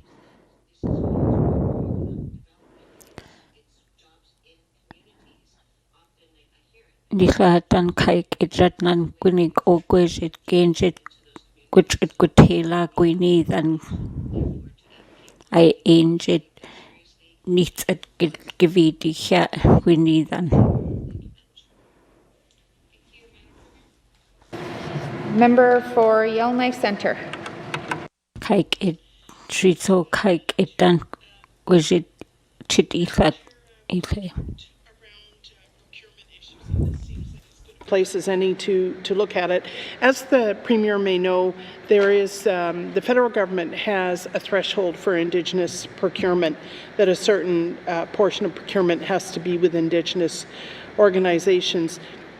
In implementing this section and others that have to do with economic development, did the Premier at all think about making that a policy here in the NWT as well? Thank you. Thank you. Member for Yellowknife Centre. Madam Premier. Thank you, Madam Chair. So I just wanted to, my understanding is that, I just want to make sure I'm understanding that the federal government has a procurement policy that gives a certain amount to Indigenous governments. If that is correct, then I have, when we look at our business incentive policy or our manufacturers policy, which we have committed to doing, then we can look at that within our review. Thank you, Madam Chair. Thank you, Madam Premier. Member for Yellowknife Centre. Yeah, thank you. Yeah, it's my understanding that the federal government has this threshold for Indigenous procurement, and so I wonder if it could be broader than manufacturing and exploration and development, and whether it could be government-wide, that procurement in all areas of government business could have a mandated Indigenous component. Thank you. Thank you, Member for Yellowknife Centre. Madam Premier. Thank you, Madam Chair. So what I will commit to is while we look at all of our procurement processes, we can look at it. At this point, I can't commit that that will be, because I haven't, again, I don't like to make decisions off of not good information. So once we do the review, if it's possible, then we'll look at that. If it's not possible, we can offer an explanation on why it's not possible. Thank you, Madam Chair. Thank you, Madam Premier. Member for Yellowknife Centre. Thank you, Madam Chair. Madam Premier, when haven't I given you the straight goods? I appreciate your commitment to looking at how Indigenous business procurement can be reviewed in the context of the more general procurement review that we understand is going to happen. That's everything. Thank you. Thank you. Member for Yellowknife Centre, Madam Premier. Thank you, Madam Chair, and yes, we commit to looking at it. And I'm trying to think.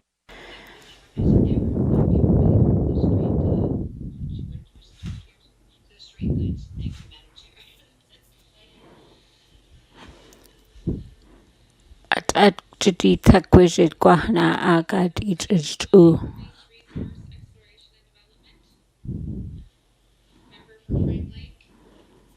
She took hike it frame one with a Dinjii.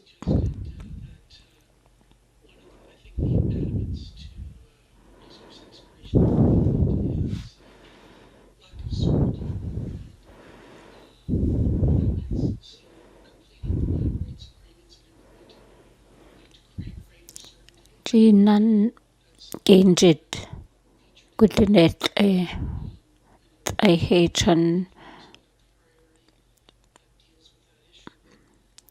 hate Gwich'in Ginid he Gwitila Gashantay.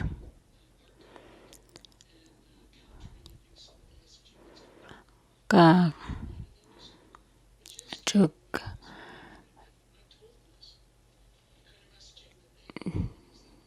Nits o Ginjik he Nant Ekut Gwatsi Ratsak.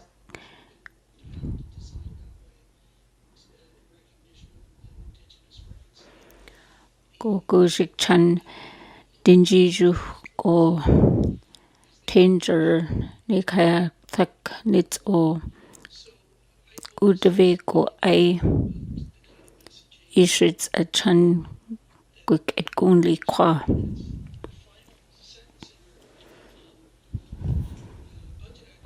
Talks about showing the world that the Northwest Territories is a premier destination to live with a positive economic future, strong educational opportunities, blah, blah, blah, blah, blah. That's the kind of messaging that we need to be given out. Sorry, I didn't mean to put words in the minister's mouth, but she said it earlier, and it wasn't blah, blah, blah, but that's the kind of messaging we need to be sending out to attract investment.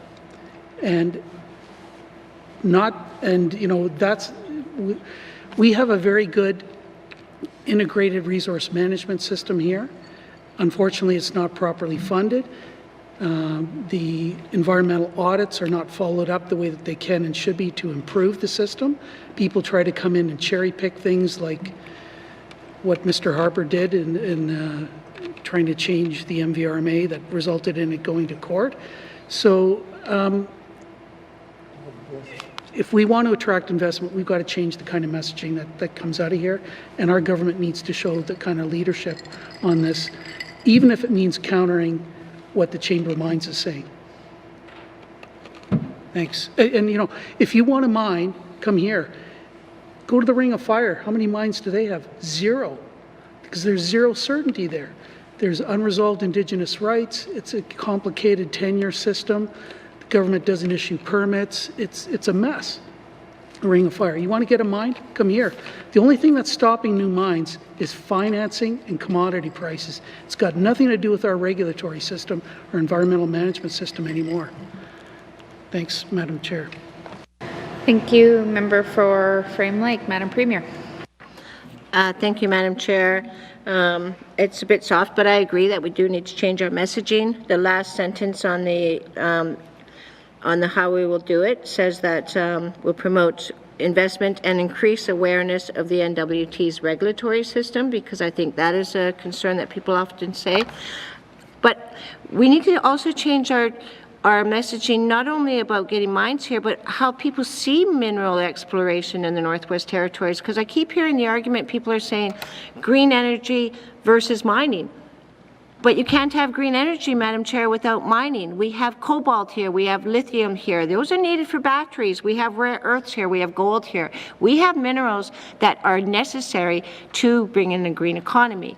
So if we were shut down every single home in the Northwest Territories, 44,000 people, it would make a fraction of a dent, if any, on our carbon footprint. If we look at using what we have, we can actually help the world in actually looking at alternative energy. You cannot have alternative energy without mining. Everyone that says they can need to look at it again, because even the clothes we're wearing, even the things, the pencils and stuff we're using, things need mining. And so you can't look at it one or the other. I see it all, we need all. And so, yes, we will change our messaging, not only around the regulatory process, but also around the green energy and how we can be a benefit in bringing the world into a greener economy. Thank you, Madam Chair. Thank you, Madam Premier. All right, member for Hay River South. Thank you, Madam Chair. Hay River goods a chit.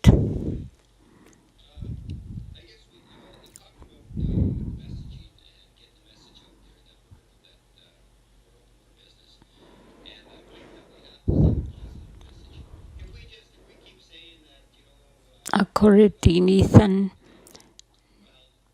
Nijindits at Ginidi Hidai Gwizi at Geheja. IG nog it's a chan Gitadat nog it's a chan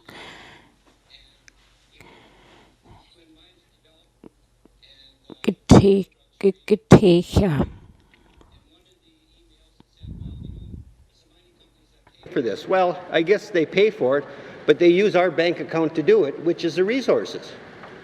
And they end up with a profit at the end of it, and we end up with a little bit. So everybody wins to some respect. But so I'm not sure if they thought I was, I guess, against mining. But when it comes to development, I'm pro-development. I know we need a mixture of things to keep this economy going and to give us what we want in terms of housing and social programs. And and I reached out to, I guess, at the NWT Mining Association, whatever, and I said, I'd like to meet with them one-on-one and just talk, and, I'll be an advocate, under the right circumstances. We might have disagreements on the way to proceed in that, but I think it's important that we send out that positive message. And Kodinithan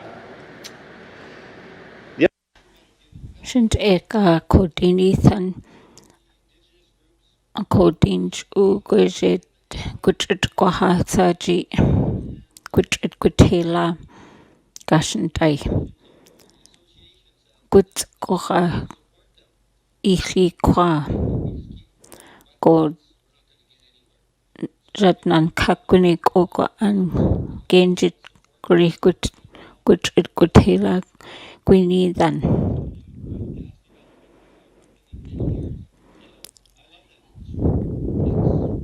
Regent Eka Ginjik Gwich'in Gwich'in Gat Inithan Gashandai Gwitsedo Chan Shijik O Govenjit Queensy Go Gechels a Chan Nochanan Kapchu Nizi Gutela Nan Gwizi Gachati Gutela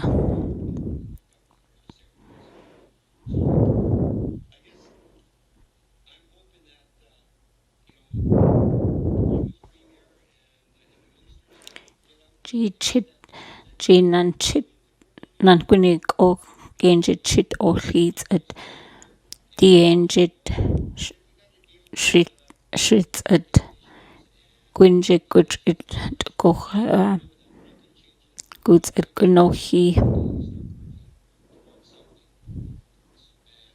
it's at your goods at Genjit Gwich'in Gohatsa Gwinidan.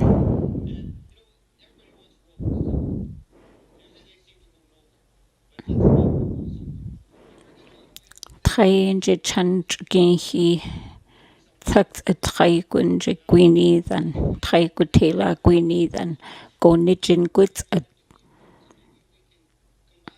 It's a treat issues at Nijendan Gwich'in Dinjii Gwich'in Gwich'in.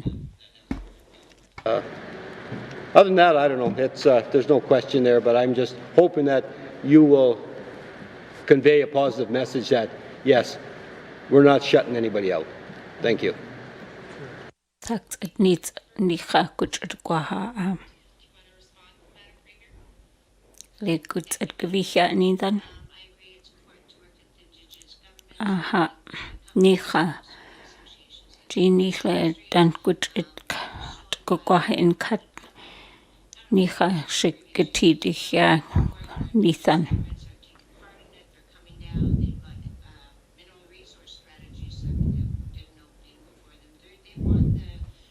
The economy.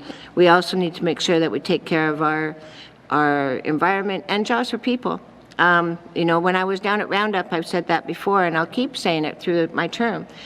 I'm a diamond driller's daughter. I believe in the industry. We want money here. However, I'm not supporting mines that are not having contracts for northern businesses and jobs for northern residents, and I was very clear with that to all of the mining companies. The other thing is roads. You know, it's easy to say. I think that the road systems are really important, not only to mineral resources, but to communities. And I've heard that argument here, and people are saying, you know, we don't need a road to a small community. We're fine without it. But then I also seen that people from this capital were complaining when they didn't have a crosswalk going across the road from the Legislative Assembly. So I don't think it's okay for members to say we want our services by our communities, but we don't want to make sure that we have for all communities. My job as Premier, and even before that, my job as Minister, and even if I was regular MLA, our jobs here is to make sure that 33 communities prosper. We have many communities without road systems, and so if we can get roads to communities and get resources on top of it, it's a win-win. Why would we not do that? Thank you, Madam Chair. Thank you, Madam Premier. Member for Hay River South. Thank you, Madam Chair. I just want to touch on the increased local supply and production of natural gas. So in the South Slave, you know, there's potential to have some of the communities supplied by natural gas, and I guess Fort Simpson, Hay River, maybe Fort Smith as well, and some of the other ones. And then maybe move that into, a line into Yellowknife. And there is some preliminary work going on. And I brought this up before, is that, you know, we have the oil and gas people sitting in Inuvik right now, and I'm not quite sure what they're doing, but they probably have time on their hands, I suspect. And if we could use their services to look at and assist, whoever in the South Slave is trying to bring natural gas into the north to heat homes and try and help reduce costs. Those are the type of things we need, and I know it's up to me as well to reach out to the minister or whoever and say, and get the parties together. And I'm not expecting you guys to do all the work. We have to do the work as well. We can't just sit here and criticize, At nika Gwich'in a gashintai. Nan ria kod Gwich'in kundi kwa.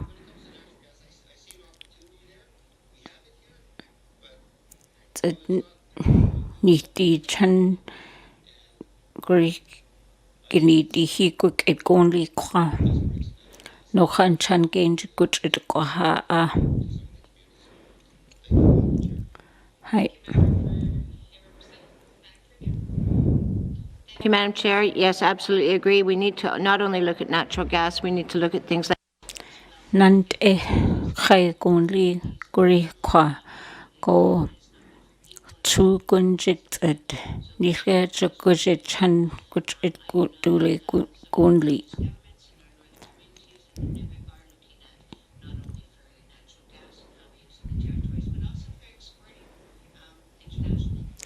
Jatnan kunik ogo ana thak genjit guri ha kwa go dule Angie Genji Chana Kod Genji Go I.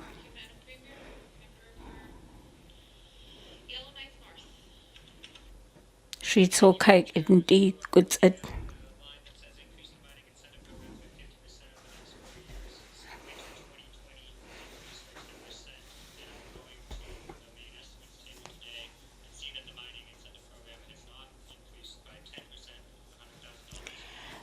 Jugsat Gutinich Ego I Gwich'in Gunich E.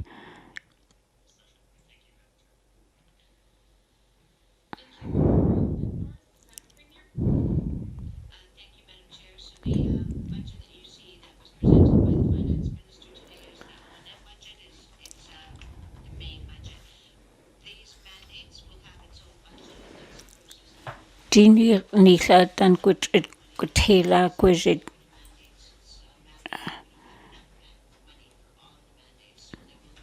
Gwich'in Sedo Guts I Genji Gunli. It's a Jugtrin Gutinet say the Gutinet Edgel say I reach Loqua.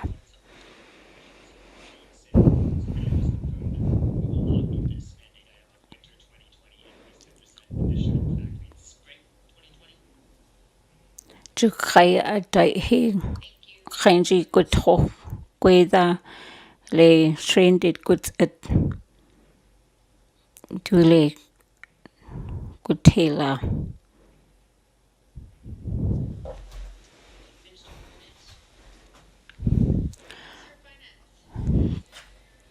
Say the Genji chit.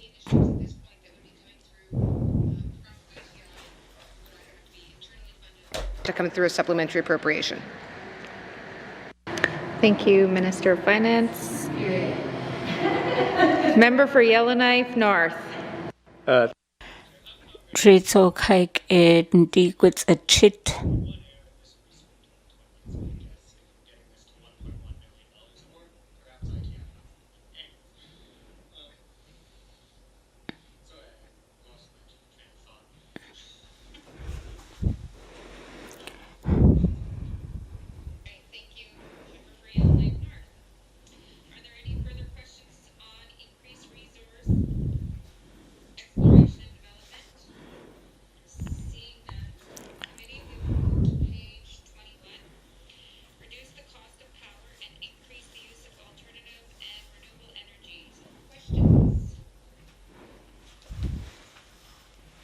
Vikire Ahtri go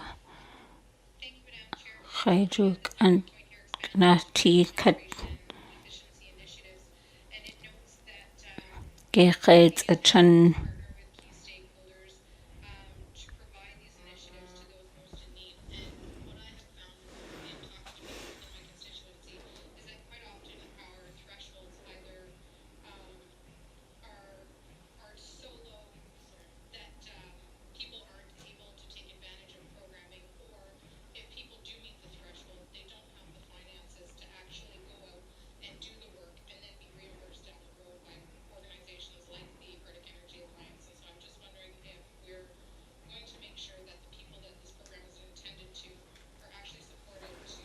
to take advantage of these initiatives. Thank you.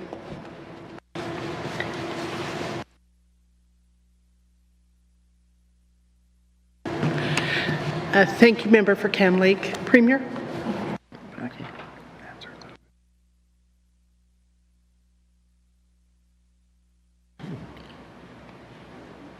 Thank you, Madam Chair. Minister Goldney would like to. Deputy Minister. Deputy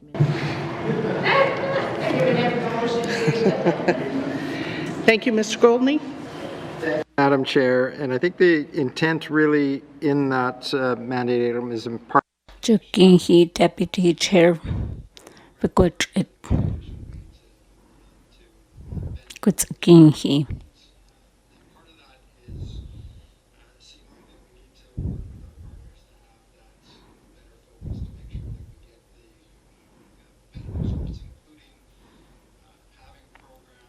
At Gwich'in dots at Micha Gakuch at Guatsi.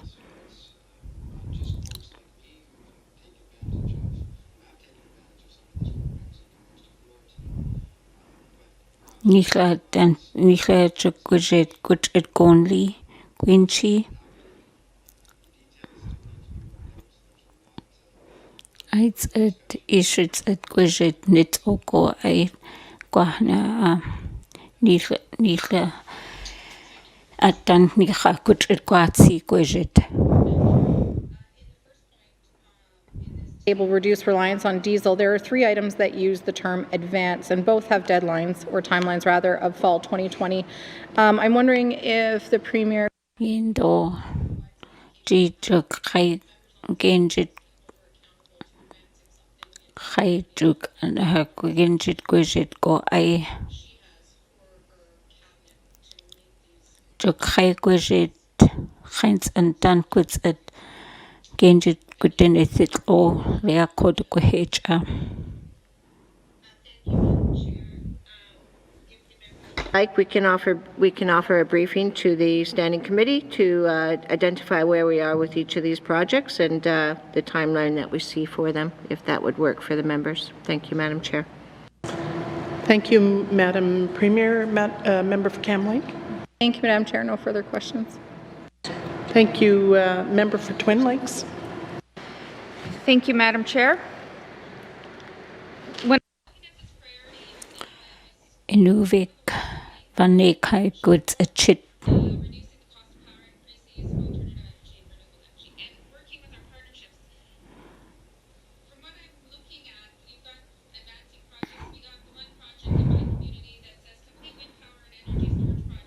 Shakaik et Gwich'in Nits O at Ike Ere Big Atri go I good it.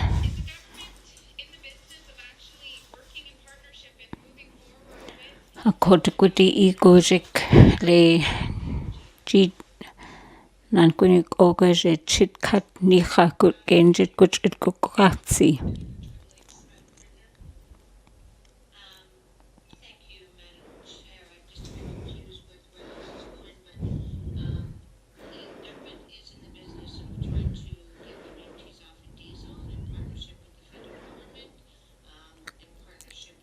Chit E deletes at Gakut at Guatsi.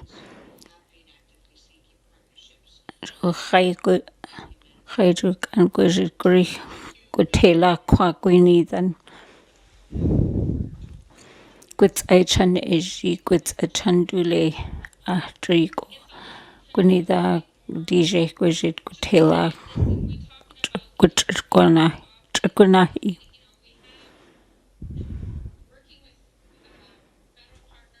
Funding, because we know that there's a lot of funding that's for green energy, but when there's different things like with the wind projects being completed, and then we talk about other initiatives in the government, the Department of Infrastructure, there's different areas that have the energy, and then we're working with different groups and Aboriginal groups. You know, in my community, we've got a lot of the solar farms going up that are net metering.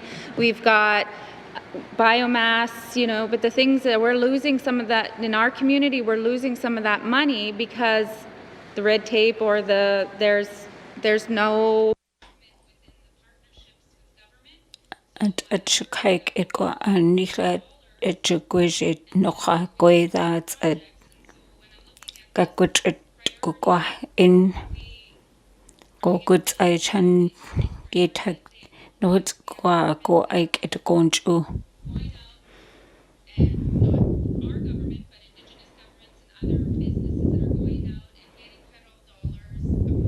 How are we working together with them to ensure that we're not losing these dollars, because they would benefit us as a government, and especially looking at our climate change targets and things like that. Thank you, Madam Chair.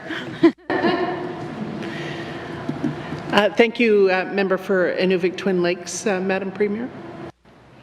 Thank you, Madam Chair. So the goal is to get communities off of diesel. The goal is not to keep it within our government or to have all of the diesel which are new kan griha gwyniddan eji gwysi chanduli chaidrwg an gwnli a driha jadithak aiga gwtrit gwahti eji gwtrit chan lego ai aids a chit ichli Guvevan ako gwtrit gwahata nithan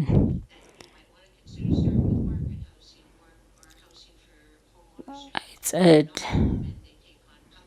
je dit and gwnliacha dichla edrych gwysyd gwt a gynnihi dau chi a gwysyd gwtela gwyniddan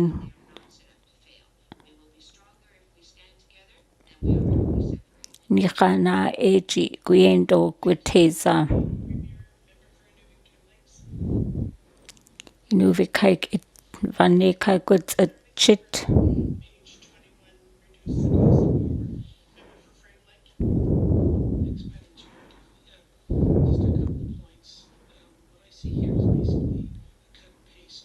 Geches chan ji chit Shizo kaik it gwt a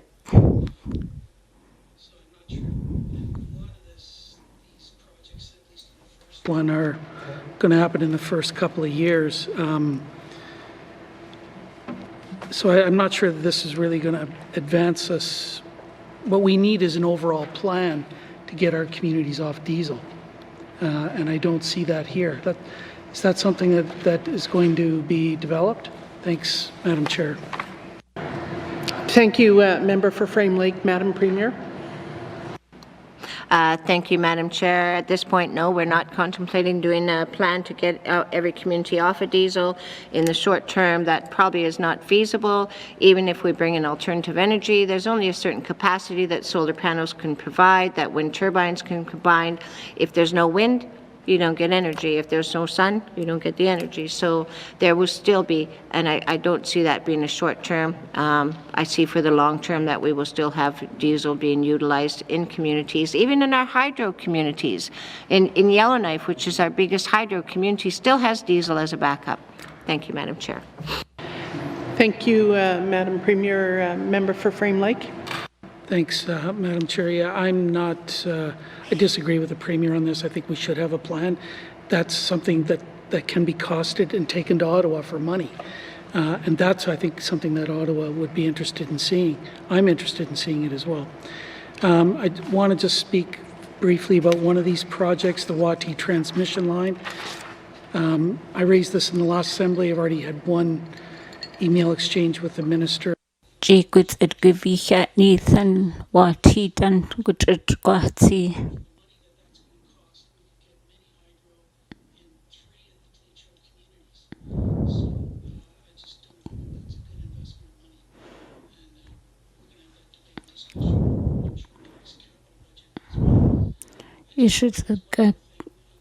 Ishit a gwizi gonli kwa genjid yen do chan gwt a gaticha.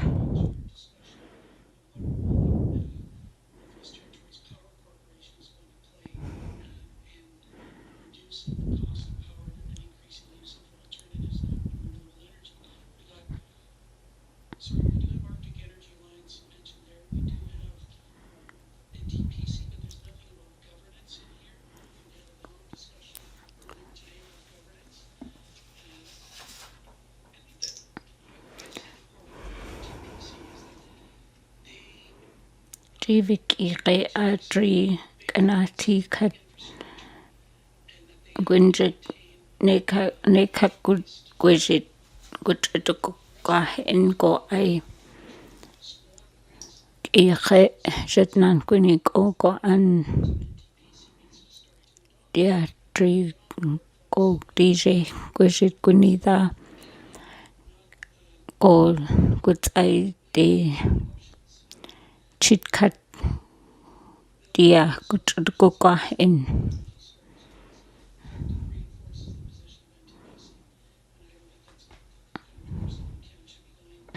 So I'd like to hear from the Premier, what is her vision of the future for NTPC and delivering energy at a lower cost and alternative? Shukriyan chit ishit a chit. Lejakt a tsedo Ginjik kohela. Dinjii Zhu Ginjik.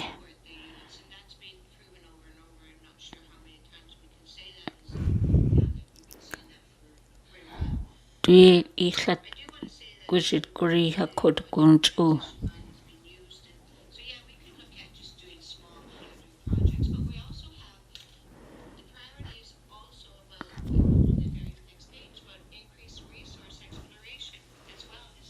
Our major economy in the Northwest Territories. If we do these small hydro things, they may address a community. Will they be able to expand into supporting a large industry, whether it's mineral resources, whether it's a manufacturing company? Our capacity in Yellowknife, my understanding is at capacity. If we don't bring in more hydro, we will not be able to expand our big industries. And so this serves two things. So we can either think small scale and just do little micro projects for little communities, or we can think bigger scales and support the communities and also support the industry that we all desperately need so we have employment for people. Thank you, Madam Chair. Thank you, Madam Premier. Are there any further questions on page 21? Mr. Simpson. Thank you, Madam Chair.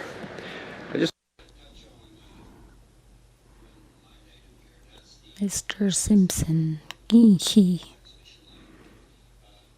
River Chitnili.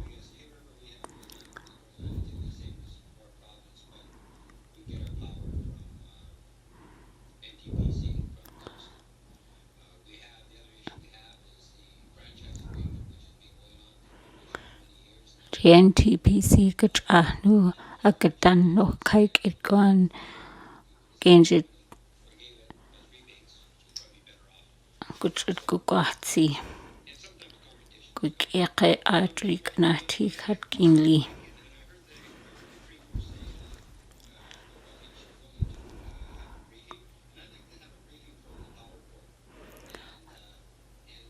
Dainithan Red Agadan Nokuts a Ginjik Ginhiji Guteza and Agadan it's Ogu Gunjiko I.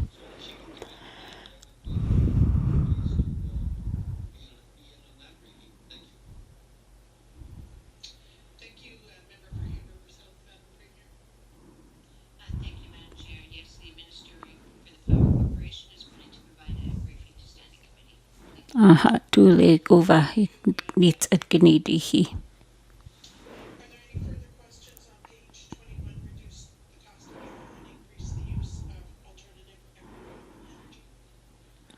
As you could at Dule the engine, High go artery go I could at Gavokia Northern.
I have the report of Committee of the Whole, member for Yellowknife Centre.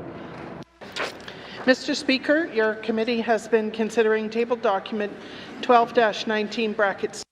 Ako chan shri so kaik ikut achidi Chan chechlo genjin nich agilji do jugdrin guva go I.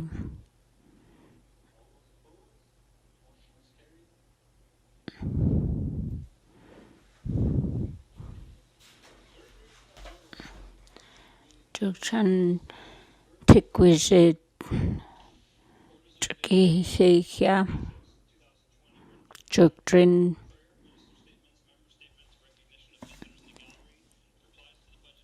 Drine Kai no Juts and Ekok Jutins Rikokun Lidrin go I Kai Ekok Jutins and Ekok Jutin Gwich'in.